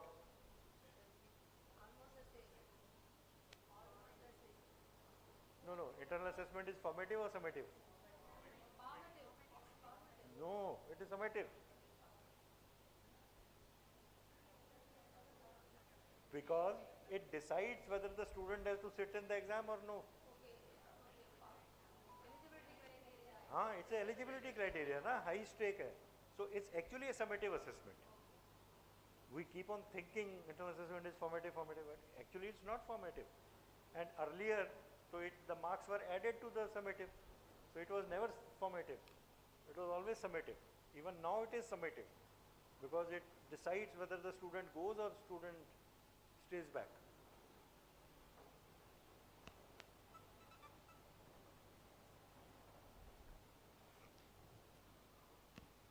Just give the mic.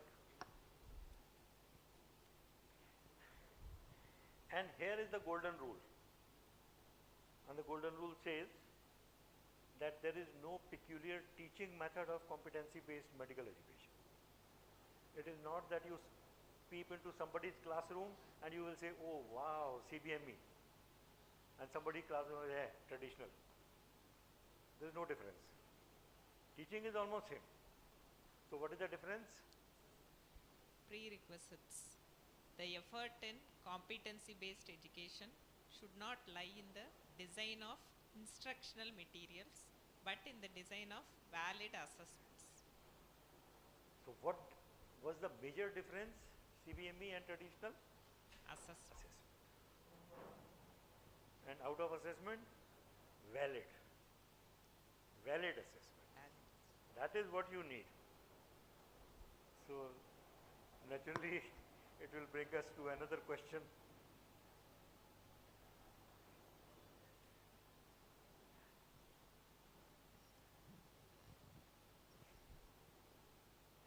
Don't Google and write.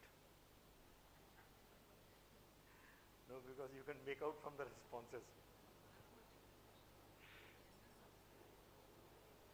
So what is validity in assessment? You people must have done basic already, no? So all these must have been taught in the basic course.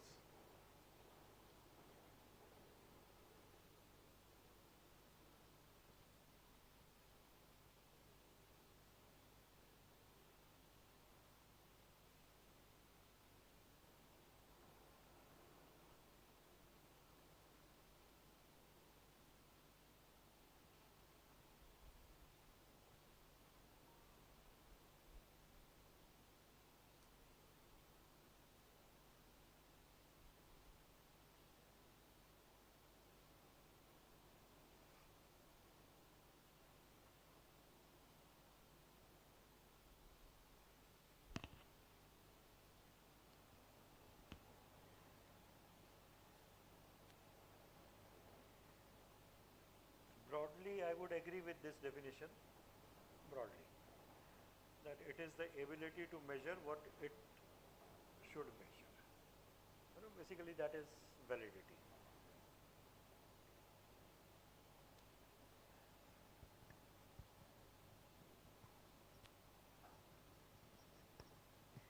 But concept of validity is fast changing. And what is the change? Validity in assessment. Evidence presented to support or refute the interpretation of assessment data. Now, mind the words. Validity is evidence. And it is about the interpretation of assessment data.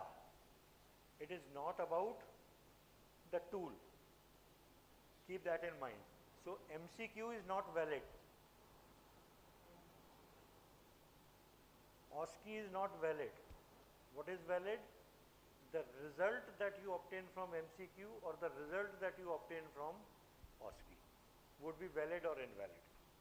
Evidence. So tools are never valid or invalid because it depends on how you use them. Tell me a valid tool for measuring weight. For measuring? Weight. Weighing machine. How would you measure weight validly? Calibration. Weighing scale? With weighing scale? With a weighing scale, isn't it? Yes. But can you measure gold on a weighing scale meant for trucks or vice versa? No. You cannot. Standard. So same way, it is MCQ is not interchangeable like this. So it depends on how you use it for what purpose. So keep that in mind. So just by saying we are using MCQ or we are using OSCE, therefore we are valid, is a wrong statement. So what you write in the question is more important than the format of the question. Okay? And in this definition, if you look, you would also notice these 4 points. Now, one of the important point is implication. Implication means you certify a student as fit. He is fit to be a doctor. Are you willing to get operated by that student?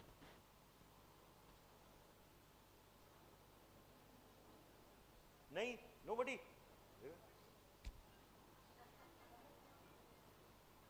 We are not willing to be operated by our student, but we want the patients to be operated. That is validity. So what is the implication? If we keep on certifying students like this on MCQs, then will it affect the healthcare? And remember the definition of competency based. What is competency based?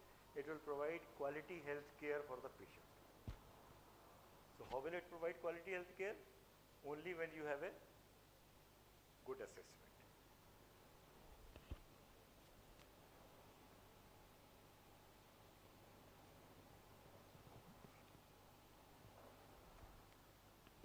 What can lower the validity?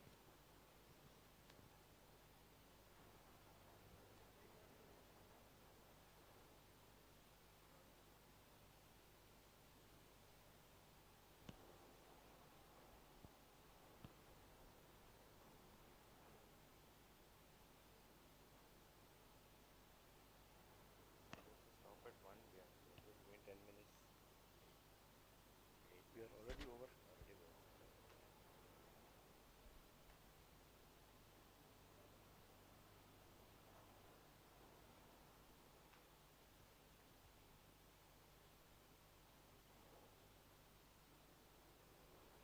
What else can threaten validity?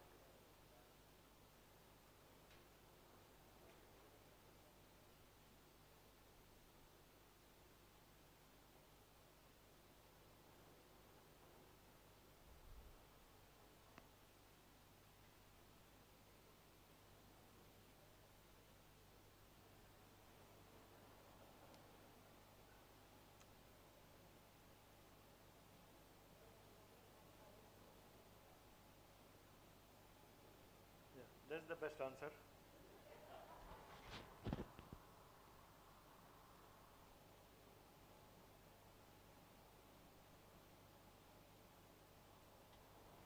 basically two things.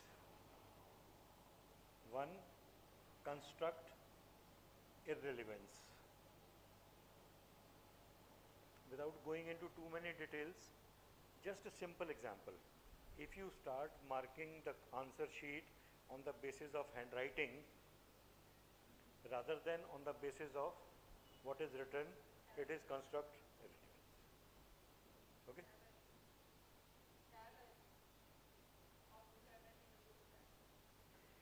When you are taking practicals and if you start giving marks on the basis of the gender of the student, then it is constructed. This is a very simple day-to-day example. Okay? But there can be a whole lot of other things. You want to ask about the normal functioning of the heart, but you start asking about physiology of brain. So it can be a problem. And second is underrepresentation. That means instead of completely covering the topic, you ask only for a very small part. And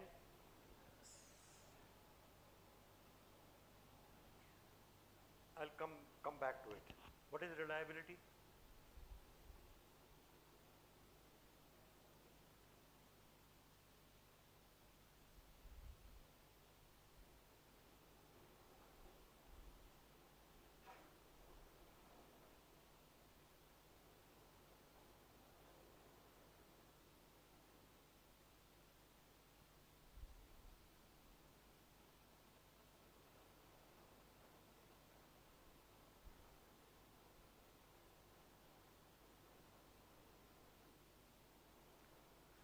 So most of us feel reproducibility of the results is reliability. Okay. Now you go as an external examiner to some other college and the local person says, see, we will give every student 6 marks. Reliable ho gaya? Are we reliable? No. So reproducibility is not reliability. What is reliability? Dependability. I am just reminded of a story. Dr. Venugopal. Heard of him? The first cardiac transplant surgeon. He was the director of All India Institute of Medical Sciences. He was to have a cardiac bypass surgery. He could have gone to any institute around the world, or he could have called any surgeon, in fact, for that matter, who would have come and operated on him. But he insisted that he will get operated by his own student. That is reliability. None of us were willing to be operated by our students. He wanted his own student to operate. That was reliability. So reliability actually comes from reliability. Don't read it reliability, read it reliability. How much you can depend on your assessment.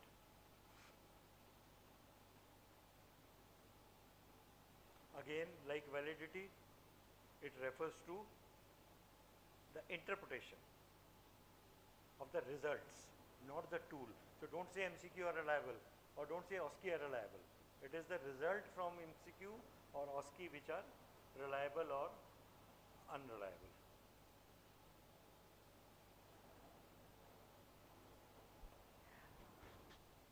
Now, like validity, these things can actually lower the reliability. And what are these? One, unrepresentative sample.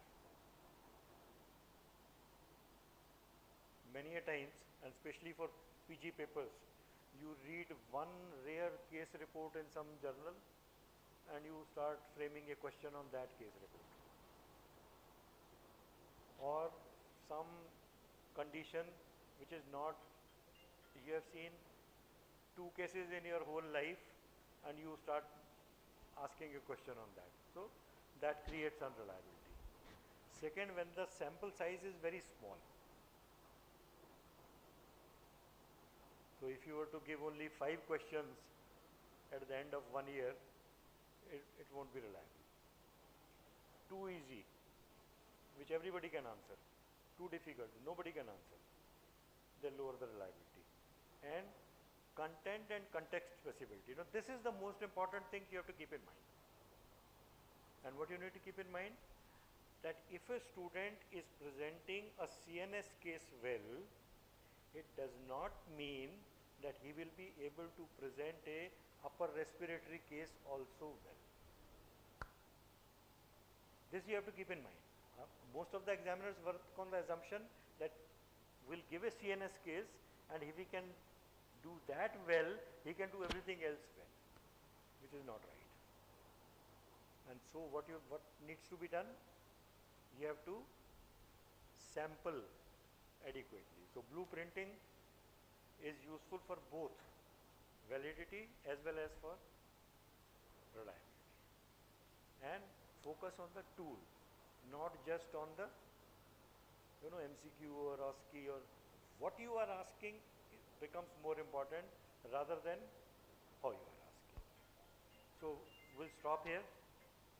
Feel free to ask any question or clarification to me or to Dr. Swami.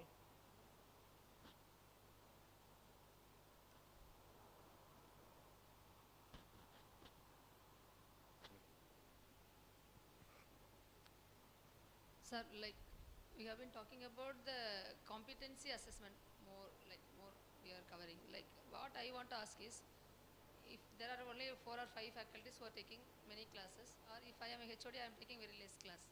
But then I want to make that less class also be more educative, let the students learn more. But how do I assess that I have taken effectively in that class, at the end of the class? How do I assess the students so that they have received the expected level of information that I want to deliver? At the end of the session, it may be a knowledge session, cognitive or a skill level. But at the end of the session itself, I want to judge whether I have effectively delivered the content. So how do I do that? Actually, based on your objectives, what you already said before taking the class. Okay, sir. That I have said, I put it in the slide. At the end of my class, you have to do all this. But how do I know that? By giving feedback. When I do the test, I give the feedback. When they write the test or when they do the skill, I give feedback. Okay, but I want them to give me the feedback that how much I was effective in letting them learn. So you ask them. Ask them informally, you can ask them. No, how effective are you? Sir, just asking answers doesn't mean that. No, not answers. Critical Not answers. thinking. You ask them how was the assessment.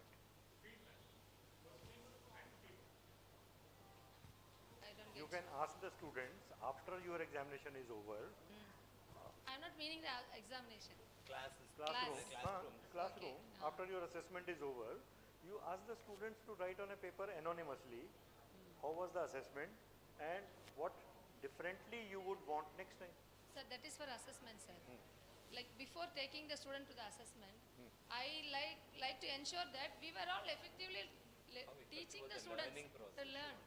See, that learning. Okay, so that whether I am incapacitated in some way or whether I am very effective. How to get that information? See, okay.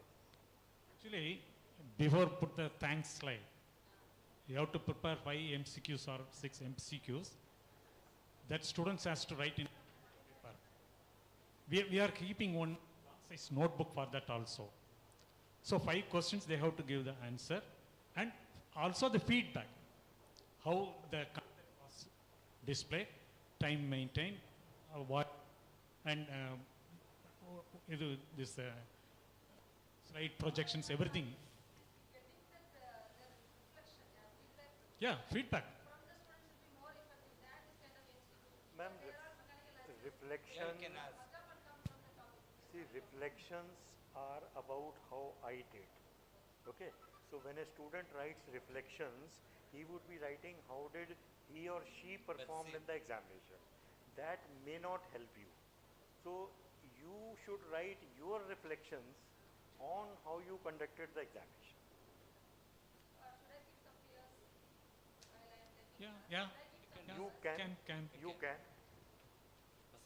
Something like you can put which was the most important one point you learned from that particular exercise what you did, or which is the most one muddiest point what you had which has not been resolved in that, something like that you can, because we have to evaluate it. That's very important. Getting a feedback is very easy, we can get papers, but we have to evaluate it and correct it off, or we could say, okay, fine, I done well. So we must make it very crisp to see that. So when we get a response of such things, then we know, okay, this point went in well, this point which I have, though I have stressed well, it has not gone, it's still unclear. So we could work on it more. Yeah, we can. 5 important points you have to raise, whether the students are able to answer rightly or not.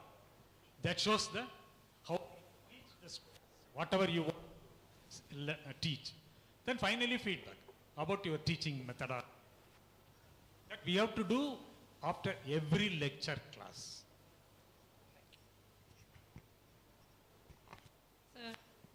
Actually, we are conducting assessments like formative assessment, summative assessment, components are there, SDL, everything I'm getting a feedback in a note and I ask them. And I find out people who are not doing better. So I ask them, what is the problem? I personally, madam, I'll improve next time.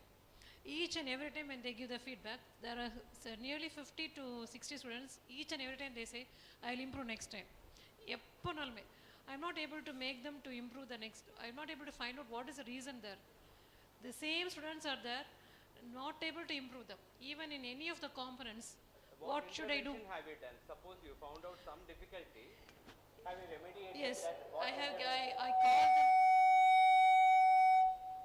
I call them personally, all of them we call them personally, or we meet the mentors, everyone is there, we ask them to study, we give them questions, but still each and every exam when I get the final marks, these same candidates are there and they write the feedback also, madam, I'll improve the next time.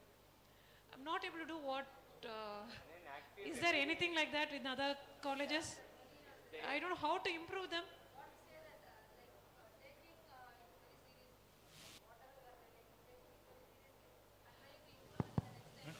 Madam, this is a universal problem.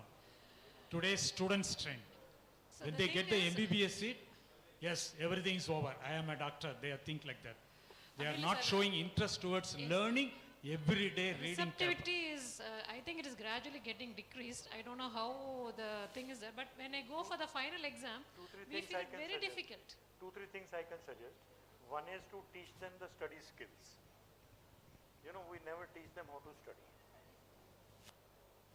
No, there's nothing, I mean, I'm not joking. Teaching study skills is one of the very important components of the student's preparation. Otherwise, what they do, start from page 1, go on till the last page, and they'll say, I read it 10 times, I read it 50 times. But reading is one point. What has it gone inside? That is important. And for that, you need to have good study skills. And there are some lot of good skills one needs to master so that you can make out good points from them. And then even preparing for the examination also requires some skills. It's not that you have read a book so you will be automatically able to answer the questions as and when asked by the examiner. So this teaching the student, and that is where the role of the mentor comes. A discussion with the mentor, how you study, what is the process you follow, what things you want to be changed. So that is what discussion between the teacher, mentor and the student would probably help you out.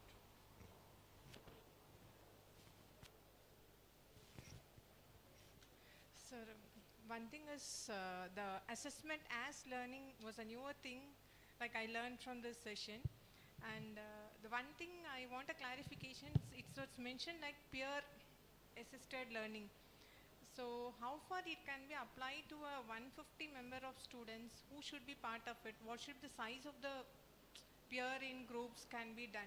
Because during the COVID, we did one group as poster and one group as seminar.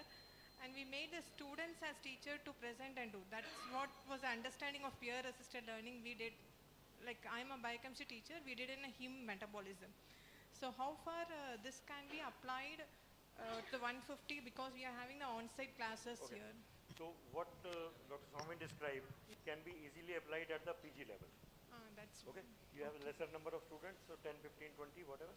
so it can be easily applied. For the undergraduates, what we used to do is to give them a assessment in the classroom and then circulate the answer sheets, making sure that you are not having the answer sheet of someone else who has your answer sheet.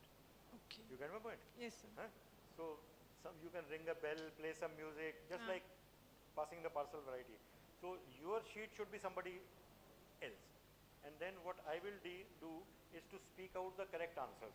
And based on that, the students would mark each other's answer sheets and they will get back their own answer sheets and then they will know what is right, what is wrong. Like pre and post And test. What we do in kindergarten, no, ma'am, the dictation we take, no, we just change the papers, similar one. At the same time, you know, they will also get to know what is the answer which the other students have written. You know, sometimes I write in one particular way, another student may write in a different way. So they get exposed to a different way of answering one particular type of question. So that's how you can easily do it. It's not very difficult. Thank you, sir. We So have actually tried all these stunts, if I say. Yes, sir. So one more thing, I need a clarification. What is the difference of programmatic assessment and formative? Programmatic is entirely different, ma'am. Internal and formative as Programmatic is mainly for high stake one. It's a very long. It's a ongoing. It's a long process one, which includes daily assessments, continuous assessments, your formative, your internal, summative, and followed by summative. The entire record goes to a committee. It could be a competence, some committee who reviews the entire process. It's not because nowadays exams are snapshot. What you do on the exam day decides you prove or improve, pass or fail. Whereas programmatic is not like Husserl said, when he is good in CNS, he may not be good in CBS case. But we certify that he is good in all, which we can't. Same like sir used to give an example. When you skip a signal, the policeman comes and gives a chit. You pay a fine of 500. Suppose you commit a murder. What does he do? It's like he knows that you have committed a murder. Does the same police come and give you a fine of 5 lakh rupees, okay, and put you in jail? No, it goes to a trial. There are evidences, multiple evidences, 2 and 4 are taken, and then the judge, he makes a decision because it's a high stake. So whenever we let it pass, the final thing, it's a high stake exam, so it has to be multiple assessors, multiple times, multiple tools, and then we did. Can it be made? Sorry, sir, I took your example. Undergraduate teaching, like we are not doing the programmatic assessment. It's just I'm asking a clarification. We have 150, but we know the out of 150, like 40%.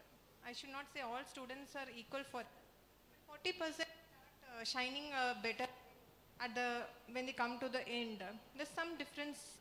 Whatever in the standards they are picking up and coming. So if they are maintaining the portfolio, can the student's portfolio can be made at the end course for a particular student. So that becomes an feedback for the coming year students as an encouragement for the learning. I mean, have it been tried out? Ma'am, what you are saying is all right. The only problem is that we have to first agree at the national level about utility of portfolio and programmatic and this and that and all that. Because programmatic assessment, for example, is highly subjective. So because the feedback what we are giving is not... So being subjective, it means that if you are asking a student you don't deserve to go to the next class, then you can be challenged. And how do you defend yourself? So these are some of the issues which need to be settled and sorted out. So therefore, wherever programmatic assessment is being used, those countries have already modified the educational system in such a way that they don't challenge the decision of the school in holding a student because the programmatic assessment said like this. We are not at that. Our students go to court at the slightest provocation, you know. So it will become very difficult for us. And unless we reach that level of maturity, I don't think we should be really experimenting with those kind of things. What we should do is, whatever we are doing, do it with more sincerity and follow the basic concepts of assessment. That's all. Thank you so much.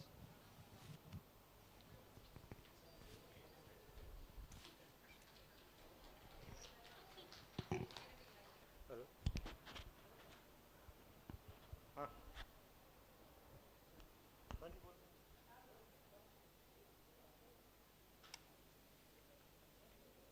हाँ दे दो करें मैं तो बाहर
So good afternoon. Hope everybody had a good lunch and welcome to the post-lunch session. So it is on curriculum integration, bridging basic sciences with clinical training. So we have an esteemed guest today, Dr. Nachiket Shankar. I am privileged to welcome him. He is an esteemed academician and a passionate teacher in the field of anatomy and medical education. Currently, he is the professor of anatomy at St. John's Medical College, Bangalore, and heading the Department of Medical Education, as well as the convener of the Nodal Center for Faculty Development. He holds multiple advanced qualifications in medical education as an MSc in MSc as well as a postgraduate diploma from KLE University. He earned his MBBS from Bangalore Medical College and MS Anatomy from CMC Vellore. He is an active contributor to the medical education reform in India, especially in the areas of 8-COM implementation, formative assessment strategy, as well as competency-based education. His educational research has been widely published in reputed journals such as the Southeast Asian Journal of Medical Education, European Journal of Anatomy, Biomedicine, and Discover Medicine. He's co-authored the textbook of anatomy and physiology for nurses. Now the current 3rd edition is actually in circulation. And Nambava's Principles and Practice of Pediatric Nephrology and St. John's Toolkit for PG Wellbeing. He is also served as a reviewer for the Cunningham Manual of Practical Anatomy. And his recent research focuses on innovative teaching methodologies, team-based learning, mind mapping, and simulation-based training. With the blend of anatomical expertise, educational leadership, and scholarly output, Dr. Nachkar stands as a pillar of academic excellence at St. John's and in the wider medical education community. Over to you, sir.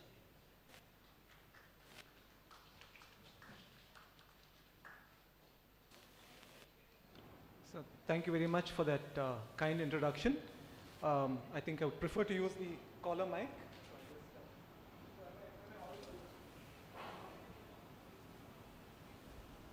Am I audible? Am I audible? Yeah. So thank you very much, sir, for that kind introduction. And like the previous speaker said, it's a real honor for me to be here, and I thank the management for inviting me. And it's a real privilege, and I'm also very nervous because we have the doyens of medical education right in front of me. And we have Dr. Sanjeev Lewin, who happens to be my mentor.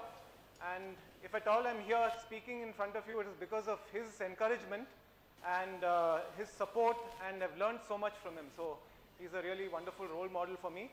And Dr. T.S. sir and Dr. Charaka sir were my teachers when I did my Masters in Health Professions Education, so I'm deeply indebted to them.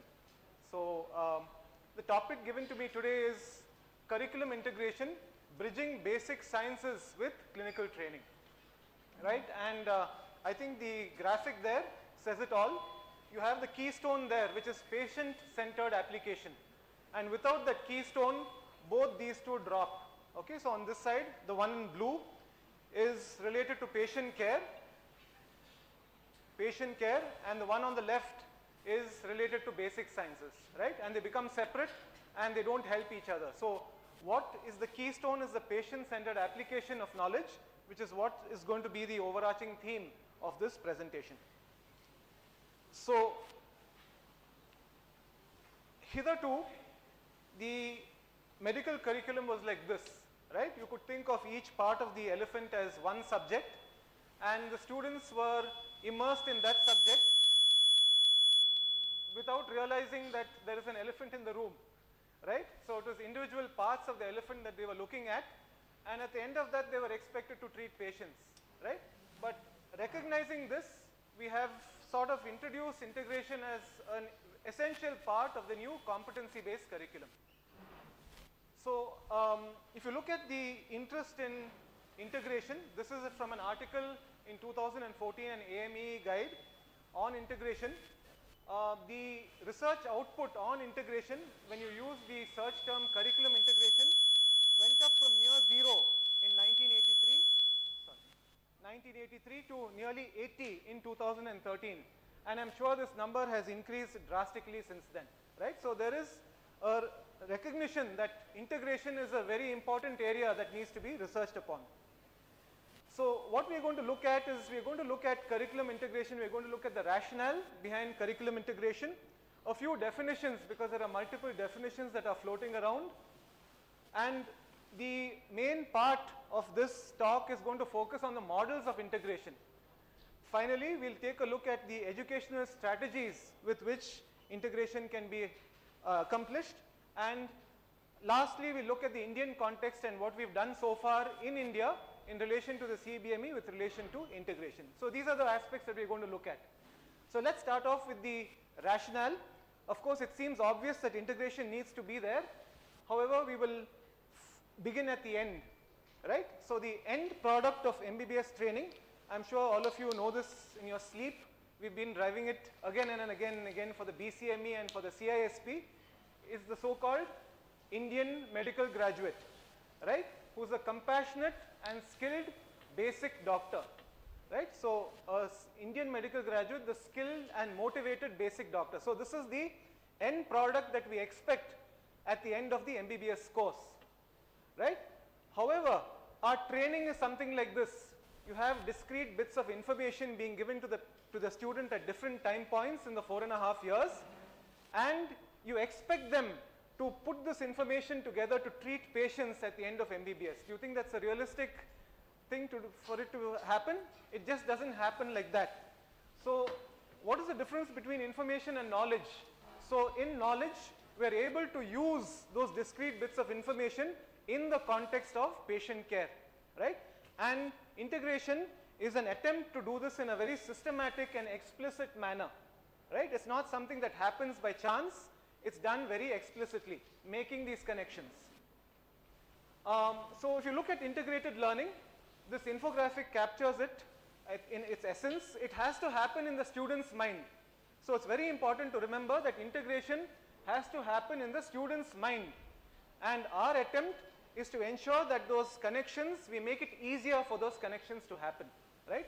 And that's the whole purpose of an integrated curriculum. And the rationale behind integration is that it is easier to retrieve and use information when it is combined in meaningful ways, right? When you combine information in meaningful ways, it is better remembered and more easily used. So a little bit about the neurobiology. So you have the hippocampus, which we know that it's used for recent memory traces, and in order for it to actually be embedded in the memory system and for it to be able to be used, it has to go to the medial prefrontal cortex, right? And then you start making associations between those discrete bits of information.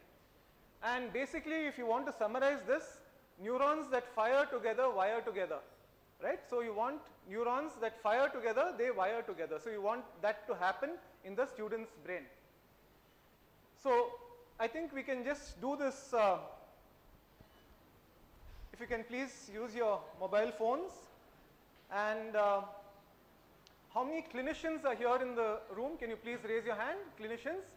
And of course, many of you have, all of you have done some clinical work or the other. So please answer this. I'll just enlarge it. Yeah.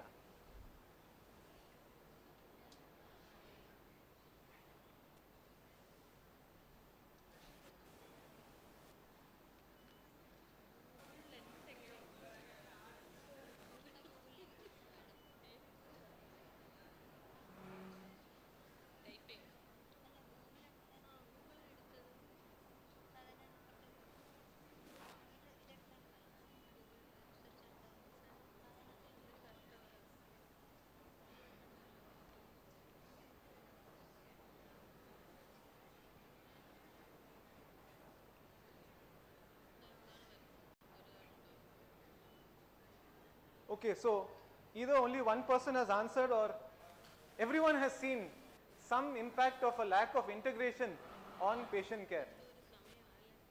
How many of you have been able to answer it? How many of you? Okay, so many of you. So there's not a single no, right? So there's not a single no. So that means we have all seen or experienced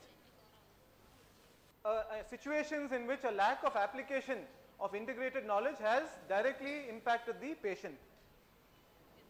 So I just move on.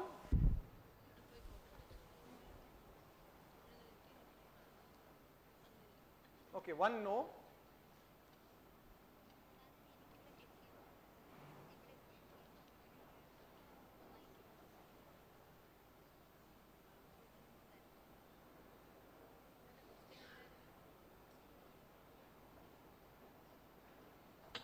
Okay, so we will now come to a few definitions, and as a student I really hated definitions because as it is we are nervous for the Viva, and as soon as you go and sit for the Viva, the first question is define, and then everything goes completely blank. So I have a real inhibition towards definitions. However, it's important we know we are all on the same page when we say what we mean by integration. So the classic definition was proposed by Hardin in 1984, where he said that integration was the organization of teaching matter to interrelate or unify subjects frequently taught in separate academic courses or departments, right? So this was the definition, classic definition proposed by Hardin way back in 1984, and it is self-explanatory, right? So we are trying to organize teaching matter to interrelate or unify subjects that are taught separately. And a more complex definition of an integrated curriculum was put forth in this AME guide, and this is the focus of this session. Is an integrated curriculum is a fully synchronous transdisciplinary delivery of information between the foundational sciences and the applied sciences throughout all years of a medical school curriculum, right? So this is much more than the original definition proposed by Hardin, right? So here it implies that it is explicit and systematically done as part of the curriculum. The key words are highlighted: fully synchronous, transdisciplinary, bridge between foundational sciences and clinical sciences, and throughout all years of medical school. So keeping this definition in mind, let's look at some of the models that have been proposed for integration. Again, these have become very well known amongst medical education circles in India because we do it as part of the curriculum implementation and support program. So we are all familiar with this term called horizontal integration, where you try and interrelate the content that is done in a particular phase. In this case, for example, we could say anatomy, physiology and biochemistry, right? So we try and interrelate these three subjects in the same phase. It's called horizontal integration. Or we could have vertical integration, where we have subjects from different phases which we try and link together. That's called vertical integration. And how do we do these? There are many ways to do it. The more common ways are you have topics, common topics, like for example hemoglobin for physiology and biochemistry, or it could be organ systems. You could have a system based, right, like the respiratory system, cardiovascular system, or it could be case based, in which you have case scenarios which help us to integrate either horizontally or vertically. The other vertical integration, this was again from a paper in 2009. The traditional curriculum was H-shaped even in India, right? So you have years of basic and classroom teaching, and then you have clinical practice, which are somewhat completely separate. The assumption is that this will be used for clinical practice, but there's no deliberate attempt to try and interrelate them. If you look at the Z-shaped curriculum, H to Z, you can see that at all stages you have some amount of basic science, and at all stages you have some amount of clinical science, right? Of course, the proportion varies. If you look at the, let's say year 1, there is a small amount of clinical practice embedded into the basic sciences, whereas when you go to the final year, there's a lot of matter related to clinical practice where you bring in a little bit of basic science as well, right? So from the H-shaped to the Z curriculum, H to Z.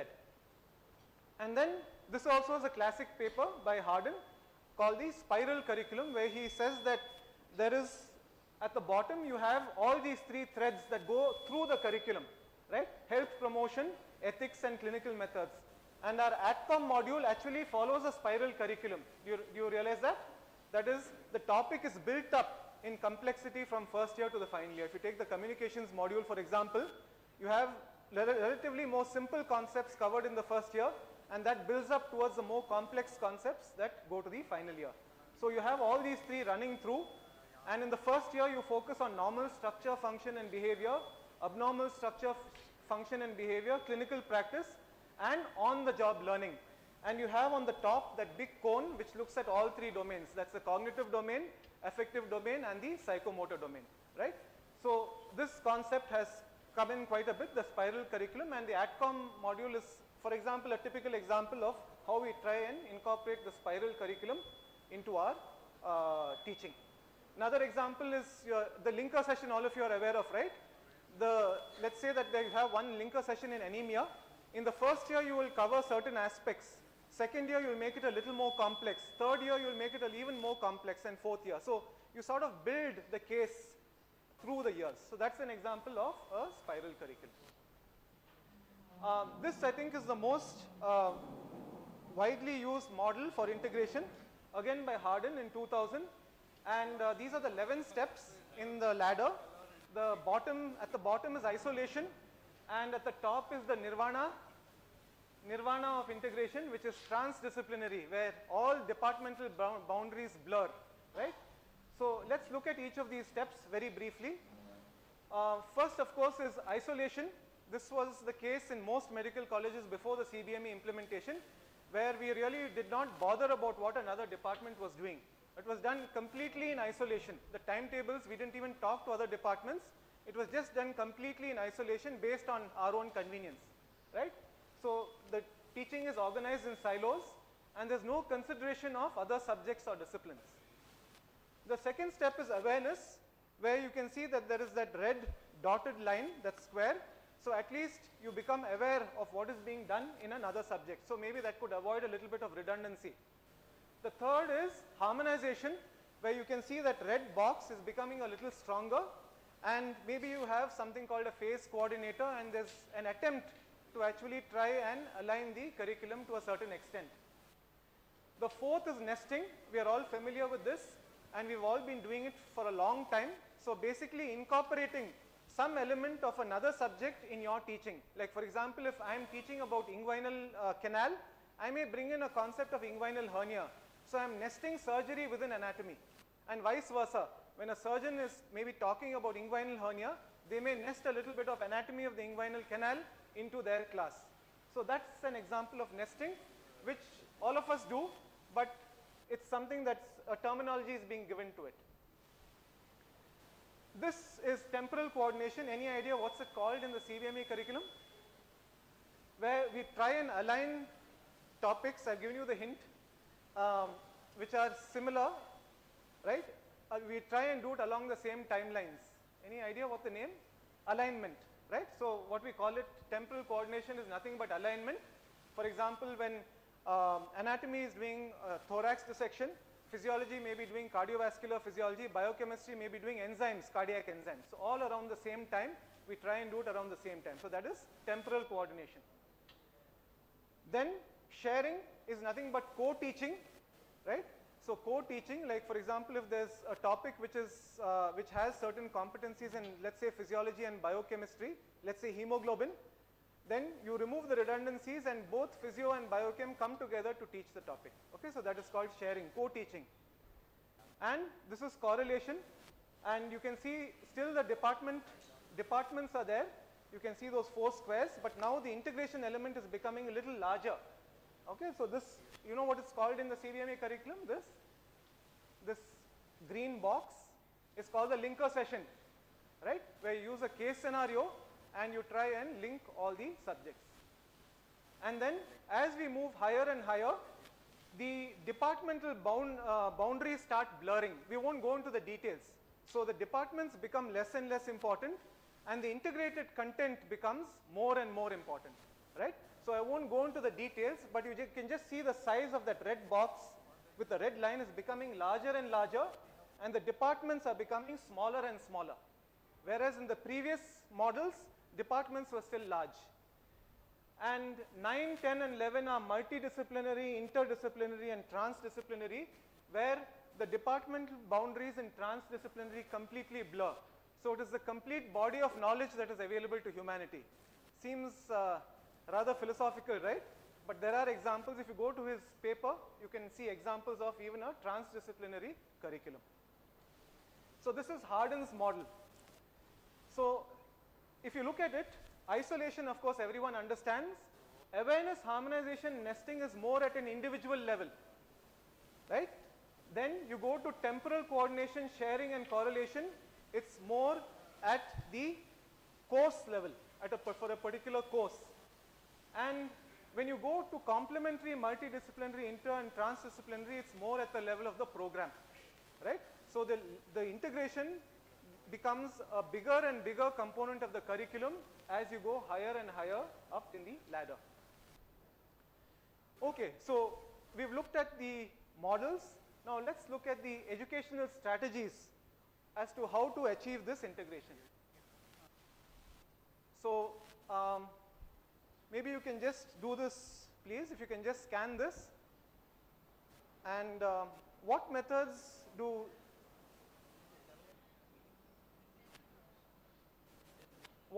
you use?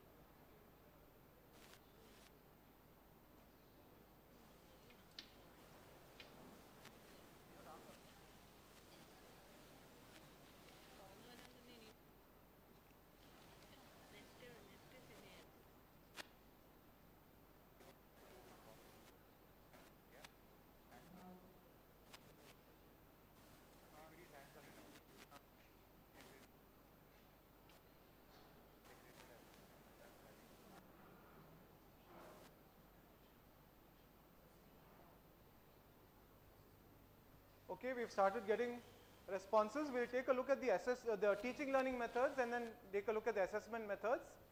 So lectures, okay. Vertical and horizontal, okay.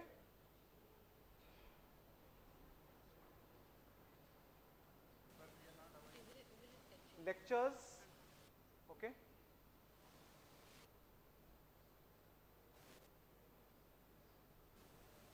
Interdisciplinary.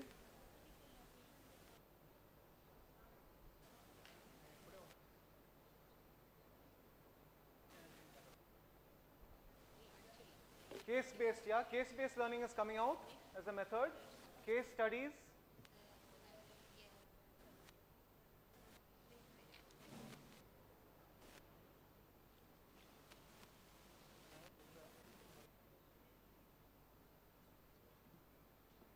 Problems, okay. Fine. So these are some of the methods that have come out. Let's look at the assessment methods. Small group, linker, that's good. More and more are coming. Seminar, excellent.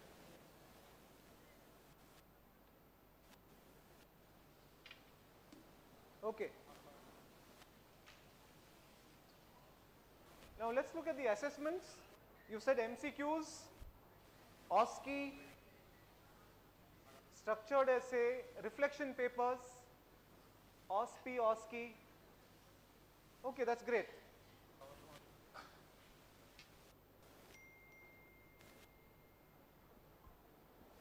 Fine. So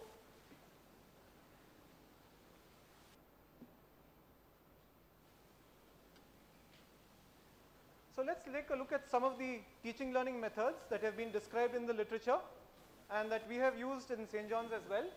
All of them have these two components, right? Any method that is used for integrated teaching and learning will have these two components. At some point or the other, there will be a complex real life problem which the students have to engage with. And the second thing is there will be a collaborative approach.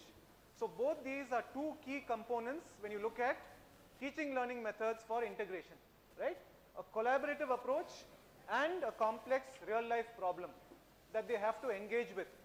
But the nitty-gritty of the methodology varies, right? And it's beyond the scope of this session to look at the nitty-gritty of the teaching learning methods, but almost all these methods will have these two components. So let's take a look at these methods. Flipped classroom. Some of you said lectures. So if you flip the lecture and make it a flipped classroom, you could encourage integration. So what is a flipped classroom? Any idea? Homework becomes classwork, classwork becomes homework. Traditionally, we take a class which is fact-filled and we give students homework to solve problems, but we just flip it. So here we give information to students beforehand and use the classroom session to solve problems. In this case, it could be a case scenario. Second is case-based learning. So basically, we have a well-designed case and we ask higher level questions. And the questions are very important when you do case-based learning. It's the why and the how questions, right, that we need to ask that will help students to connect the preclinical or the phase basic sciences with the clinical sciences. Third is team-based learning. Again, a very feasible method for a linker session. It's a very detailed methodology. I won't go into this, but those of you who are interested can look this up. Team-based learning. It has a very specific connotation, right? There's a very specific process, but it will have complex real-life problems and it will involve a collaborative approach. Problem-based learning. I think ma'am took a workshop on problem-based learning. It is probably one of the best methods to encourage integration, right? Again, the only thing is it's a little time consuming and you require the facilitators for the groups, right? So you may have some logistic issues, but in terms of integration, it is one of the best methods if used well. And project-based learning. You can give your students projects to do in which they have to link things together. So these are some methods that can be used for integration. However, nesting can be used with any teaching learning method. Would you agree with me? Nesting can be used with any teaching learning method. You can nest some other subject into that teaching. Okay, so that's something that we must think about and deliberately nest clinical or basic sciences into our sessions, right? So this is about the teaching learning methods. Coming to the assessments, I think this is so true even now, maybe more so. This is Sir William Osler. It's really nice that one here and one here, both are William Osler, right? We make the examination the end of education, not an accessory in its acquisition. The student is given the impression that he is in the school to pass certain examinations, and I am afraid the society in which he moves grinds this impression into the soul, right? So the assessment is just a tool for him to become a good doctor, right? And we need to keep that in mind when we look at integrated assessments. So scenario-based questions, you said MCQs, essays, short essays. If we include scenario-based questions, automatically the student will be forced to integrate, right? To connect bits and pieces and provide the answer. So how many of you are using scenario-based questions? Can you please raise your hands? Yeah. So that is a very powerful tool of integrated assessment. Concept maps, right, is another nice mapping, is another way in which you can assess students' ability to connect. And this is an example of a concept map about coffee, right? So it's basically a concept map about coffee. It talks about how coffee can be made, about caffeine, what the effects of coffee are. So in this one picture, it tells you a lot about coffee, right? So like this, imagine for disease conditions, the student can create concept maps. You can ask them to create concept maps. The third is mind maps. This is an example of a mind map. So you have, let's say, anemia, and you look at the different types of anemia. It's like from the center, you have branches going out, and you can create, it's more pictorial than the concept map. So it's very picture based and it's very graphic in its nature, graphical in its nature. So this is the mind map. And then, how many of you make it a point to ask why and how questions during the viva or during a long case or short case? Very important. So keep that in mind, please.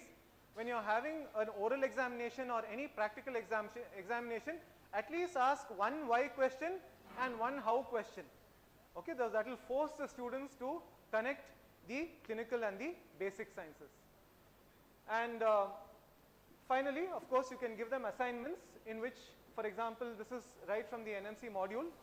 So they could submit an assignment on a particular content of the curriculum in which they are forced to link the basic sciences and the clinical sciences. So these are some methods of assessment of integrated assessments. Finally, we'll end by looking at the Indian context. Pre-CBME, this was the scenario, right? Let's say that this was a topic related to blood or anemia. ANAT would do something in the first week, biochemistry in the third week, physio in the second week, and that would continue through the course. So everything occurred in isolation, right? Departments didn't work together. But post-CBME, what has happened is, this is the suggestion, right? That there will be 80-20, in the paraclinical 60-40, and the clinical 20-80 integration, just like that Z shape. And as a result of this, we are focusing on these four now, right? In the CBME curriculum, we are focusing on these four steps of the ladder: nesting, temporal coordination, sharing, and correlation, right? Other word for correlation is linker. So after CBME, at least we are trying to align our timetables to make sure that similar topics across subjects are taught around the same time. So this is alignment. So we are trying to align the content. Second is post CBME, there is a deliberate attempt to do nesting. Nesting is a very powerful way of integration, both horizontal and vertical. So it's more explicitly stated, and we are trying to do nesting in a very deliberate manner. And finally, we are trying to link things together, right? We are having the sharing and correlation, we are having the linker sessions. So we are trying to use case scenarios to link concepts, right? So a lot has changed post CBME in terms of our understanding and our implementation of integration. However, there are certain challenges that are ahead of us if we really have to have an integrated curriculum. First and foremost is the curriculum overload and time constraints. This is a real problem, and unless we address this problem, there are no easy solutions. But one solution that is very, very important is for departments to talk to one another. It's very important for all departments to talk together when they are framing the timetable. And in fact, it would be good if you can call clinicians into, when you are framing the first year timetable, please include clinicians as well, right? I'm sure with a lot of departmental crosstalk, we can reduce this curriculum overload and sort of, to a certain extent, circumvent the time constraints. Second is faculty resistance. The first thing when you tell faculty, oh no, not one more thing. I'm already doing 100 things. This is the 101st thing on my plate. Okay, so overcoming faculty resistance is a big, big issue. And of course, the departments are still siloed. We are still very, very focused on our own departments, very blinkered in our views. So we need to have a more expansive view. And we need to incorporate integrated assessment methods. I think still we are lagging behind in this. Have you seen the new CBME assessment, in which you have the integrated topics and 4 questions have to come from that? So to a certain extent, we are trying to address this through the new question paper format. And finally, of course, institutional support and faculty development are essential, and we need a much greater coverage of the CISP program and ensure that all faculty undergo the CISP. So with that, I end, and just to summarize, we looked at the rationale behind integration, and neurons that fire together, wire together, that's basically the rationale. We looked at certain definitions, Hardin's definition of integration and what an integrated curriculum is. We looked at certain models, horizontal, vertical, the 11 steps in Hardin's ladder, and which is the other model that we looked at? Do you remember? Spiral, the spiral curriculum by Hardin. Then we looked at certain educational strategies. Most of the educational strategies have complex real-life scenarios and collaborative efforts in order to integrate. And the assessment tools also have to be ensure that the student is required to link things together. And mapping is a very underutilized tool for assessment. It can be used. And last but not the least, we looked at the Indian context, and a lot of improvements have occurred with the new competency-based curriculum. but there are a lot of challenges that lie ahead of us, which I'm sure if all of us work together, we can overcome. So thank you very much for your patient hearing, and if there are questions, I'd be happy to answer.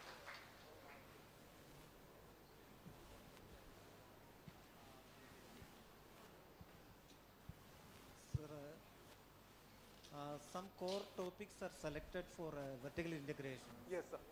Anemias, ischemic heart diseases, like that. Some 6 core areas. Six, yes, sir. Okay. So it's 30% or 20% of the lecture hours is converted to integrated. So I think what they are saying is as much of alignment as possible, and not more than 20% of the session should be linker sessions. So, but as much alignment as possible and not more than 20 as linker, because linker sessions are very resource intensive, sir. Yeah. So I think that's why they've restricted it to those 6 topics. Okay. And like we said, it should be like a spiral curriculum. So it increases in complexity as we go from year 1 to year 4, though the same topic is done. So thank you, Dr. Shankar, for the lucid and informative session. So as a part of CBME curriculum, we are practicing both the horizontal and vertical integration. Let us make more lively sessions. Okay. Thank you very much, sir. Thank you, sir. Thank you very much. Thank you. To felicitate the resource person, Dr. Nachiket Shankar, sir, and the chairperson, Dr. Rajan Ji, sir, I invite Dr. Alex Edward, Professor, Department of General Surgery. Welcome, sir.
Moving ahead with session 4, assessing professionalism and ethical competencies in medical students.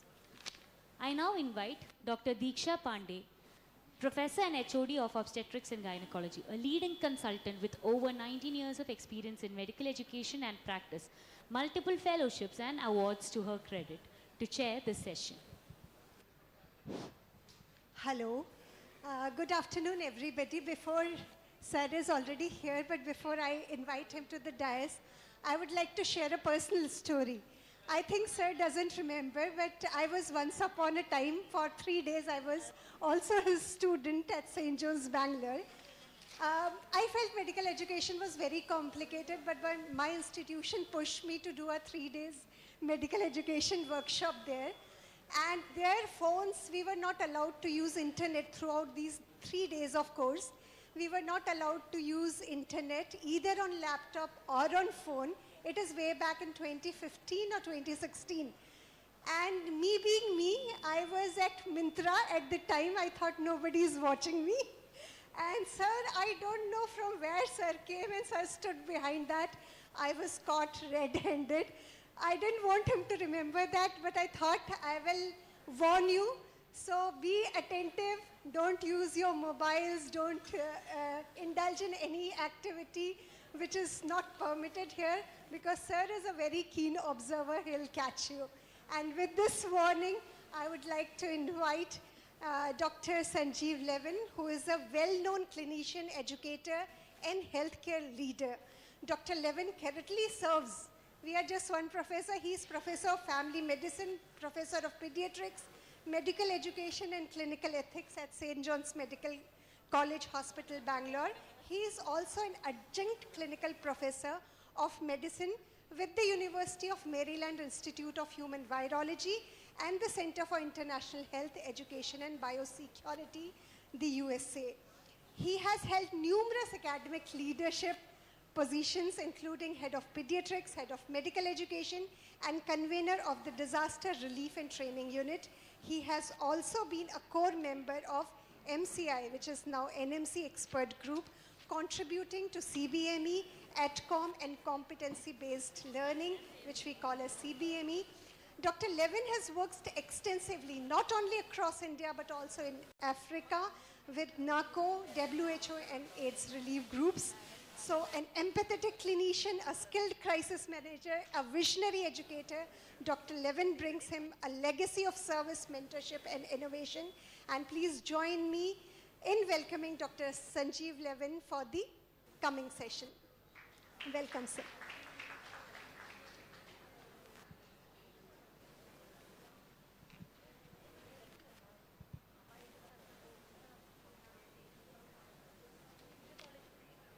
Check. So thank you very much for that most unethical presentation and description of my career. I'd like also to note that this is most unethical to have a second talk post-lunch, post-Nachiket, given to me instead of the workshop. So I'd like to thank for the second unethical issue. And finally, kindly point out anybody on your tables who took a second share of the payasam today. Please point them out. Point out the other person, not the person who took it. Only 3 guilty people. So thank you very much for the hospitality and the invitation. Glad to be here. I had 2 options: to give you boring slides and talk for about 45 minutes, or I was asked to cut it down to 20 minutes so that the workshop would start on time. So given what Dr. Charaka is indicating from his seat there, I obviously have to finish in 20 minutes flat. So thank you very much. This is on assessment of professionalism and ethical competencies. We will go through definitions because Nachiket hates it, principles of assessment, criteria, what is acceptable when you're deciding what is professional and what is not professional, what is the framework for assessments, what are the instruments we have available, and a focus on workplace-based assessments, especially when it comes to ethics and professionalism, looking at the setting of the assessment. So when I ask you what is an assessment, according to me it is simply a judgment of someone's ability to perform a certain job. And we all agree that assessment, which is a session which I love to take, is king.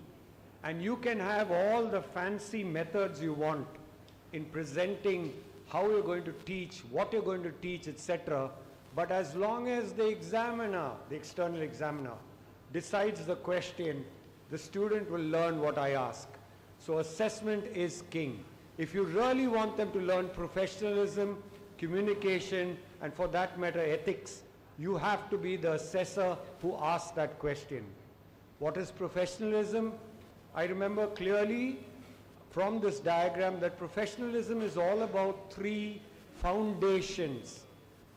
The person who has an ethical and integrity-based education, who's able to communicate and is competent in his or her field of medicine, and with 4 pillars which hold professionalism up, one being the search for quality and excellence, humanism, accountability, that is social accountability, and of course an altruistic feeling makes a person truly a professional, and therefore that defines professionalism. The principles of ethics we heard already. We know that it includes beneficence, do good. We know it means non-maleficence, do no harm. We know it means justice, being fair to all concerned, and finally autonomy, respecting the patient, respecting the team, and therefore respectful communication. What are competencies? I won't go into competency versus competencies and all that definitions, but in my book, competencies basically are required to fulfill a professional role. We have MBBS graduates who come to medical school to become clinical doctors initially, with all due respect to the biochemistry friend I made little earlier. The professional role, one of the professional roles of an MBBS doctor is to be a clinician. To achieve this clinical role, one needs to have competencies. And to achieve those competencies, there is a degree of cognitive domain, skills, and attitudes required to become competent, and all these competencies leading up to the ability to perform the role. And it's important to remember that assessment of cognitive domain of the heart, that is attitudes, and of the skill, which is psychomotor, does not necessarily equal an assessment of competencies. The principles in assessing professionalism therefore are very clear. Assess early in MBBS, frequently and continuous. Look at various perspectives. Take multiple sampling of cognitive, psychomotor, and attitudes. Assess using multiple methods, quantitative and qualitative, written and clinical. And most importantly, go to the workplace and observe behavior of students and graduates to decide assessment. Not forgetting that formative assessment is vital in professionalism and ethics, because you don't become ethical like me on the day you were born, unlike y'all. What criteria makes an assessment good? I like this little equation because it's got maths, and I hated maths, but it's all about reliability adding on to validity with an educational impact, a feasibility and acceptability, which finally decides an assessment's utility going forward. Reliability, we all know, is do we hit the target at the right place constantly, consistently at a particular place. But we need to remember there is validity. Do we hit the target consistently, but on target, right in the center in the bullseye? Truly measures what it meant to measure? Or do we review the process of improving that? The educational impact is impact of assessment on the learner, because it is the heart of the hidden curriculum, irrespective of the objectives written down in the curriculum. One must remember that there are issues of feasibility when it comes to cost, and doctor-student ratios become very important when you look at formative assessment of feasibility and acceptability. The ease of implementation and the acceptability by faculty. If the faculty are not involved, and for that matter, if the student is not involved and doesn't accept it, you're going to be finding it very difficult to teach and assess professionalism and ethics. And it's all about that going forward. So how do I decide whether I am professional or not professional? Is it based on a normative assessment where I compare myself to an individual's performance and it's relative to my peers? Fortunately, my class of 1981 was a terrible batch, and we all therefore are highly professional according to us, because we were compared to our peers, that our own classmates. However, if it was a criterion batch, a reference assessment based on people in this audience who are highly ethical and professional, I would find myself below the standard which was predetermined and set. And therefore, I did not achieve the essential professional skills or ethical skills to pass that particular exam. And therefore, it becomes important, because this is the predetermined standard. Miller's pyramid will keep coming up. Knows how, shows how, does. And when you look at professionalism and ethics, it is obvious that the novice probably becomes more professional, more ethical, hopefully, as he goes up the ladder and becomes an expert. It could be that I know the facts, I recognize the potential unprofessional or unethical behavior. I may be able to demonstrate it in an OSCE where I'm very polite and very observed in an artificial situation, or I may be totally different Sanjeev when I am beside my patient, taking money, getting cut practices, and even staying in resorts. When you look at the authenticity of this entire system, you see very clearly that you can check the basic knowledge by using written MCQs. You can look at case vignettes to discuss whether the student understands or knows how to recognize and deal with situations which are unprofessional, unethical, but to show how we need to give scenarios in OSCEs, preferably, usually simulated, and finally, the best advantage of a workplace-based assessment is you're going to watch this doctor behave in the ward, behave in the outpatient with patients, and that ultimately decides, is Sanjeev professional, ethical, or like Nachiket, unprofessional, unethical. We'll talk about that later. Instruments, therefore, we have are written, and we also have workplace-based assessments and portfolios. And I will focus on workplace-based assessment. And when you look at it, it's all about direct observation in a realistic setting. Fragmented views taking place, context differs. It could be different contexts under different stresses where a person behaves unprofessionally or professionally, and it's mainly a lot of formative assessment and feedback. Similar to the mini CEX, which we all know about, there is also a PMEX. And in this PMEX, it focuses on professionalism, where it assesses attributes of reflection, of doctor-patient relationship, time management, interprofessional relationships can be assessed, and it's all formative, because professionalism and ethics is all about role models, role modeling, and formative feedback. Of course, one may look at the mini CEX, and there are mini CEXs which already have elements of professionalism, or you can look at the PCEX, which I've already distributed, where you look at professionalism per se. Of course, it is well known that the peer rating or the patient rating a doctor or a nurse or a student behavior with or without him in training assessments, a minimum of 12 ratings taking place is very authentic, especially if it doesn't matter if the peer is chosen or allocated. Of course, there are issues about whistleblowing, and it's best to collect this data anonymously. Multi-source feedback, 360 degrees, taking feedback from different type of people that the doctor or the graduate or the student deals with. And it's useful for reflection.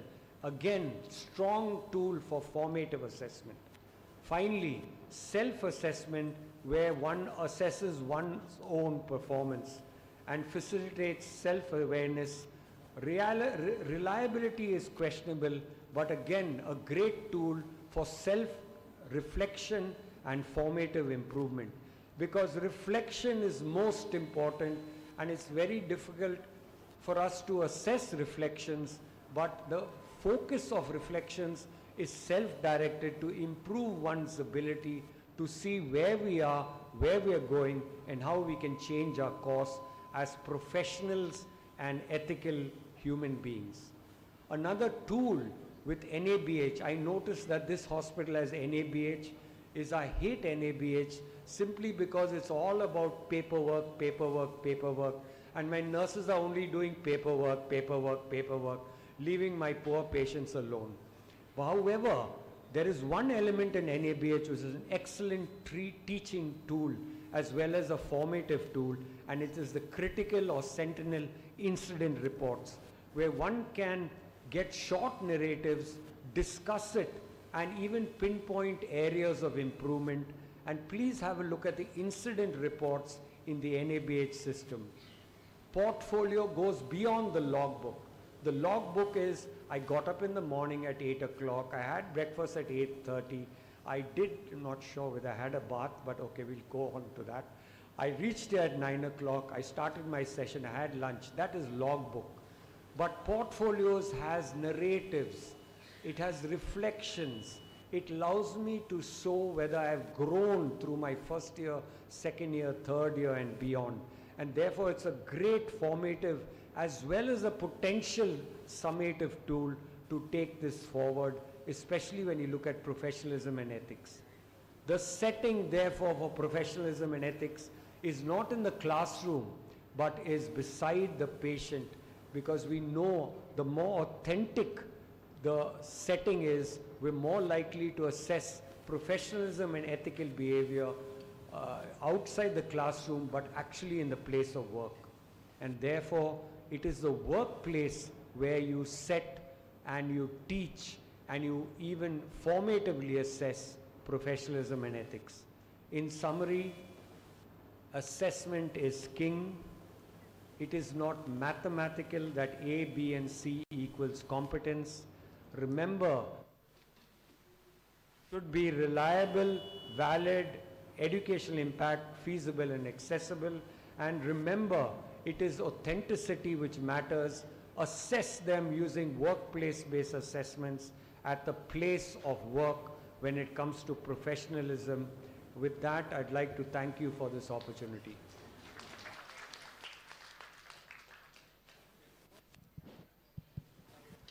I think, sir, it was a wonderful power-packed session. Finished in, I think, 15 minutes. You finished it before 20 minutes. And I think we were all awake because we were thinking what subtle joke is coming next. So post-PISM session also, it was a wonderful session. Thank you so much. To felicitate. Gift girls. To felicitate the resource person, Dr. Sanjeev Levin, and chairperson, Dr. Diksha Pandey, I invite Dr. Nagendran, professor and HOD of biochemistry.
Thank you so much.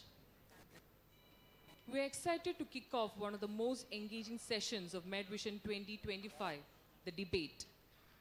Traditional learning, with its deep-rooted methods, have produced generations of successful professionals, and now CBME, with its learner-centric, outcome-oriented approach, aims to create knowledgeable and competent doctors. But as we all know, both has pros and cons. Let's discuss this vital topic of CBME versus traditional learning, revolution or evolution in medical education. We have two insightful teams with 3 speakers each. First team, we have Dr. Priya, Associate Professor, Community Medicine, Dr. Lisha, Assistant Professor, Physiology, Dr. Suhaina, Associate Professor, Pharmacology. Second team, we have Dr. Nirmala, Professor OBG, Dr. Rajan, HOD and Professor Pathology, and Dr. Beffin, Associate Professor Emergency Medicine. We have 2 rounds. First round for 3 minutes and second round for 2 minutes. The moderators will be Dr. Thomas V. Chacko, Dr. Marina Thomas, and Dr. Tejendra Singh.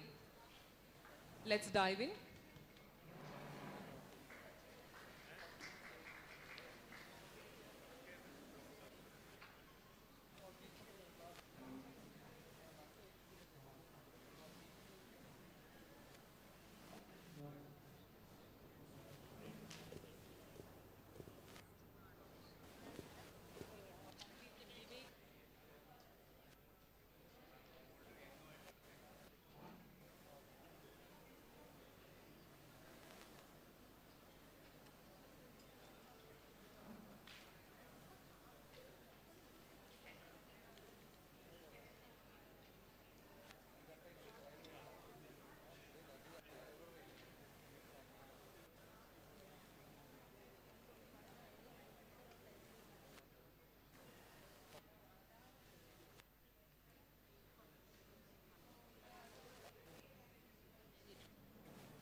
Good evening, friends.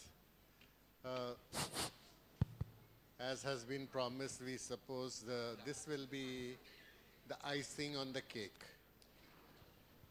Everybody has been tired listening to endless sessions and all. Now we enter an interesting phase of an opportunity for the faculty to vocalize their concerns or satisfaction with what's already been implemented. So it's called face-off, but face-off only with arguments. And let's hear one from each side, the pros and cons of the CBME curriculum or the traditional curriculum, whatever you are speaking for. And you have in the second round, after one from each side has spoken, if everything has not been exhausted, the list, then we will have the second round building on what has already been spoken. And then we three musketeers here, we are going to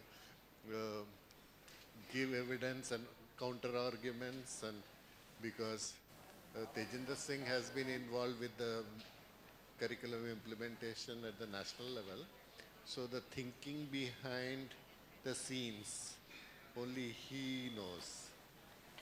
So we will have information that is privy to him, plus all the evidence that the literature gives. So without much ado, we'll start with the person on the right, the one with the mic. Good afternoon, everyone. So CBME... Be brief to the point. Okay. Yeah. CBME is actually not a new concept. CBME was introduced by the WHO in 1978. Since then, worldwide, it has gained recognition. It has been accepted worldwide. But it is actually, we are late to the parade actually. It has come to India only in 2019. So we have actually joined very late. And previously we had a curriculum-based medical education where you had a fixed set of, in physiology you have systems which you are supposed to finish off before the exams. So it was a very curriculum-based medical education. But CBME is a revolutionary new approach in which you are focusing on outcomes, a clinical outcome-focused approach in which, especially those outcomes which are directly applicable to patient care. So this ensures that the medical graduate that is passing out is adapted to or is expertly, trained to deal with real world scenarios that are existing out there for him. So we know as all, especially in India now, we know that this is not, as Dr. Arun said in the morning, this is not the medical world, or the medical hospital care is not what it was 10, 15 years back. Doctors are not gods anymore. So it is not a paternalistic attitude where you can go out and say this is the treatment option that is suited out for you. So we are forced, we have to take in the patient's point of view, we have to accept that, we have to factor in that. So CBME is actually a more, it helps you develop a more interpretive or a deliberative point of care can be dealt by the student. And so when the whole world moves forward towards that, there's no point in staying in the same place or not moving forward. So that is why, that's what I said, even the students, even the people who come to us, the public who come to us, they have a lot of information, like how Sir was saying, they're all Google MDs, they're all coming with a lot of information. So in order to counter to that, if we teach from textbook knowledge, if we teach from what is there in textbooks, that is ill-equipping the students to deal with such patients who come with all, Google MDs. So basically we have to learn them how to deal with such patients, how to deal with the information, the newer technologies that are coming up, the newer facts that are out there, they have to be made aware of that as well. And as teachers, as medical educators, it is no longer about being updated throughout just by attending CMEs or conferences alone. We have to update our teaching learning process as well. What worked 10 years back, 15 years back may not be applicable to the students of today or the students of tomorrow, because they learn much better from YouTube videos than from what we teach them in classrooms. So we have to update our teaching learning process as well. And we have to update our process in such a way that the students are equipped to become globally relevant medical graduates. And the case in point being that previously they were doctors, but when you train medical graduates and they go in for standardized exams like USMLE or PLAB, the stumbling block mainly for them is the communication skills or the patient care, when they don't know how to communicate with the patient. So that was a major stumbling block which will be addressed through CBME. Give a chance for... We represents the pre-CBME. Please be So brief. I studied in the traditional first MBBS, second MBBS and final MBBS. So the product of CBME is always said to be an Indian medical graduate. My question is, are we not Indian medical graduate? Who are us? Who are we then? We are also Indian medical graduate. Actually, we changed the healthcare system to this level. So we changed the healthcare system to this level. And coming to CBME, it's compressed the first MBBS, it's 1 year. Start with the foundation course, it's compressed the biochemistry, anatomy, everything. But even not a cutaneous nerve cannot,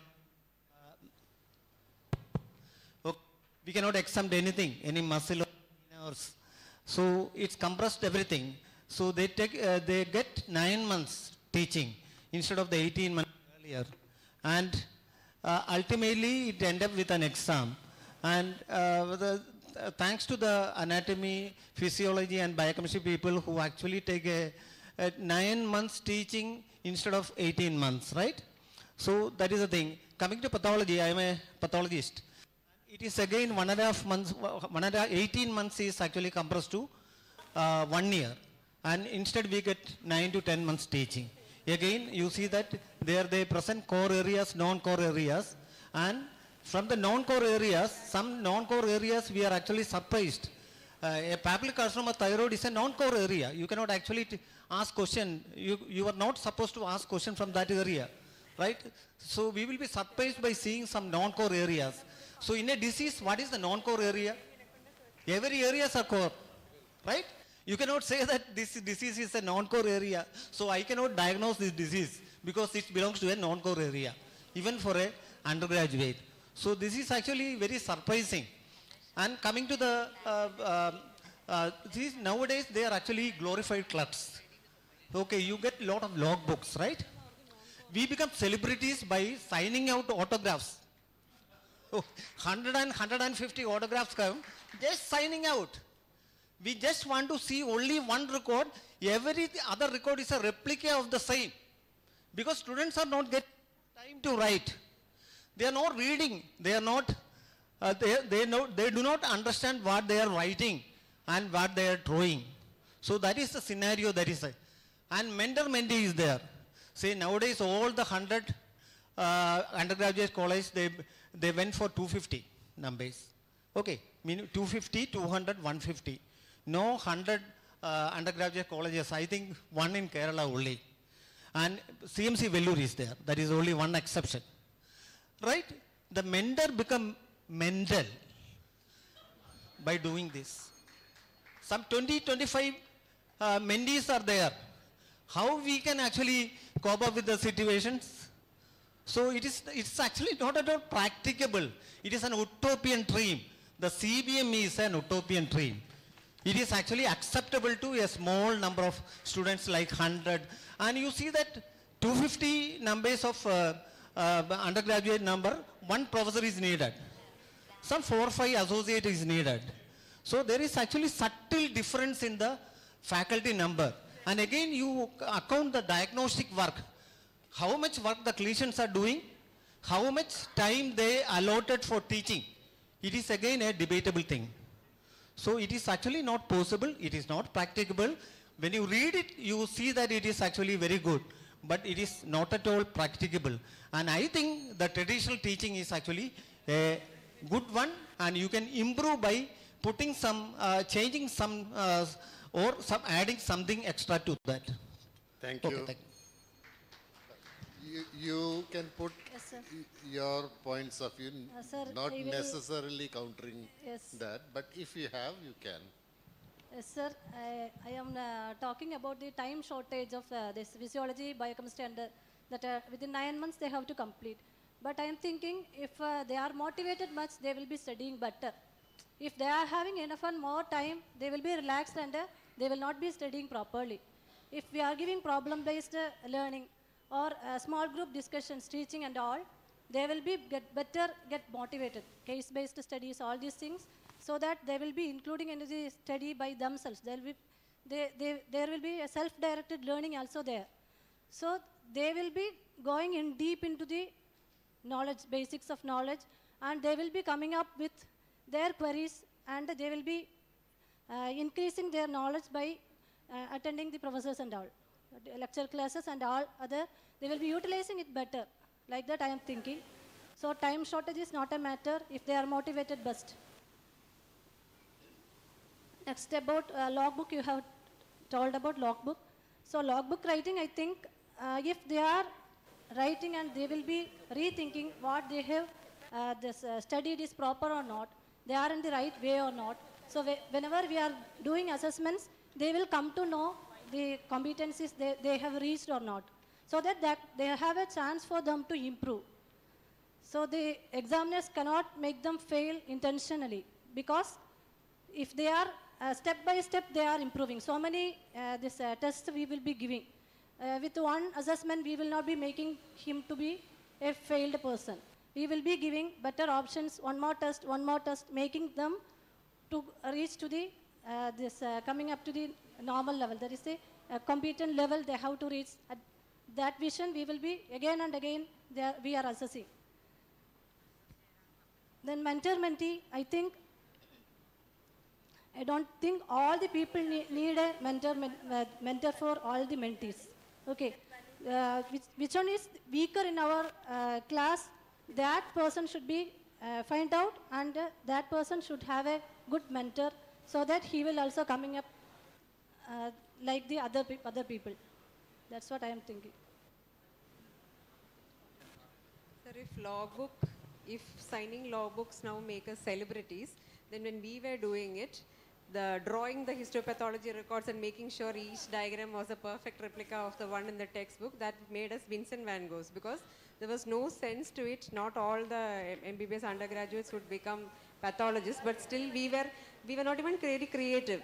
We never knew how to draw so well or write, color so well or anything. We were forced to redraw so many log books, record books and all that to make sure it was as perfect as how it was in the textbook. Even that was a pointless exercise. Now it seems like a pointless exercise. So these logbook issues are something that should be set out by the university, and that is actually it is being changed now. So these are all teething issues that have happened because CBME has rolled out only in 2019. So we are setting out, we are having more frequent changes happening. So it will ultimately in a long term, it will all be sorted out as it was before. Anybody from this group, any points to counter?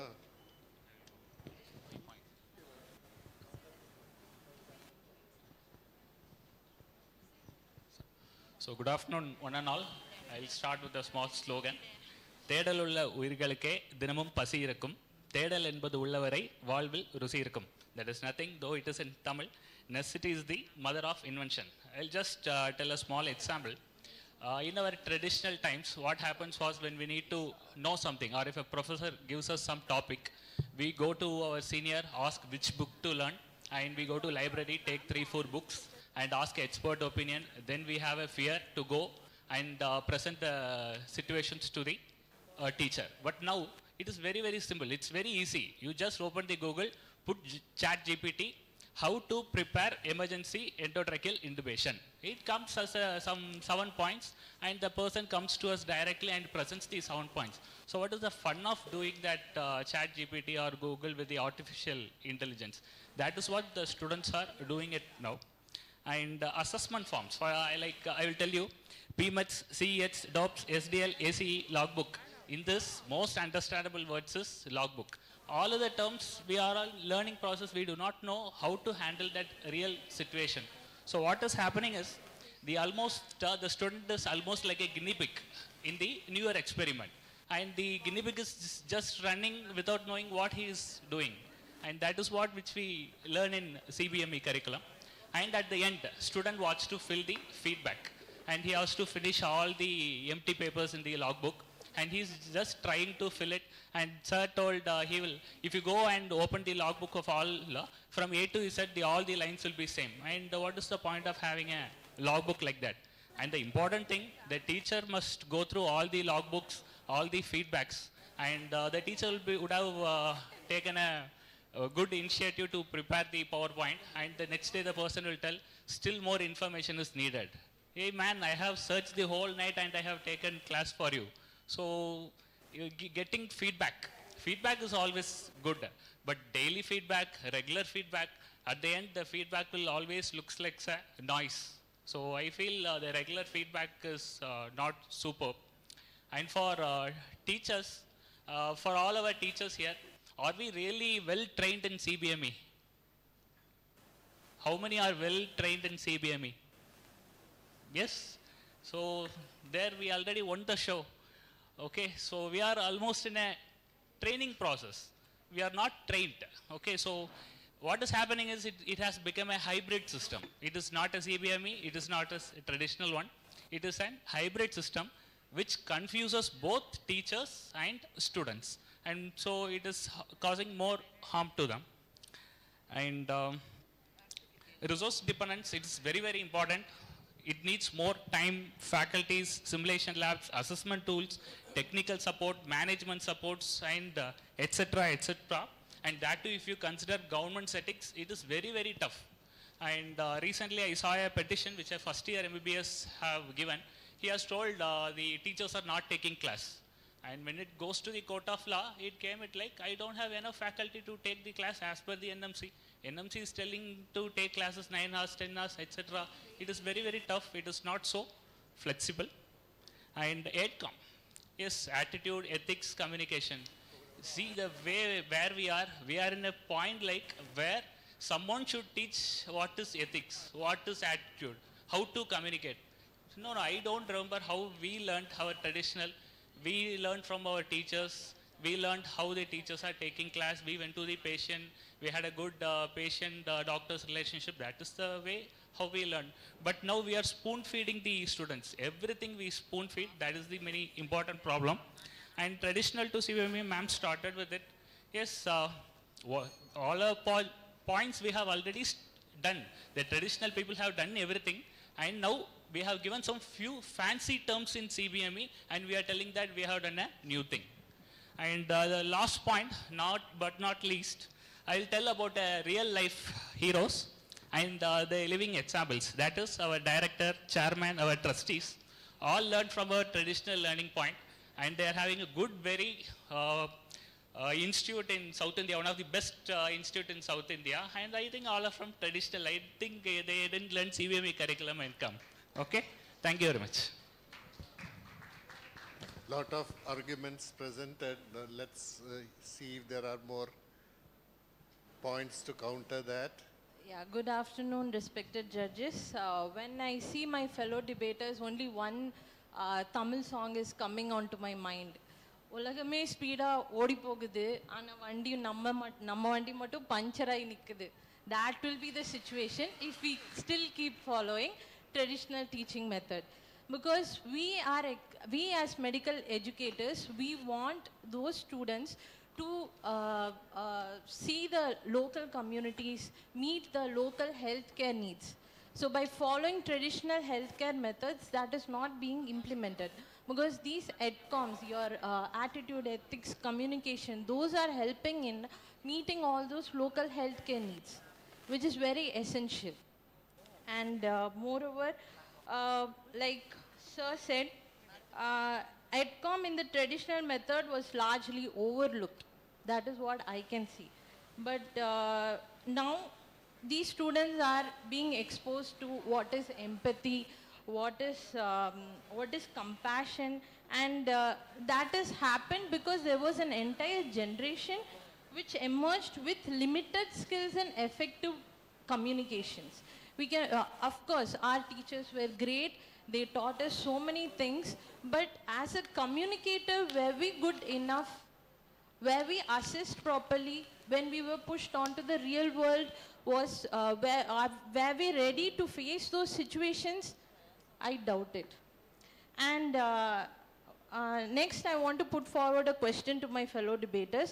Why is there a hesitation towards implementing CBME for our upcoming medical graduates?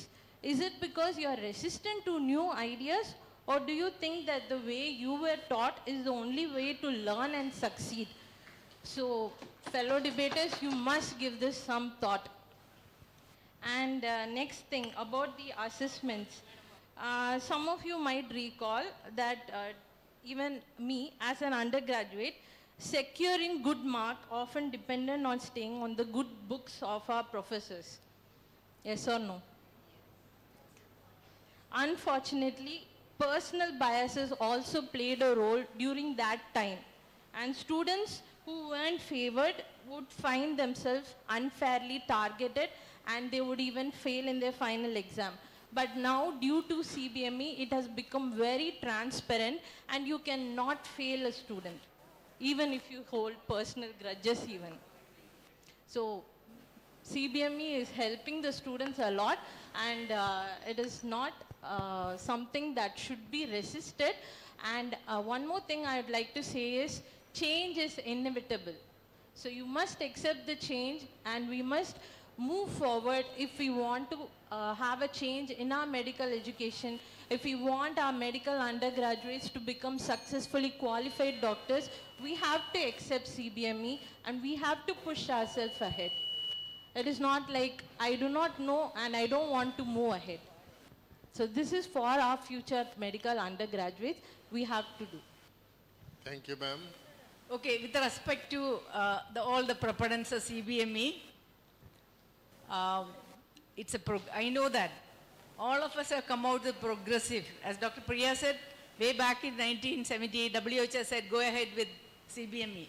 But why did people wait so long? And now you do that. In fact, if you look at it, said in theory it's progressive. But my plea to all of you is please open your eyes and see what's happening in our medical schools, across our medical colleges. We think that, okay, in principle, yeah, previously also we thought about we have a brain, we have a heart, and we work with hands, which now we renamed as cognitive, then psychomotor and affect. But to implement that, theoretically, look at that, what's happening with so many students and so much reflective writing. I won't go to all the points. One point I'll take. reflective time. Honestly, tell me, how many of your students, 150 students in a class, reflect and tell the topic in you? How do you say the reflective ability? One thing. Okay, then another thing is, actually, even though I don't want to repeat about and all that, my students, does it help you? Yes, madam, it is worse in your writing. That exactly is happening. And then, what about the student-doctor-teachers ratio? Do you think that we are really honestly doing our honest work as per what the CBM is dreaming? Introspect, self-reflect. My request to all the proponents of CBM is, please do self-reflection. We are teaching our students reflect. Why can't we reflect and see, are we on the same path? Are we on the right path? Are we leading our students in the right path? Another thing is, when it comes to this evaluation, if I look at the Tamil Nadu Medical, I am an OBGN, the question papers, painstakingly we have been teaching about the problem-based learning and other things. When I saw the question papers, oh my God, it's all just the rote memory technique. So there's a disconnect between, a lot of disconnect between what we teach, what the CBME says, and how we assess, and how the student reflects. Actually, what to me it feels, and on behalf of my colleagues also, it's the old wine, which is good wine. We put in a bottle, new bottle, but the poor bottle is so confused that he can't hold it. So please, my plea to the proponents is that open your eyes and see how best we can make our Indian medical graduate who is competent enough, which is compassionate enough, ethical enough. Thank you so much. Thank you for both the teams. Shall I take 1 minute? No, it's not a matter of winning or losing. Oh, okay. Okay. So you said it's always for a change. So you can change, but for a better change. Okay. It's not better. As okay. As madam said, it's an old wine. It works very well. Okay. So the logbook scenarios are actually very pathetic. And we have to sign some 40-50 logbook per day. Last moment they will come with the logbooks. Absolutely no time. So we have to sign it. So it is just for a CBME sake we are signing logbooks. And you see that how many students fail in an exam. 98% pass is there. Suppose you want to fail a student, he must not come for the exam. Otherwise, it's actually happening. It's actually all pass system. Nowadays, we are doing, even for undergraduate and postgraduates. So it's diluted the entire medical scenarios. So I am not against failing a student, but a student fail for a real cause, he should fail.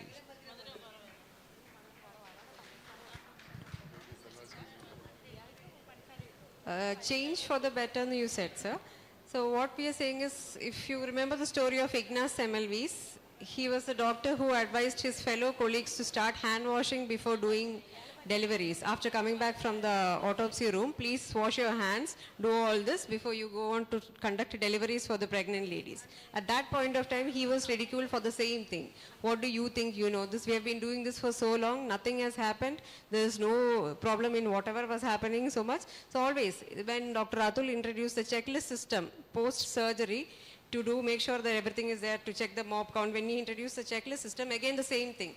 You start doing a checklist after you finish closing up the patient. It is just going to increase the time the patient and the team is in the OT. So all these were points which, this is all part of a change. The change, ultimately the initial part, there will always be muck-ups. I said, teething issues are there with any system. Even in 1822, when they started the first medical college in Calcutta, they must have had issues. They didn't have a curriculum to follow up. They might not even have had textbooks. There will always be teething issues when you start out with the thing. And the past 2-3 years, 2019 this happened, then COVID happened to us. The main reason why we were not prepared for COVID itself, I mean now if we have a pandemic of some sort, with all the pandemic module and all what we are teaching them, I think at least across all over India, there will be a degree of preparedness among the medical colleges and the medical students, because we all know what is their investigation. Everyone is well equipped with that. In COVID, what happened was, till 1.5 years, no one knew what to do with it. We all were waiting for someone from WHO to tell us what to do so that we can start implementing. It was only in Kerala that, few government state experts started out and they did it. Everyone started following their example. So that itself highlights a lack of awareness about pandemic management, about this is all limited to a few centers of excellence all across India. You have AIMS, you have JIPMER, you have all these places. But all over, what we are aiming for is a more standardized approach to all over India. So we just don't need only the centers of excellence in North India and South India to be the top-notch centers. We want every medical graduate coming out from every medical college, whether state or private, to have the same standard. That is the ultimate purpose of the Indian medical graduate and the CBME curriculum that we are following. Yeah. And hopefully it will be so in another 5 to 10 years when we smooth out all the glitches in the system. Hopefully it will come out to be the same. Yeah, handwriting somebody proposed, but now we are in the era of evidence-based medicine. We look for evidences and proof for that. So please open your eyes and see if there is an evidence to say that your system now, the way it is being implemented is the best. Or is there an alternative way? Is there a better way? So we shouldn't blindly follow, blindly be supportive of that. See what are the gaps, loopholes, and how better we can make a better intermediate graduate. Thank you. The purpose of this session was to bring out the positives and the critiques that are prevailing, and of course there are ways to overcome already. It's a work in progress, and so it will take time. I invite Dr. Tejinder Singh to give his comments. The debate part is over. Now it's clarification and the way forward so that all hope is not lost. Thank you, Dr. Thomas. Although he tried to trick me into saying that I am privy to some information and I'll probably share it here, but I'm not going to bite his bait.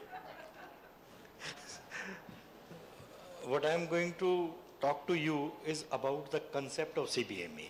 I'm not talking about the MCI or NMC curriculum. See, there are two issues. Even in the debate, I think there was some mix-up. What we should be discussing is, number one, is CBME useful? And number two, are we implementing it well?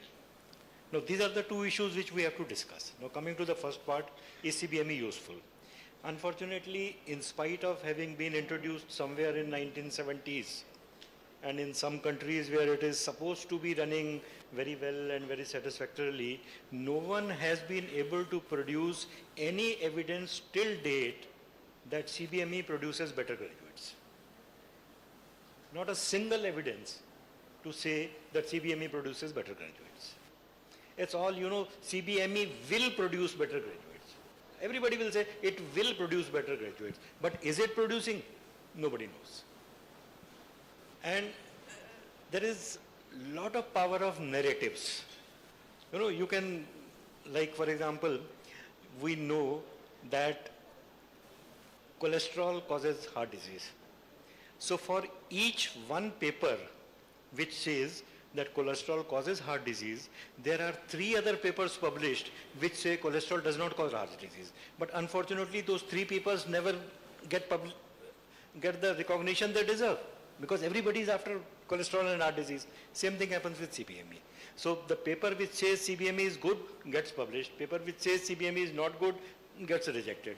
So we get only one-sided picture of CBME is very good, very good, very good, but nobody has actually given any evidence so far that it is producing a better graduate. That is one. Now second, about the issues which this side has raised. What I feel is that these are all implementation issues. Now 150 students coming, they are copying from each other, not coming on time. I don't think this is an inherent problem with CBME. This is a problem with implementation. And that has to be sorted out at our own level. I don't think we should be blaming the curriculum or the system or NMC or MCI or anybody for that matter. No, if we cannot be strict with our students to ensure that they come to us and get the logbook sign on time, then probably it's our issue, our problem, rather than being the CBME's problem or the curriculum's problem. I was just looking at some papers when I was told that I have to be in this kind of a debate. And in fact, what caught my attention was one chaupai, and I hope you will be able to understand that. This is in Hindi from Ramayana, which says, Jaki rahi bhavna jaisi, Jaki rahi bhavna jaisi, Prabhu Murat dekhi tin taisi. You know, the way you think about Lord, the Lord comes in the same shape in front of you. Same thing happens with curriculum. You think of CBME as something very good, you will produce good results. You think of it, oh, what a tiresome job to do, you will work like that. And if I add a little more, then it is like an arranged marriage. Now, there is no point of finding faults with your spouse. You have to live with it. You can't divorce it. So, better look at ways and means. That you have to. You can't do anything else.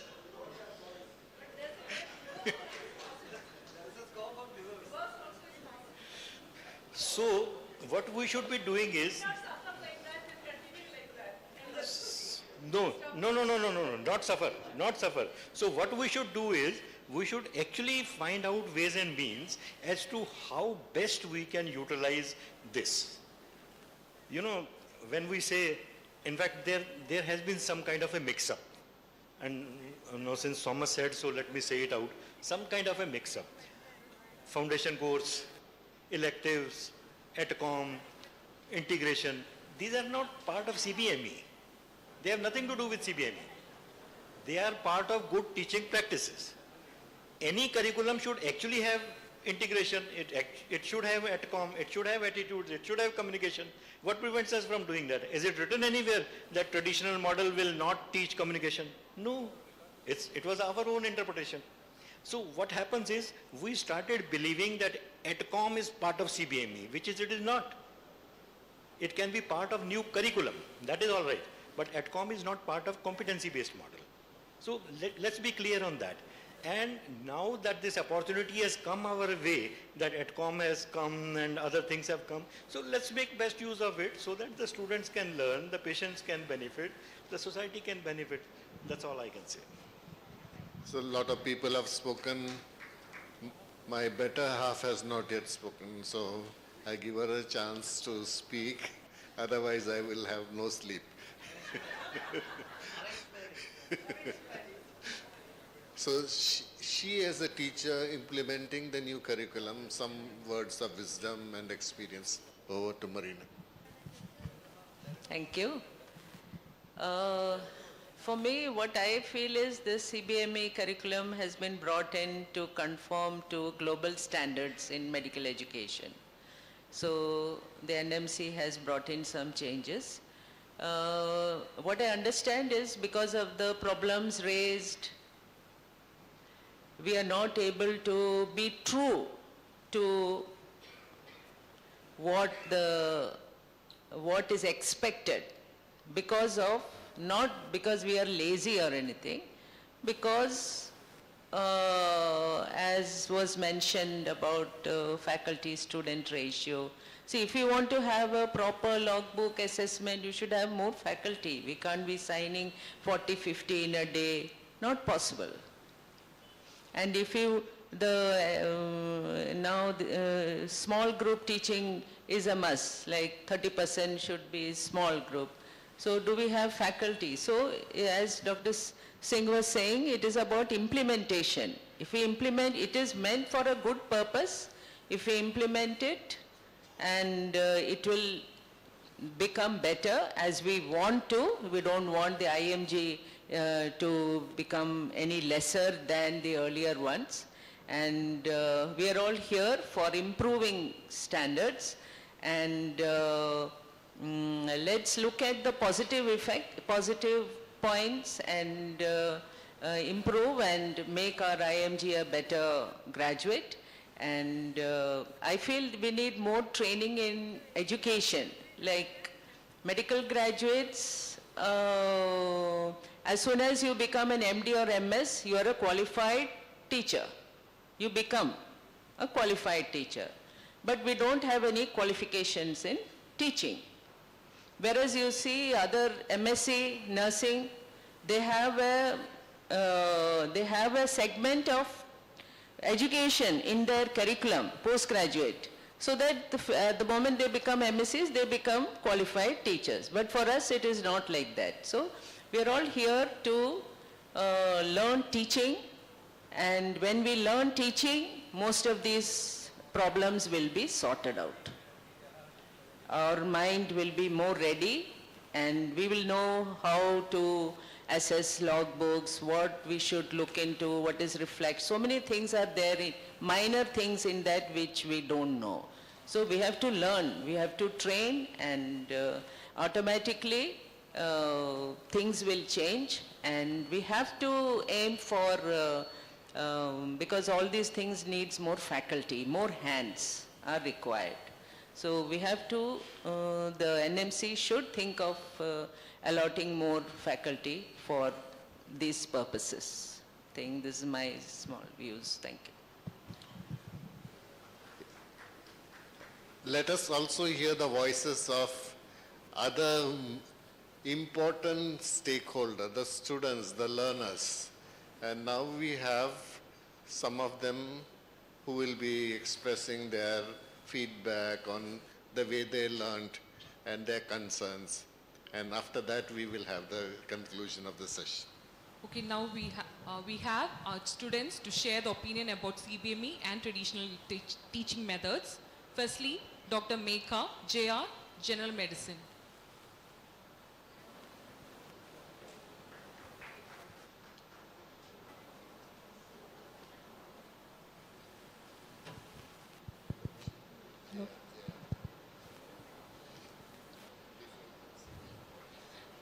Good evening, everyone. Respected dignitaries and faculty members. I am Dr. Megha, a final year postgraduate student from the Department of General Medicine.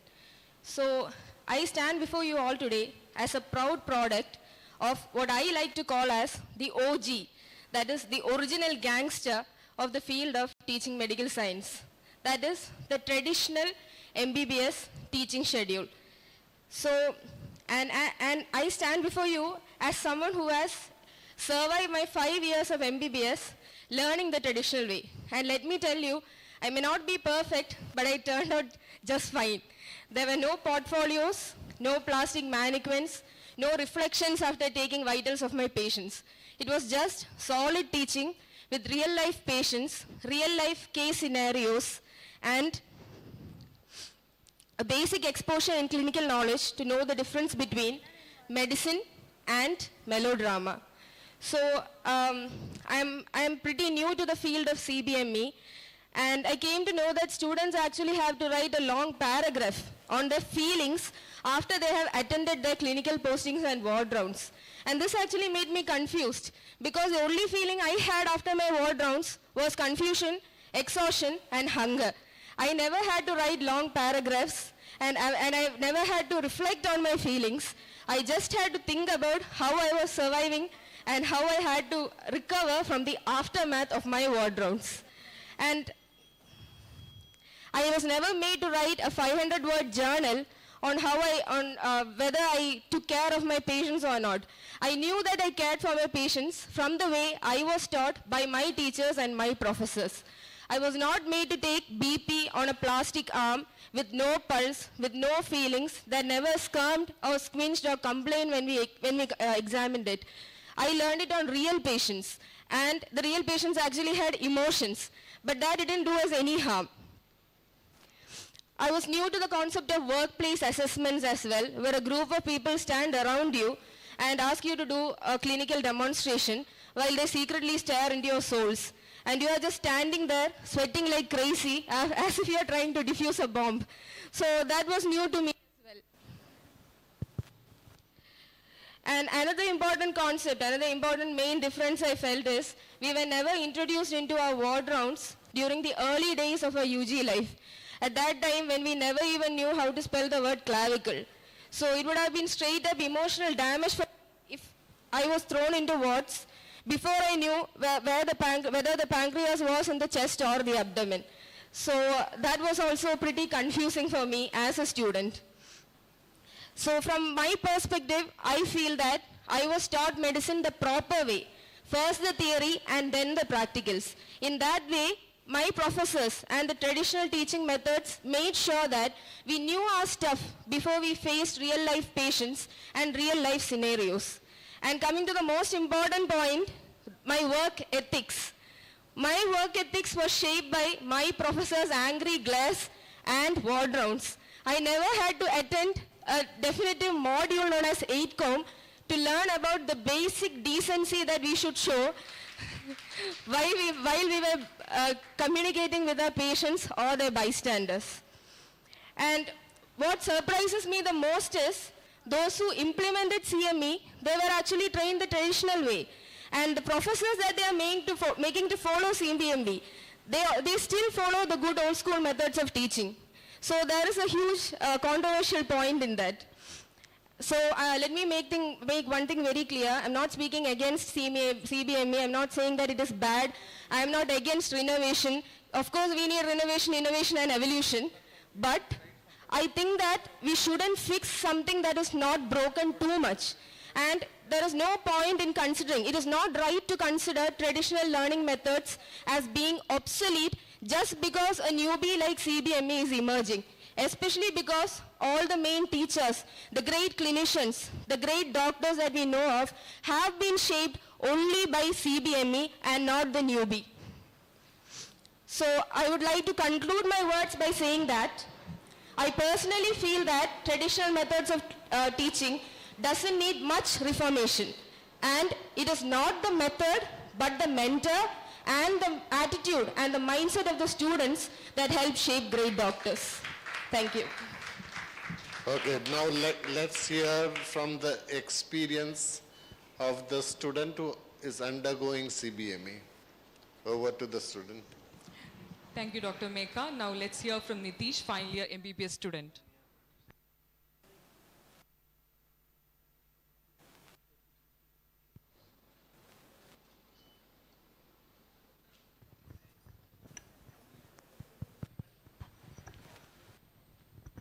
Hello,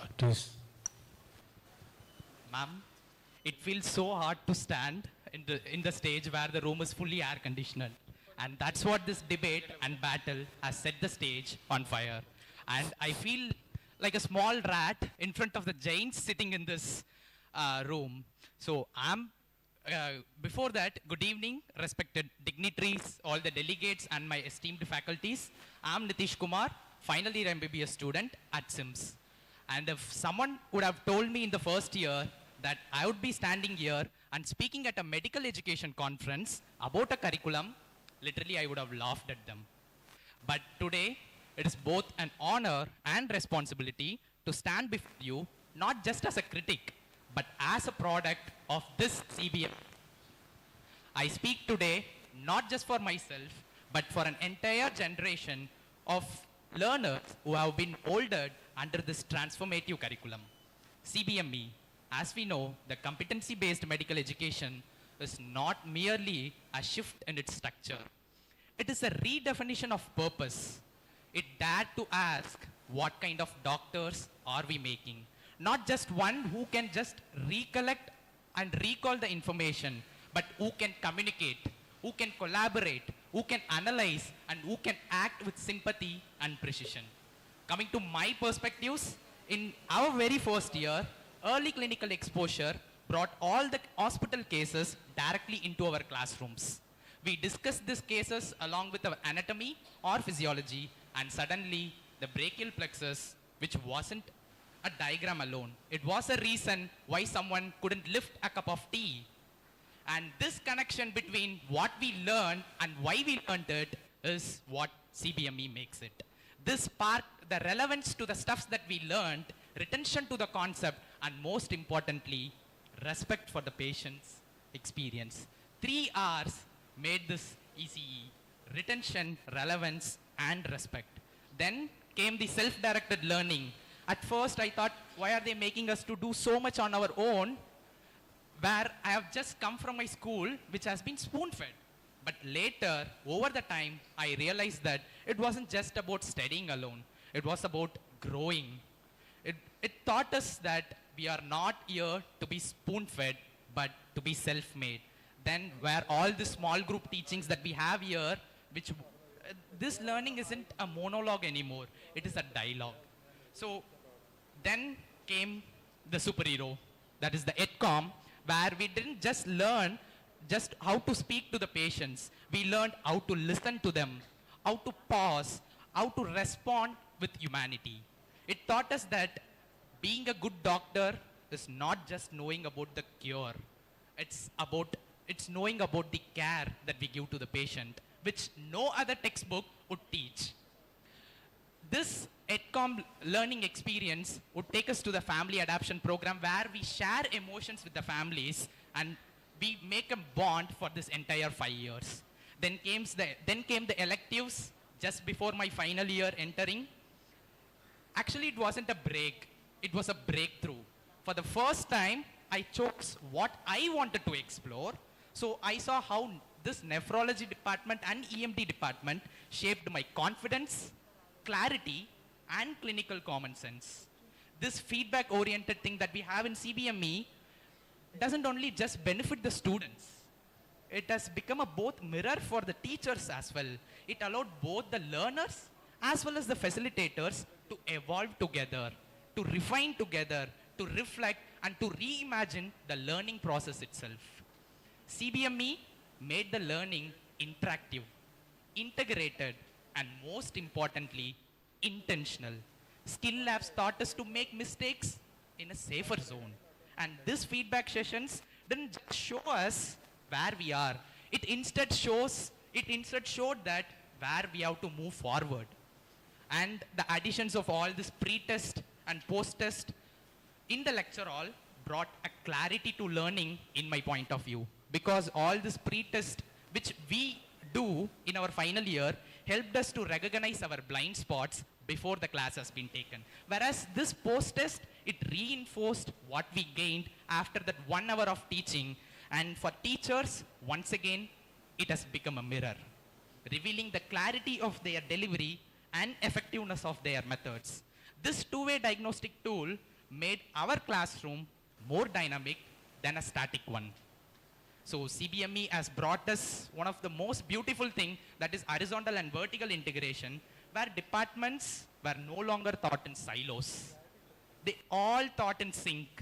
When physiology met pathology, or be it when this pharmacology is aligned with medicine, it didn't just simplify the learning. It created a clinical mindset early on itself before even going to the hospital side. This collaboration helped us to see the patient as a whole, not as a subject that is treating pharmacology, medicine, treating purpose, it is not pharmacology, diagnosing, not pathology. It made us to see the patient as a whole instead of parts. And this shaped us into more holistic, thoughtful clinician. So before I conclude, I must also acknowledge that I haven't experienced the traditional system of medical education. So I can't offer a direct comparison with it, but what makes this journey more special is that our esteemed faculties who teach us are themselves studied in this traditional teaching. So they bring the rich legacy into the CBME classroom, and their ability to time-tested wisdom with modern methodology gives us the best of 2 worlds to experience at the same time, both the traditional medicine and the newer methodology. And as a students, we are truly fortunate to have you, sir. So at last, what CBME has truly given me, as a final year student, standing at the edge of transition, moving into an intern, I may not yet to be a doctor, but I know I can confidently say I am not the student who walked out 4 years ago. This walked in 4 years ago. This is what CBME had made. It has prepared me not with just knowledge, but with perspectives. It has made us more curious, more conscious, and more connected to our learnings, to our patients, and to the profession we are about to enter. And if this is what the learning looks like, then I'm proud to say we are learning it right. Thank you all. Thank you all participants for the views that you expressed, and it added to clarify the concepts and the problems that lie. And as Tejinder has rightly pointed out, it's not about the CBME per se, but its implementation. And even at the national level, it was recognized that for it to be implemented, faculty development is necessary, and so we have all these courses, but whether they are serving the purpose, whether additional or change in the strategy is needed, and all those things will come into play. It's a work in progress, it will take time, and it is through these debates that the halitosis that is within will become, we will become aware and try to make remedial measures. Bottom line is patient safety. And so we have to ask, when we fall ill, to whom do we go to? The doctor, the Indian medical graduate that we have identified, the characteristics, do they have? Why are there entrance exams when an Indian medical graduate goes to the UK or US? The Indian licensing degree or whatever registration is not accepted. You are asked to pass their examination. So and even here our own patients, do they go and how much trust they have on the GP? So that shows that the system is broken and it requires curriculum change. And many of the elements that have been discussed, they are part of the new curriculum. In addition to it being CBME, the thought that CBME could solve it was proposed way back in 1970-78. The idea was to produce job-ready graduates. And the fact is now, the graduates are not yet job ready. So CBME curriculum in a structured way and the way of assessment that has been brought in is to ensure that the doctor is competent and has the competencies that they are expected to demonstrate and required for the task of the doctor in the community or the primary care level. So whether that is happening or not, and the curriculum that will ensure that that will happen is the new curricular change. Thank you very much for your patient hearing.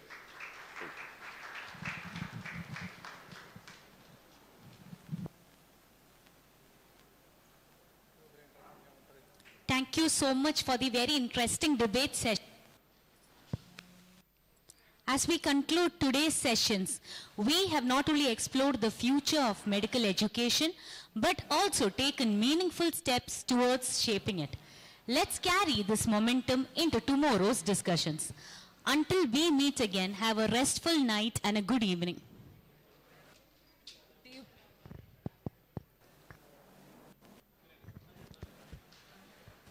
Please note, date 1 feedback forms will be coming to your WhatsApp groups. Please fill it. Day 1 feedback forms will be available in the WhatsApp group. Please fill it. Thank you so much all. See you tomorrow.